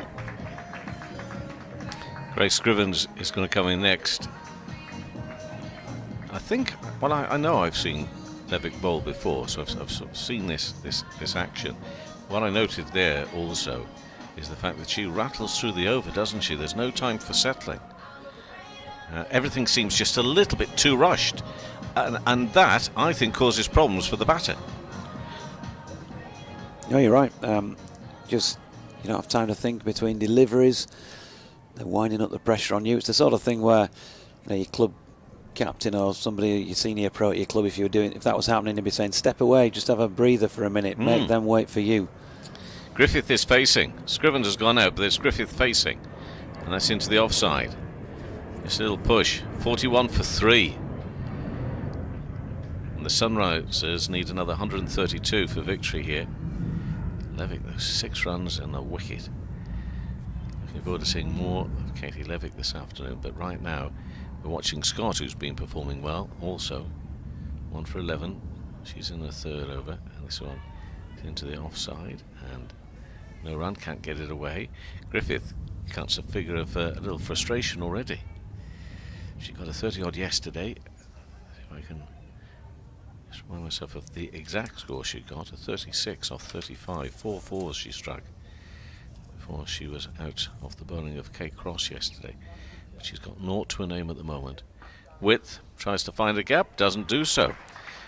Bit of a buzz about the field, and if the Diamonds do get it right in the field, we've seen one error, I think, in the field so far from them, but we saw far too many for the Sunrisers. So if they can sharpen up on that here, the Diamonds, again, going to make it even more difficult for the Sunrisers. The Sunrisers did concede too many runs with some dubious fielding. Can't get it past the fielder down here on the edge of the circle right now. So again, no run, and these are a lot of runs to get. So we know that if you do build pressure up in and over, in no time at all, the Sunrisers may find that they're just far too behind. Griffith on naught, can't get anything away again. This is terrific from Scott. Could be in for a maiden here, Doiji. I know last time I said that, we saw 4 immediately after that, but we've only got 1 ball left of this over, and 1 ball left of the power play as well. So again, the field changes here, and a little bit deeper there, right on the boundary on the offside. Again, comes up from fine leg, a little shorter. Will there be a run here? No, again, terrific stuff. Really good bowling. 41 for 3 after 6 overs. Griffith within that maiden, unable to get off the mark again. Scrivens on naught, and Scott has bowled 3 overs, 1 maiden, 1 for 11, and the Sunrisers require another 132 in these 14 overs remaining with the 7 wickets standing. Worth their weight in gold, aren't they, in this form of the game, to bowl a maiden. Superb effort by Lizzie Scott, who was just straight, asking the batter to play, but bowling deliveries that she couldn't play well enough to get runs off. Catherine Fraser back into the attack. So the score at the end of the power play, well, of course, it disappeared off the board now, 41 for the loss of 3 wickets. The only maiden of the day here at Headingley. I think I'm right in saying the only maiden that I've commentated on in T20 so far this season. So well done to Lizzie Scott, but Catherine Fraser now right arm round the wicket. Slows things up. Scrivens just pushes into the offside. The power play, end of power play score for the Diamonds, 48 for 1, so they're 7 on in terms of runs, and they have 2 more wickets to their name.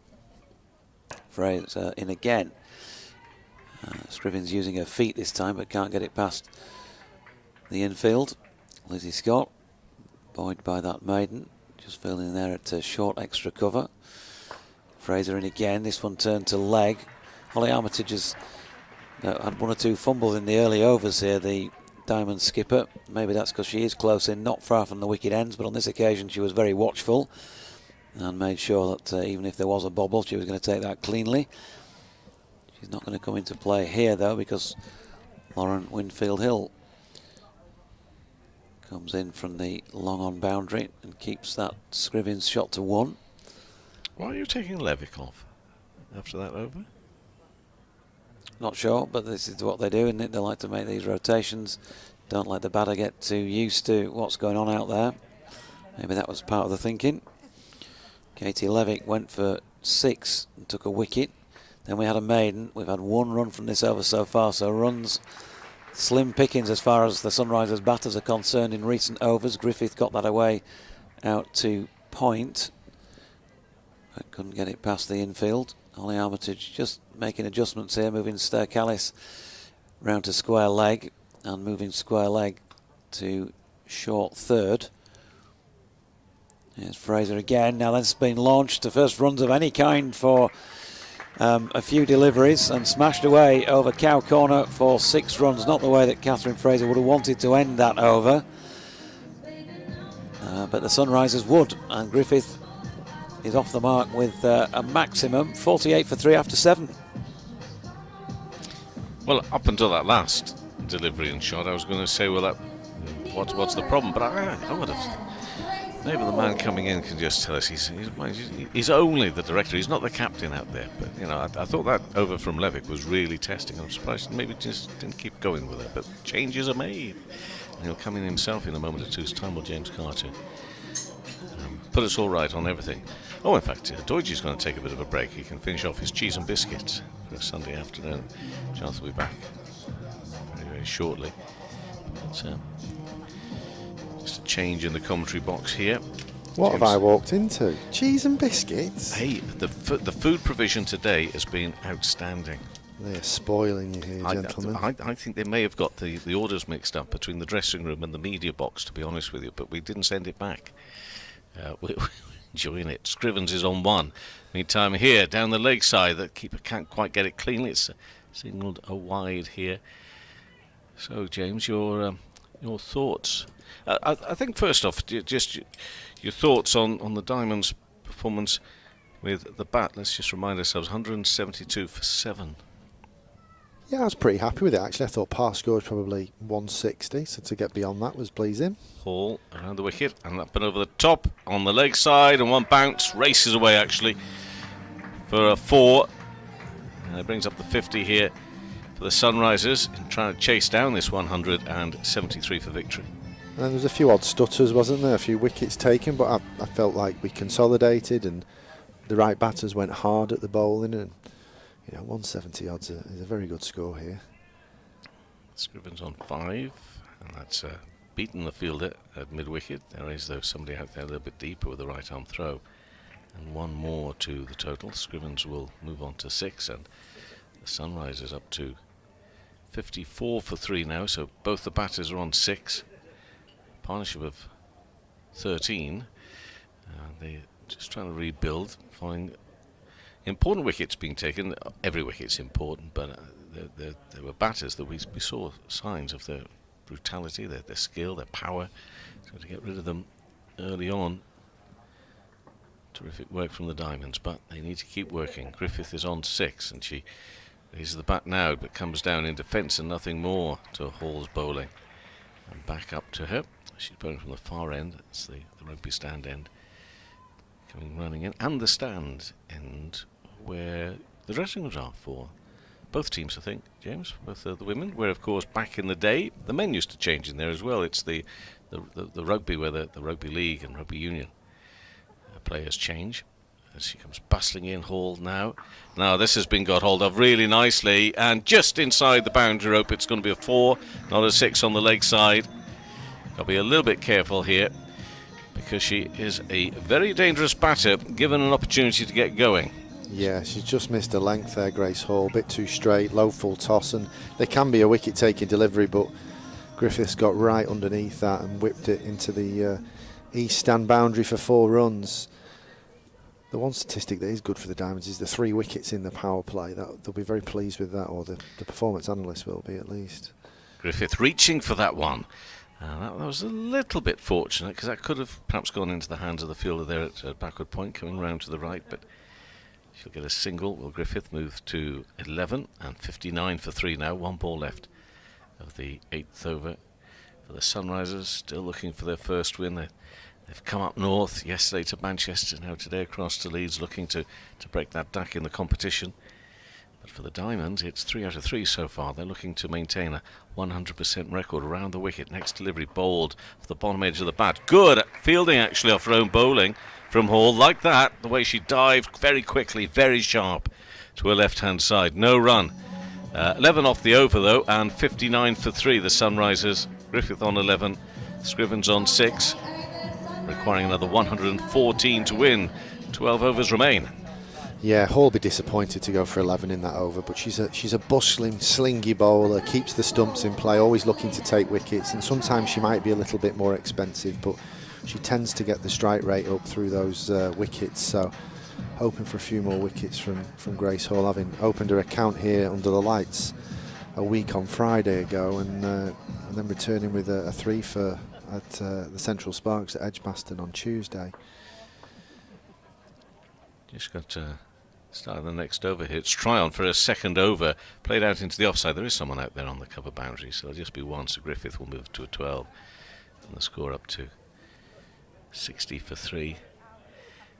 Lauren Winfield Hill not keeping. Heath is keeping in this competition. Lauren Winfield Hill, massive experience, of course. And although she's fielding right just down in front of us, just to the right now at a long off, as Tryon comes in to bowl to Scrivens, and Scrivens will find a run, actually the other way, up towards the long on boundary. For all the experience, and she's not the captain, and she's not treading on the toes of the captain, but she's making sure all the fielders are in the right place. Just noted, just the last couple of balls, if she thinks that somebody's not quite just a yard or two, she's making sure she's keeping an eye on things. A bit of width cut away on the offside for Griffith. Again, another single moves her to 13, and the score up to 62 for 3 now. Well, it's a ground Lauren's, too familiar, playing a lot of cricket here, understanding the dimensions of the ground, and it's always good to have a couple of experienced players on your side as captain, isn't it? Try on full this time to Scrivens, driven along the ground to long on and 1. So the board ticking along at ones here. That's fine, because there is a big target to chase down, big target. You just got to make sure though that they don't allow Griffith and Scrivens to feel so comfortable they can really get going. Oh, that's very nearly gets a top edge into the wicket-keeping gloves. Did she get anything on that? I don't think so in the end, but looked to be a little bit undone by it. Yeah, she tried to give herself a bit of room there. I think it might have been close to the top of the off stump as well, and that's what the oohs and ahs were for. That's full into the pad, very low down. Well, Griffith looking very edgy on the last couple of deliveries there on that over, and 2 dot balls, 63 for 3. Griffith on 13, Scrivens on 8. 9 overs bowled, and what's good again about that, we'll keep on mentioning it from time to time, is when those bowlers just get through those overs, the over's gone, and what has the batting team achieved? Not a great deal in actual fact, this pair. So Tryon has bowled 2 overs, 1 for 13, 110 more needed. Yeah, well, only 5 come off that over, 4 in fact actually. Tryon just using a bit more flight, which flummoxed Griffith a little bit, and the run rate's up to 10 per over now. So as you say there, every over that ticks by and the run rate's not required, not met should I say, the run rate required just creeps up and up and up. It does indeed. Scrivens is on 8, and start of the next over being bowled from the far end, the rugby stand end, in and bowls into the pads. LBW is the appeal, but how far did it appeal in the end? Not too much excitement. Lizzie Scott. The scoreboard's got it as Grace Hall, but it is Lizzie Scott. It's another change up by Captain Armitage. She doesn't let these batters settle at all, does she, with these bowling changes? No, she doesn't, no. And presumably looking at the results, it works well. That one's gone very fine though. That's going to be 4 runs, just clipped away by Scrivens over the boundary rope to our right hand side. That's a 4 for the Sunrisers. Yeah, Scott round the wicket to left-hander, just got a radar a little bit wrong into the pads, and it's tickled round the corner for 4. Fine leg in the circle, Stair Callis fielding at that short 45-degree angle on the leg side, and if it's not straight at the fielder it goes whistling away to the boundary. Back to a mark again. Here's Scott, comes around the wicket, and no real width for Scrivens to work with, and also an awkward length. So it's just punched up to Winfield Hill at mid-off for no run. So pressure building upon the Sunrisers. 106 more needed. We'll give you that little clue as well as to how far they are behind. DLS at 77. They're at 67 at the moment, the Sunrisers. Full. Again, although the shot is not a bad shot, it's straight at the fielder. Can't find the gaps. And that's what we saw from the Diamonds, actually, quite a few occasions during their innings. The gaps were found really, really well. Great skill in batting and finding those areas, those gaps. Sunrisers need to do something similar here at the moment. But Scott is about to complete her spell because she's at 3.4 overs, 1 for 15. She's bowled 1 maiden in there as well. Terrific stuff. Been a really good afternoon for her. Oh, hey up. The captain wants a word. Of which Scott will say, "Well, I think I'm doing okay here, Skip." Is there a bit of psychology and semantics? Just pulling, what are they doing here? Pulling in a field there from the boundary, just on the edge of the circle here at short third. And there they drop Lauren a little bit deeper up there at long off. For Scrivens on 12. Down the leg side, not taken cleanly, it's a wide.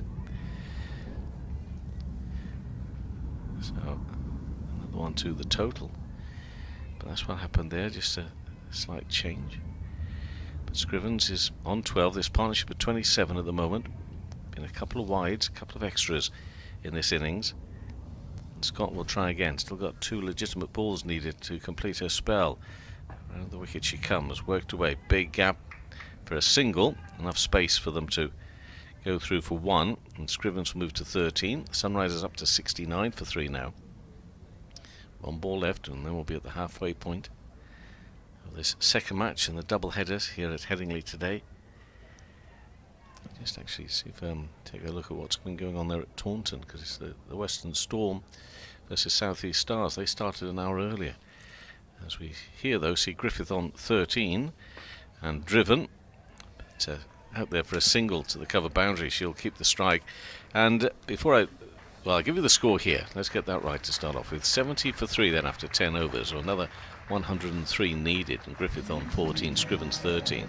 But 1 for 18 from 4 overs and a maiden there for Lizzie Scott. James Carr, you'll be happy with that? Yeah, Lizzie will be even more happy, and the team will be. And just in the time I've been in the box, she's bowled 2 wides in that 18 runs conceded as well. So a really, really good return. She's bowled rather economical so far in this competition, and she'll be delighted with that return once again. You were saying the Western Storm, how are they getting on, Kevin? Game is over, and they were playing the South East Stars, and the South East Stars won by 5 runs. Got Katie Levick already taken a wicket. What's she going to do here? Driven. That's a little uppish to start off with towards extra cover. So no run, bowling to Griffith, who's on 14. 70 for 3 remains in the 11th over. Yeah, 5 runs victory. Western Storm 121 all out. South East Stars 126 for 6. Hard, firm and straight, and really well placed. Lovely, lovely shot.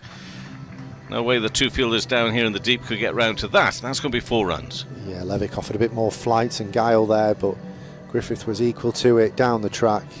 Met the ball almost on the half volley, and a lofted drive, beautiful drive into the sight screen, straight for 4. Alice Davison-Richards got a 43. Tash Farrington 32 for the South East Stars with their batting down there at Taunton. We'll see if we can get an updated table in a few moments' time. Get Levick meantime here in Leeds on the leg stump, turned around on the onside, but for no run for Griffith, who remains on. Is that 16 or 18? 18 not out. So it seems to me at the moment everything's all under control here for the home side. They've got to keep working hard though. Pushed into the offside and then coming down a little bit too far. Scrivens has to turn around, not too quickly. Again, no real hustle and bustle from the Diamonds there in the field. There doesn't have to be. For me, they've got, I'm not saying that the firmest of grip, but a hold on this game. A hold on it. Griffith on 18. And this is in the air. How far is this going to go? It may be caught, it should be caught, and it is caught. Terrific work, and that is a wicket. And another one for Katie Levick. Well done to her for that. They needed to break up the partnership. And Tryon takes the catch. Cordelia Griffith caught Tryon, bowled Levick for 18. 22 balls faced, 2 4s and a 6. She makes her way off the field. Never really, for me, looked that comfortable, to be honest, today, Cordelia Griffith. Probably for the fact that she knew they had to get a lot of runs, and therefore a little bit of pressure on. Jo Gardner is the new batter making her way out there. But a good catch and a second wicket for Katie Levick. Yeah, Griffith played a beautiful drive just a couple of balls before, but just feel for the last few overs since the Diamonds got out of the power play, where the Sunrisers got off to a pretty good start, a flying start in fact, that the Diamonds have been able to just set the boundary riders correctly and bowl at the stumps and keep it tight. And the Sunrisers might look back at this innings and think there was just too many dot balls, and all of a sudden that run rate starts to creep up. So Garner is on strike. The Sunrisers 4 down, 74 for 4. Levick 2 for 10. 1 ball after this over, and that's just a little push for no run behind square. And that is the completion of that over. And applause for Katie Levick, no doubt. 2 overs, 2 for 10. The Sunrisers at 74 for 4. Scrivens 13. Gardner yet to get off the mark. 99 needed from 54 balls. It is a very big challenge. So, following the result that I've just given you, South East Stars played 5 on 8 points, only 4th in the table. Now, the Western Storm have played 4. They've only 1 victory and 3 defeats. The Storm, they're on 4 points, but there's still 4 more points than the Sunrisers have got at the moment. They too are playing their 4th game. Returning to the attack from the Howard stand end, Abby Glenn. Abby Glenn then coming on from the far end. Will be bowling to Grace Scrivens. Abigail, they give her a Sunday name. It's Sunday quite right. Abigail on the big board there. Abigail Glenn coming in. Bowls and a little width, and that's racing past the fielder there on the edge of the circle. There's nobody any deeper. It's going to be 4 runs racing away to our left hand side. But even on seeing the 4s go, there's no real worrying concern yet for the Diamonds. That could change, of course, but these are a lot of runs to get here at 95 in this 12th over. But Scrivens, of course, will have things in mind that say, right, this is an opportunity for me to make a bit of a name here today. And let's not forget that, you know, they're playing at this iconic cricketing venue. These are big games, worked away by Scrivens. Leg side goes through for 1 onto 18. Sunrisers to 79 for 4. But it's I reckon really comfortable here for the home side at the moment. But they've got to keep their mind on it. Of course they have. I wasn't so comfortable when Danae van Nurkirk came out and was quite destructive and quite dexterous with the shots she played in that first over, and they got off to an absolute flyer, but the 3 wickets in the power play have pegged them back now. Little dab behind square on the offside, straight to the fielder, no run. So Gardner's only been out there for a couple of balls, is it even? Already looking a little impatient. But that's because she can see that big target in front of them, 94 more needed. Yeah, I think the Sunrisers need to weather a storm here and be 100 all out, trying to knock the runs off. In the block hole, good ball that from Glenn. It's punched out just for 1 to Winfield Hill.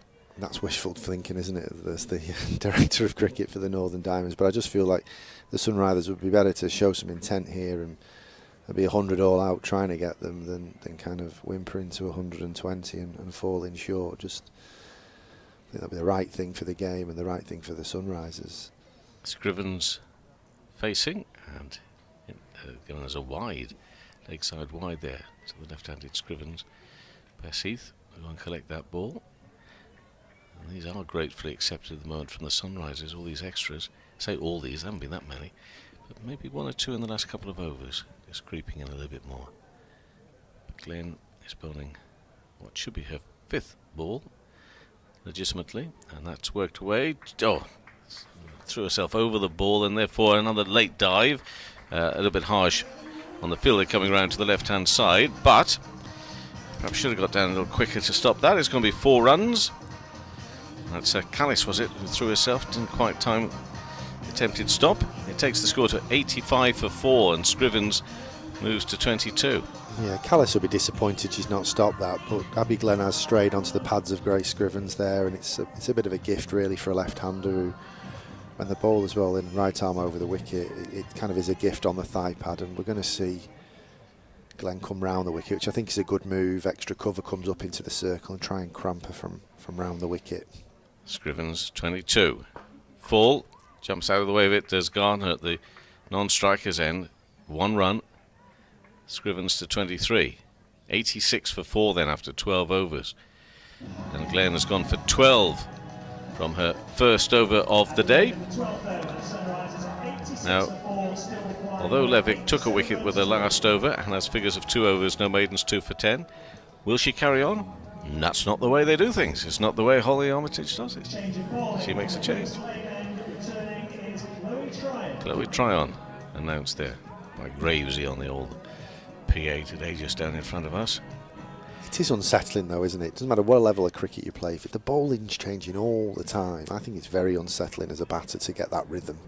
I think this is a really, really good tack from Holly Armitage in the Diamonds, just to keep unsettling the Sunrisers as the run rate's approaching 11 and over. Tryon in, goes back to Scrivens, works it behind square, leg side. Goes through for 1. I shall just do 1 more over. Maybe Jonathan, you want to come in here, have a bit of a chat with James for a few overs, then we'll see it through to the end together. But I shall just do this one more over. At least we've got some sunshine. It's been a day where thankfully we've had no rain, of course, and the temperature's been okay. It's been quite pleasant. But I have to say that it's not really been that cheerful a day weather-wise. Now it just looks a little bit more summery, a little bit more like good cricket weather today now. Sun comes out. Gardner's on 1. Partnership of 13 so far. Actually gets hold of that really well. But straight to the fielder. Can't find the gap, and boy, they need to find gaps at the moment. 1 run to Gardner. She moves to 2, and it's 88 for 4. Not many get through Leah Dobson. We made a slightly earlier change, so James will shift over there after this. It was just the aftershave was getting a bit overpowering, so I thought I'd better send him to the back of the box for an over. And worked away. But for no run leg side. Who's aftershave? The great smell of Brute, I think it is, something like that. Other aftershaves are, of course, available. Is Brute still available? I'm guessing it must be, yeah. Next ball goes back. Scrivens on the leg side. Try to move swiftly to her left to cut that one off, but she gets no run. 1 run, should I say. Tryon doesn't stop it. So 89 for 4 in this 13th over. Tryon again.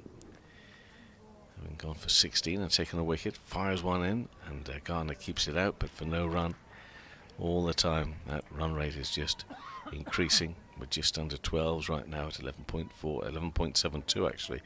The run rate they're going along at is just 6, is just under 7. Got 7 overs remaining. Again, another one fired in on the leg stump, and that's been swept away there, and a good stop. Actually out there on the square leg boundary, completes that over. They do get 1 run, and the Sun rises to 90 for 4 after 13 overs. Scrivens on 25, Gardner on 3. But it's a lot of runs. There's 83 more needed from 7 overs. The Diamonds, to me, look well placed here, and we'll bring in their director, James Carter, sit alongside yourself, Jonathan. I thought it was a really good piece of fielding by Lizzie Scott there on the boundary. She lost her footing as the ball was coming towards her and still had the balance to be able to get herself into some sort of position to stop it and return. So yeah, I think 7 overs to go, 90 for 4 by comparison to 100 for 2 at the same stage. The Diamonds in front in all departments, and it's theirs to lose at the moment. But no cause for complacency either. Chloe Tryon with 3 overs, 1 for 17 so far. And Katie Levitt comes back into the attack, but this time at the Howard stand end of the ground for the 14th over, her 3rd. And she has 2 for 10 to her name. And rightly so as well. Not sure we'd let her on a broadcast again if she wasn't making significant contributions with the ball. As Jo Gardner gets this one away through square leg for a single inside edgy. JC is back. It's just a bit odd, Jonathan. Sunrisers will get 140 here if they keep ticking along, and in old money that's not a bad score, but it doesn't win you the game. And not masses of wickets have fallen, but Sunrisers don't seem to be taking the Diamonds apart. Now Scrivens on strike and receives this ball from Levick, pushes it up to long on, 1 run. And I mean that sincerely. You want to see good cricket, don't you? And I thought Sunrisers after that, first couple of overs coming hard in the power play, they might have got carried on. Here's Levick in again. That's turned out towards Chloe Tryon, who's out on the cow corner boundary, and they pick up 1 run.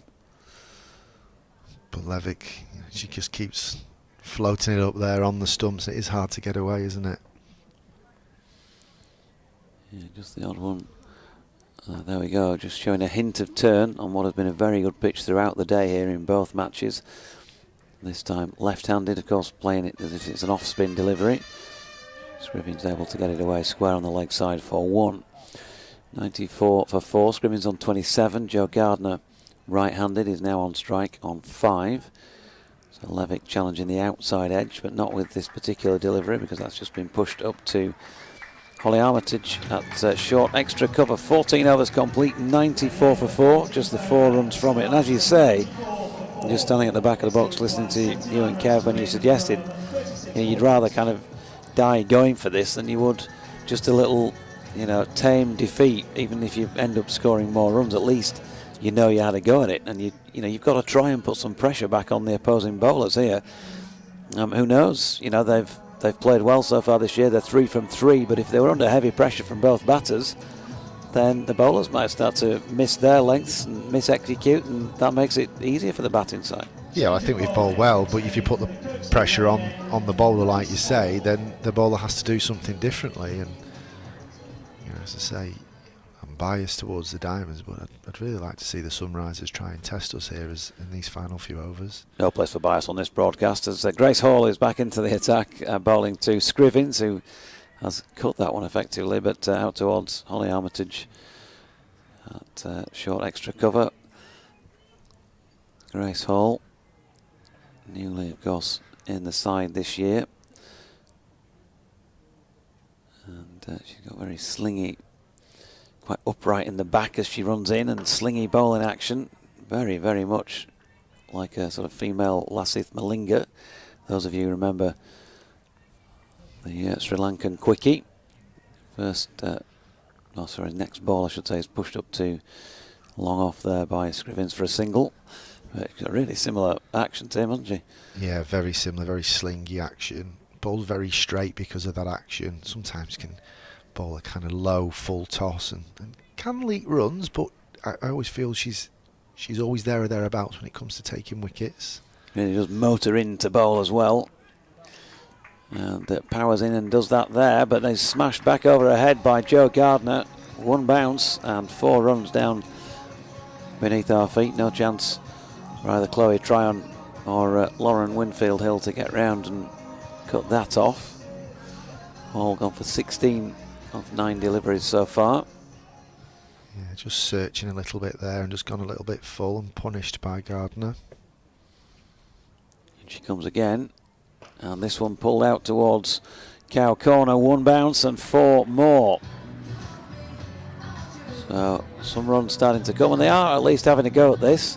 And that will, you know, make a young player like Grace Hall just put her under a bit of pressure. Here we are at Headingley. Kev mentioned that special occasion playing on this ground in front of a decent crowd, and if anything is going to get the ticker racing a bit more and make you feel under more pressure, it's that sort of situation. 103 for 4, 100 coming up in 14.4. And here is Grace Hall again, and she's going to get a wicket here, is she? Yep, very safe hands, Lauren Winfield Hill at long on. And that is the end of Jo Gardner. Caught by Lauren Winfield Hill off Grace Hall for 13. Partnership worth 29 for that 5th wicket, 103 for 5. Yeah, Gardner will be disappointed to hole out, but you know, the intent was right. 2 4s in the 2 balls previous to that, which made the bowler and the batter, the bowler and the captain have a little conference, and deep square leg came in, an extra fielder went out on the offside, and it makes the bowler think and do something different. And I think Hall's bowled a cutter there rather than the attempted Yorkers on the 2 balls previously that she got slightly wrong. And the Sunrisers have just stepped it up a gear. Whether it's a little bit too late, I'm not sure. But the Diamonds will greatly be happy at that wicket. 5 down now, halfway through this Sunrisers batting lineup. Yep, 5th wicket partnership worth 29. The wicket taken by Grace Hall, the 5th ball of the 15th over. And so, new batter here for Sunrisers is number 10, Eva Gray.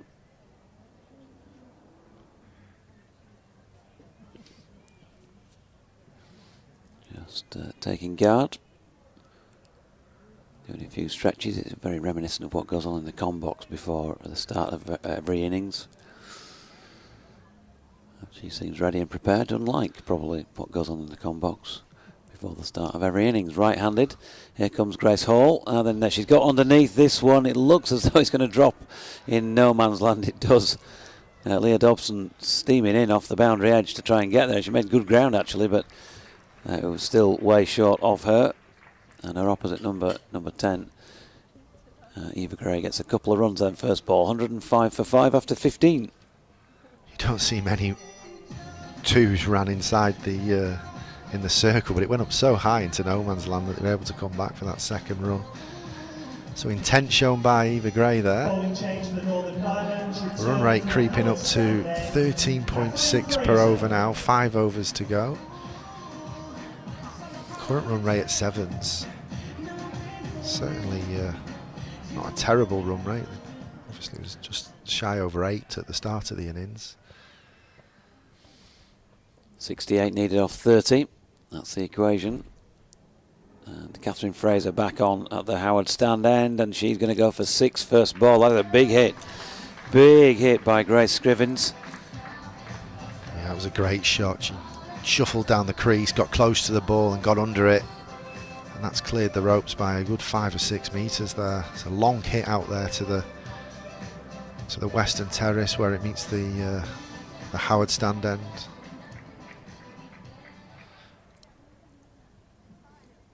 Stands tall, Scrivens, high back lift, and she's tried to plonk the ball in a similar area, and she's not so far off doing so. Just 1 bounce this time and 4 runs. So Catherine Fraser just leaking a few here, and not beyond the realms if you're going to strike at 6 and then 4 to kick off every over. But you might get across the line here. 58 needed from 28 deliveries. And after that humdinger on Friday, where the Diamonds got home off the last ball, well, how deep will this one go? Here she comes again. Scrivens advances down the pitch, and she's pulled this a little bit squarer than her previous shot, but in a very similar area really, and that's 4 more. Another 1 bounce and off you go. So Catherine Fraser, talking about, as I was a couple of overs ago, having a pop at this, putting some pressure back on the bowlers. She is now very much under pressure in this over. Only halfway through it, she's gone for 14 already. Yeah, it's great intent from Scrivens, puts the pressure back on the Diamonds. That big pocket out there on that western terrace. 119 for 5. They blocked the gap out there with Leah Dobson at cow corner, and instead, this time Scrivens, she's clothed it really. It's gone straighter. She's picked up 1. 120 for 5. 2 left in the 16th. 53 needed from 26 deliveries. So, not impossible. It's a tough ask, but it's not impossible. This is cricket. This is one of the reasons why we love it. I don't think head coach Danny Hayes will be disappointed with this, though, because it really puts the Diamonds under some pressure. Fraser in. No, she's unlucky here. She's drawn a false shot from Eva Gray, who's dollied it over the top of her head. Lauren Winfield-Hill comes in and fields, and they get a single. No, if they come out on the right end of it and they've been put under some serious pressure, I think as a coach, you know, you've got to be happy with that you've responded well when you've been asked some serious questions. 121 for 5, and Scrivens is asking questions. She used her feet again there.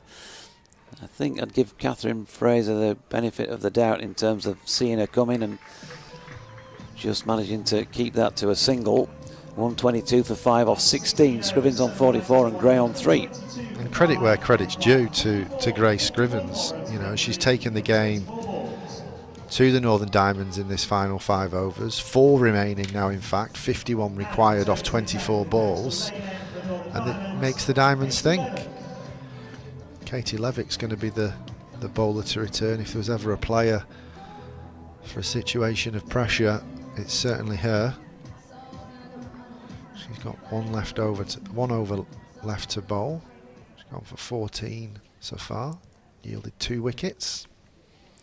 Here she is, Kirk's lane end, leg spin, and slog swept by Scrivens first up. There's a fumble out on the boundary edge, and they're going to get back for a second. 48 to Grace Scrivens. Super stuff, 46, Grace Scrivens, super stuff from her, from a Sunrisers point of view. 124 for 5, and she's played a similar shot here, but well, this time with a clean piece of fielding. Abby Glenn, I think it is. She'll get through for just the 1. 48 needed from 3 overs and 4 balls. I forgot Eva Gray was batting. It's just been the Grace Scrivens show for the last 10 minutes, hasn't it? Yeah, Gray on strike, and she's gone. Lev has sneaked one through. She's just drawn her uncertainly out of the crease. She didn't have any conviction about coming out to try and play that, and having shown no conviction, she missed it as well, and she's been cleaned up by Bess Heath with a good piece of keeping. She did juggle it a little, but she was given so much rope to play with there by Eva Gray that she's managed to stump her, and a second wicket to Katie Levick in this match. Eva Gray stumped Heath, bowled Levick for 3 from as many deliveries, 125 for 6. Yeah, batting by numbers a little bit there, Eva Gray, looking to swipe it to the leg side, and in fact probably should have tried to hit it on the offside and play a bit straighter, but she hasn't taken too much time out the game, which I'm sure the remaining Sunrisers batters will be grateful for. Miller is the new bat. She really needs to get Grace Scrivens on strike.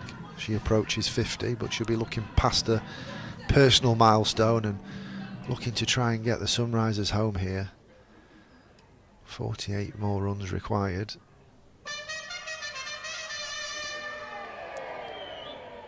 .48 off 21.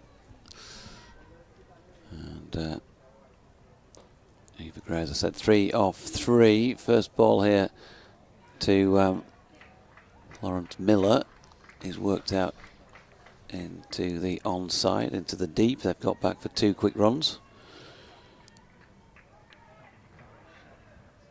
Big 2 balls here for Lev, just to get out of the over, get out of a spell. No boundaries, and she'll be delighted, I'm sure. I think I said second wicket for her, didn't it? Of course, I missed the third, and that is a 4th now, and a super effort once again. Miller, just very, very similar dismissal to the one previously in the over. Just had a little flap at that. She was tempted out of her crease, but once more, no conviction. It felt like it was a little bit of a quicker delivery from Lev on this occasion, but a superb piece of bowling, and this time a clean take as well from Bess Heath has done for Miller. So she's gone quickly for 2, 127 for 7, and she just keeps on giving, doesn't she, Katie Levick? 4 wickets now in this match, 4 for 19, and she still has 1 delivery remaining to try and get a Michelle. Yeah, very similar dismissal, wasn't it? Again, Miller looking to try and swipe it to the leg side once again, instead of probably looking to try and hit straighter and hit the sight screen. And Levick just keeps beating the outside edge of that bat. This time Bess Heath doesn't need asking twice to get another dismissal against her name. Amara Carr, the new batter, wicket-keeper batter, originally from the southwest. 127 for 7. Partnership for that 7th wicket worth just the 2 in 2 balls. Can Levick get a 5 for last ball of her spell? She could do, she will do, she has done. Katie Levick with a 5 for. Well done, Lev. 8 down the Sunrisers, in tatters now, having had a go at this at least though in recent overs, and credit to them for that. But Katie Levick, hugs all around from the girls for the Diamonds out there, and why wouldn't they? 5 for 19 off 4 overs. I think I might know who I'm going to be interviewing after this one, JC. Yeah, how boring from me to say the last 2 balls of the spell, get out of the over with no boundaries, and she gets 2 wickets and completes the 5 for. But another Sunrisers batter trying to go leg side to the leg spinner Katie Levick, and this time getting bat on it, but going straight up in the air, and pretty regulation catch to complete the 5 for Katie Levick. As you say, 4 overs, no maidens, 19 runs, 5 wickets, great strike rate, great economy rate. I think Levick has all but bowled the Northern Diamonds to victory now. 3 overs remaining. Chloe Tryon back into the attack at the Howard stand end. And that is flicked out into the leg side by Scrivens for 1.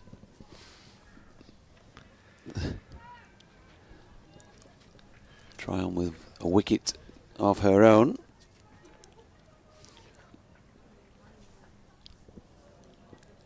Don't know if we mentioned, I certainly didn't, but apologies if you did. Abby Glenn was the taker of that catch for the final Katie Levick wicket. Castle, the new batter for the Sunrisers, has just whipped one off the legs for a single.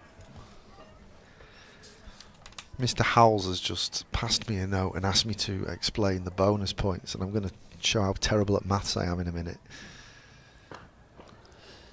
Scrivens has got that one away up towards long on. Good tumbling stop up there. I think Grace Hall it was, who's been good in the field, hasn't she, so far this season. Saw take a couple of good catches here in the opening game in this competition. And Grace Scrivens has got to a half century.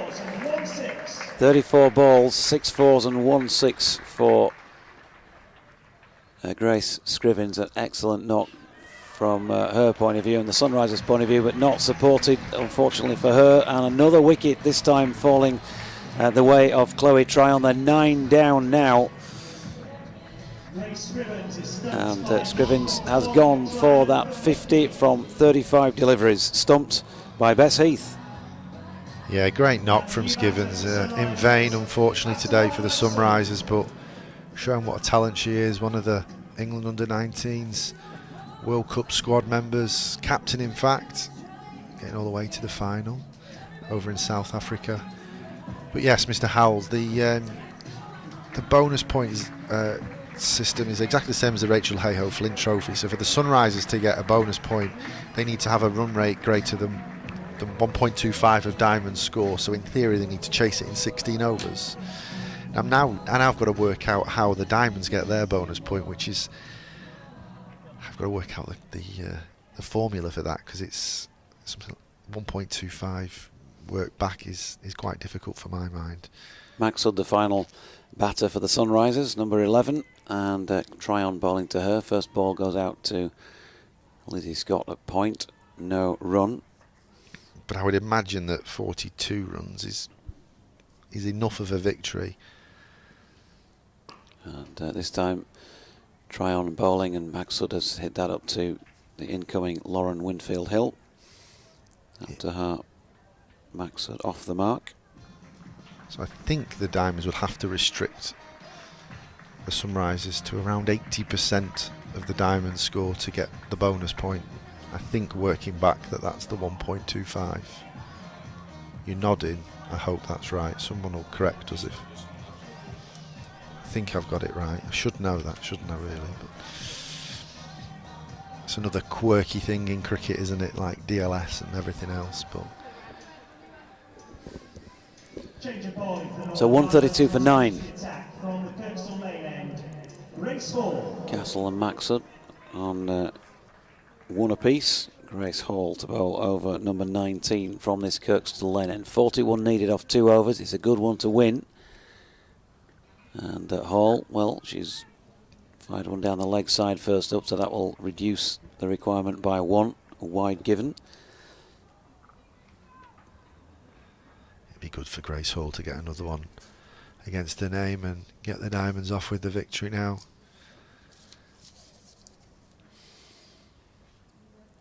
In she comes once again. It's short of length. It's hit up to long on. Lauren Winfield Hill couldn't quite get in to make the catch. And they get a single, 134 for 9. Great to see so many people have stayed as well after the men's game. Started at 11:30 this morning. In comes Hall once more. It slings wide off stump, and there is no run. Do you want to come in and have a chat for the final over? Or are you done and dusted? You're up for it. Come on then. He's up for it, but the media boards are crumbling behind us. Media boards are down for it. Might be the aftershave, JC. Could be. Brute. You cheeky so-and-so. 135 for 9 as Hall is in. Good delivery. That's got to be pretty close. Not given. It is Kelly Castle who missed it. It looked like it hit her on the boot on the full, in which case you'd have thought gone. No, it didn't hit her on the boot. It hit her below the pad flap. It's got to be close. It's right in front. Don't think that was doing anything but, if not hitting, at the very worst going over the top of middle, and I don't know. I think that looks close to me. Either way, don't think it's going to affect the outcome. Hall, though, goes wide down the leg side. So just having a little bit of a struggle with the radar in this over, Grace Hall. I'm really surprised by that LBW decision. It looked like it hit in Down front to of middle me. and off, but must have been going under, I think. Still 4 balls remaining in this over. Chloe Trowan, by the way, finished with 4 overs, no maidens, 2 for 22. Hall does this time make good the delivery, and Castle has pushed it out to Tryon at long off, and they've picked up a single.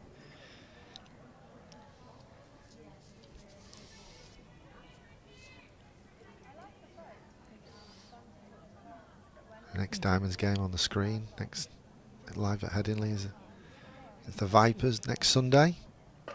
Here is Hall, and that's been hauled out towards Lauren Winfield Hill, and that is the end of Maksud, the end of the Sunrisers, and the end of the match. And the Northern Diamonds have won it again, and that is a tremendous start to this Charlotte Edwards Cup competition for the Diamonds. They've won this by 35 runs and have made it 4 from 4 in the competition. Mr. Regional Director of Cricket for the Northern Diamonds, James Carr, I put it to you that, well, as a collective, you all must be cock-a-hoop at the moment. Yeah, very much so. You know, I keep telling you one game at a time, try not to get too high and try not to get too low, but I think that was a really good test for the Diamonds, a really good batting performance. There was lost a couple of wickets at difficult times, but they regrouped and different players stood up for us in the total setting, and the Sunrisers have made a valiant effort at trying to chase them down and put pressure under bowlers, and hopefully that will prepare us for the later stages of this competition when we get to the business end of this competition in early June. But very, very pleasing to get off with the win once again.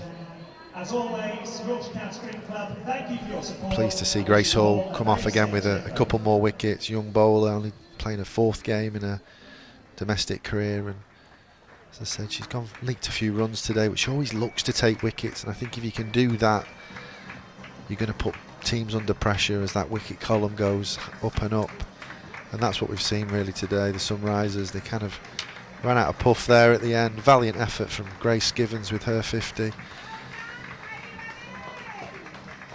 Yeah, super stuff. So 137 all out in 18.4 overs, the Sunrisers. Bowling figures: Catherine Fraser, 3 overs, no maidens, none for 39, just took a little bit of tap in that final over. 4 overs, 1 maiden, 1 for 18. Lizzie Scott bowled really well again.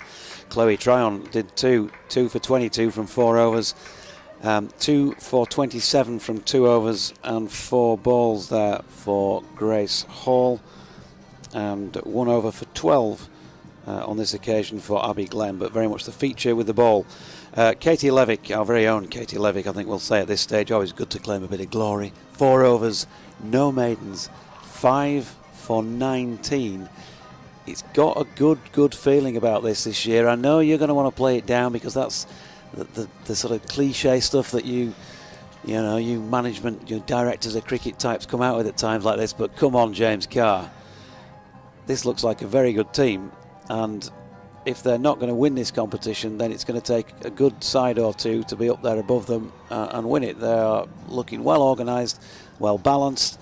As I was mentioning at the end of the innings to Emma, different people contributing with the bat and also different contributions with the ball. And if they are stronger with the ball than bat, which is what a few people have suggested now this season, they're always going to be challenging. And even if they don't get off to a great start with the ball, they've still got players to come in as part of that bowling cohort, chip away at the wickets column, and they're always going to be there or thereabouts. Yeah, I'm just really pleased with the brand of cricket that Danny Hazel's kind of instilled in the team. We've really stuttered in T20 cricket the last 2 seasons, and this is transformational, this brand of cricket we're playing at the moment, with batters putting pressure on bowlers early in the overs and really putting them under pressure with looking to take the positive options, looking to take the boundary options, and then from a bowling point of view, not being flustered if they're leaking runs and just looking to take wickets, looking to not worry too much about the economy rate and just focus on trying to keep the stumps in play, trying to take wickets, and ultimately when that wicket column goes up, then it's very difficult to chase runs down. So really pleased with the brand of cricket we're playing. 4 from 4, and I don't think we've played our best cricket yet. But I think kind of people like Grace Givens putting a bit of Scrivens, I beg your pardon, putting a bit of pressure on us is not a bad thing either, to prepare us for the business end of this season. And off to Durham next to play the Blaze, who are also unbeaten. And beyond that, we've got the Southern Vipers here at Headingley a week today, who have been a main rival of ours for 3 years now. So 2 very strong teams to play. So hence the reason for trying to keep our feet firmly on the ground, and then finishing off at Blackpool against the Thunder. Yep.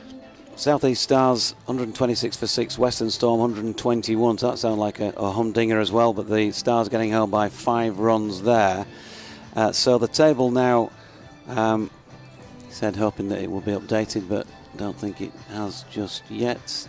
I know it now has. So closing the gap there on Blaze to a point. So the Blaze 3 from 3, they've got 14 points. 4 from 4 for the Diamonds, 13 points. The Vipers third, 9 points from 2 wins from their 2 matches.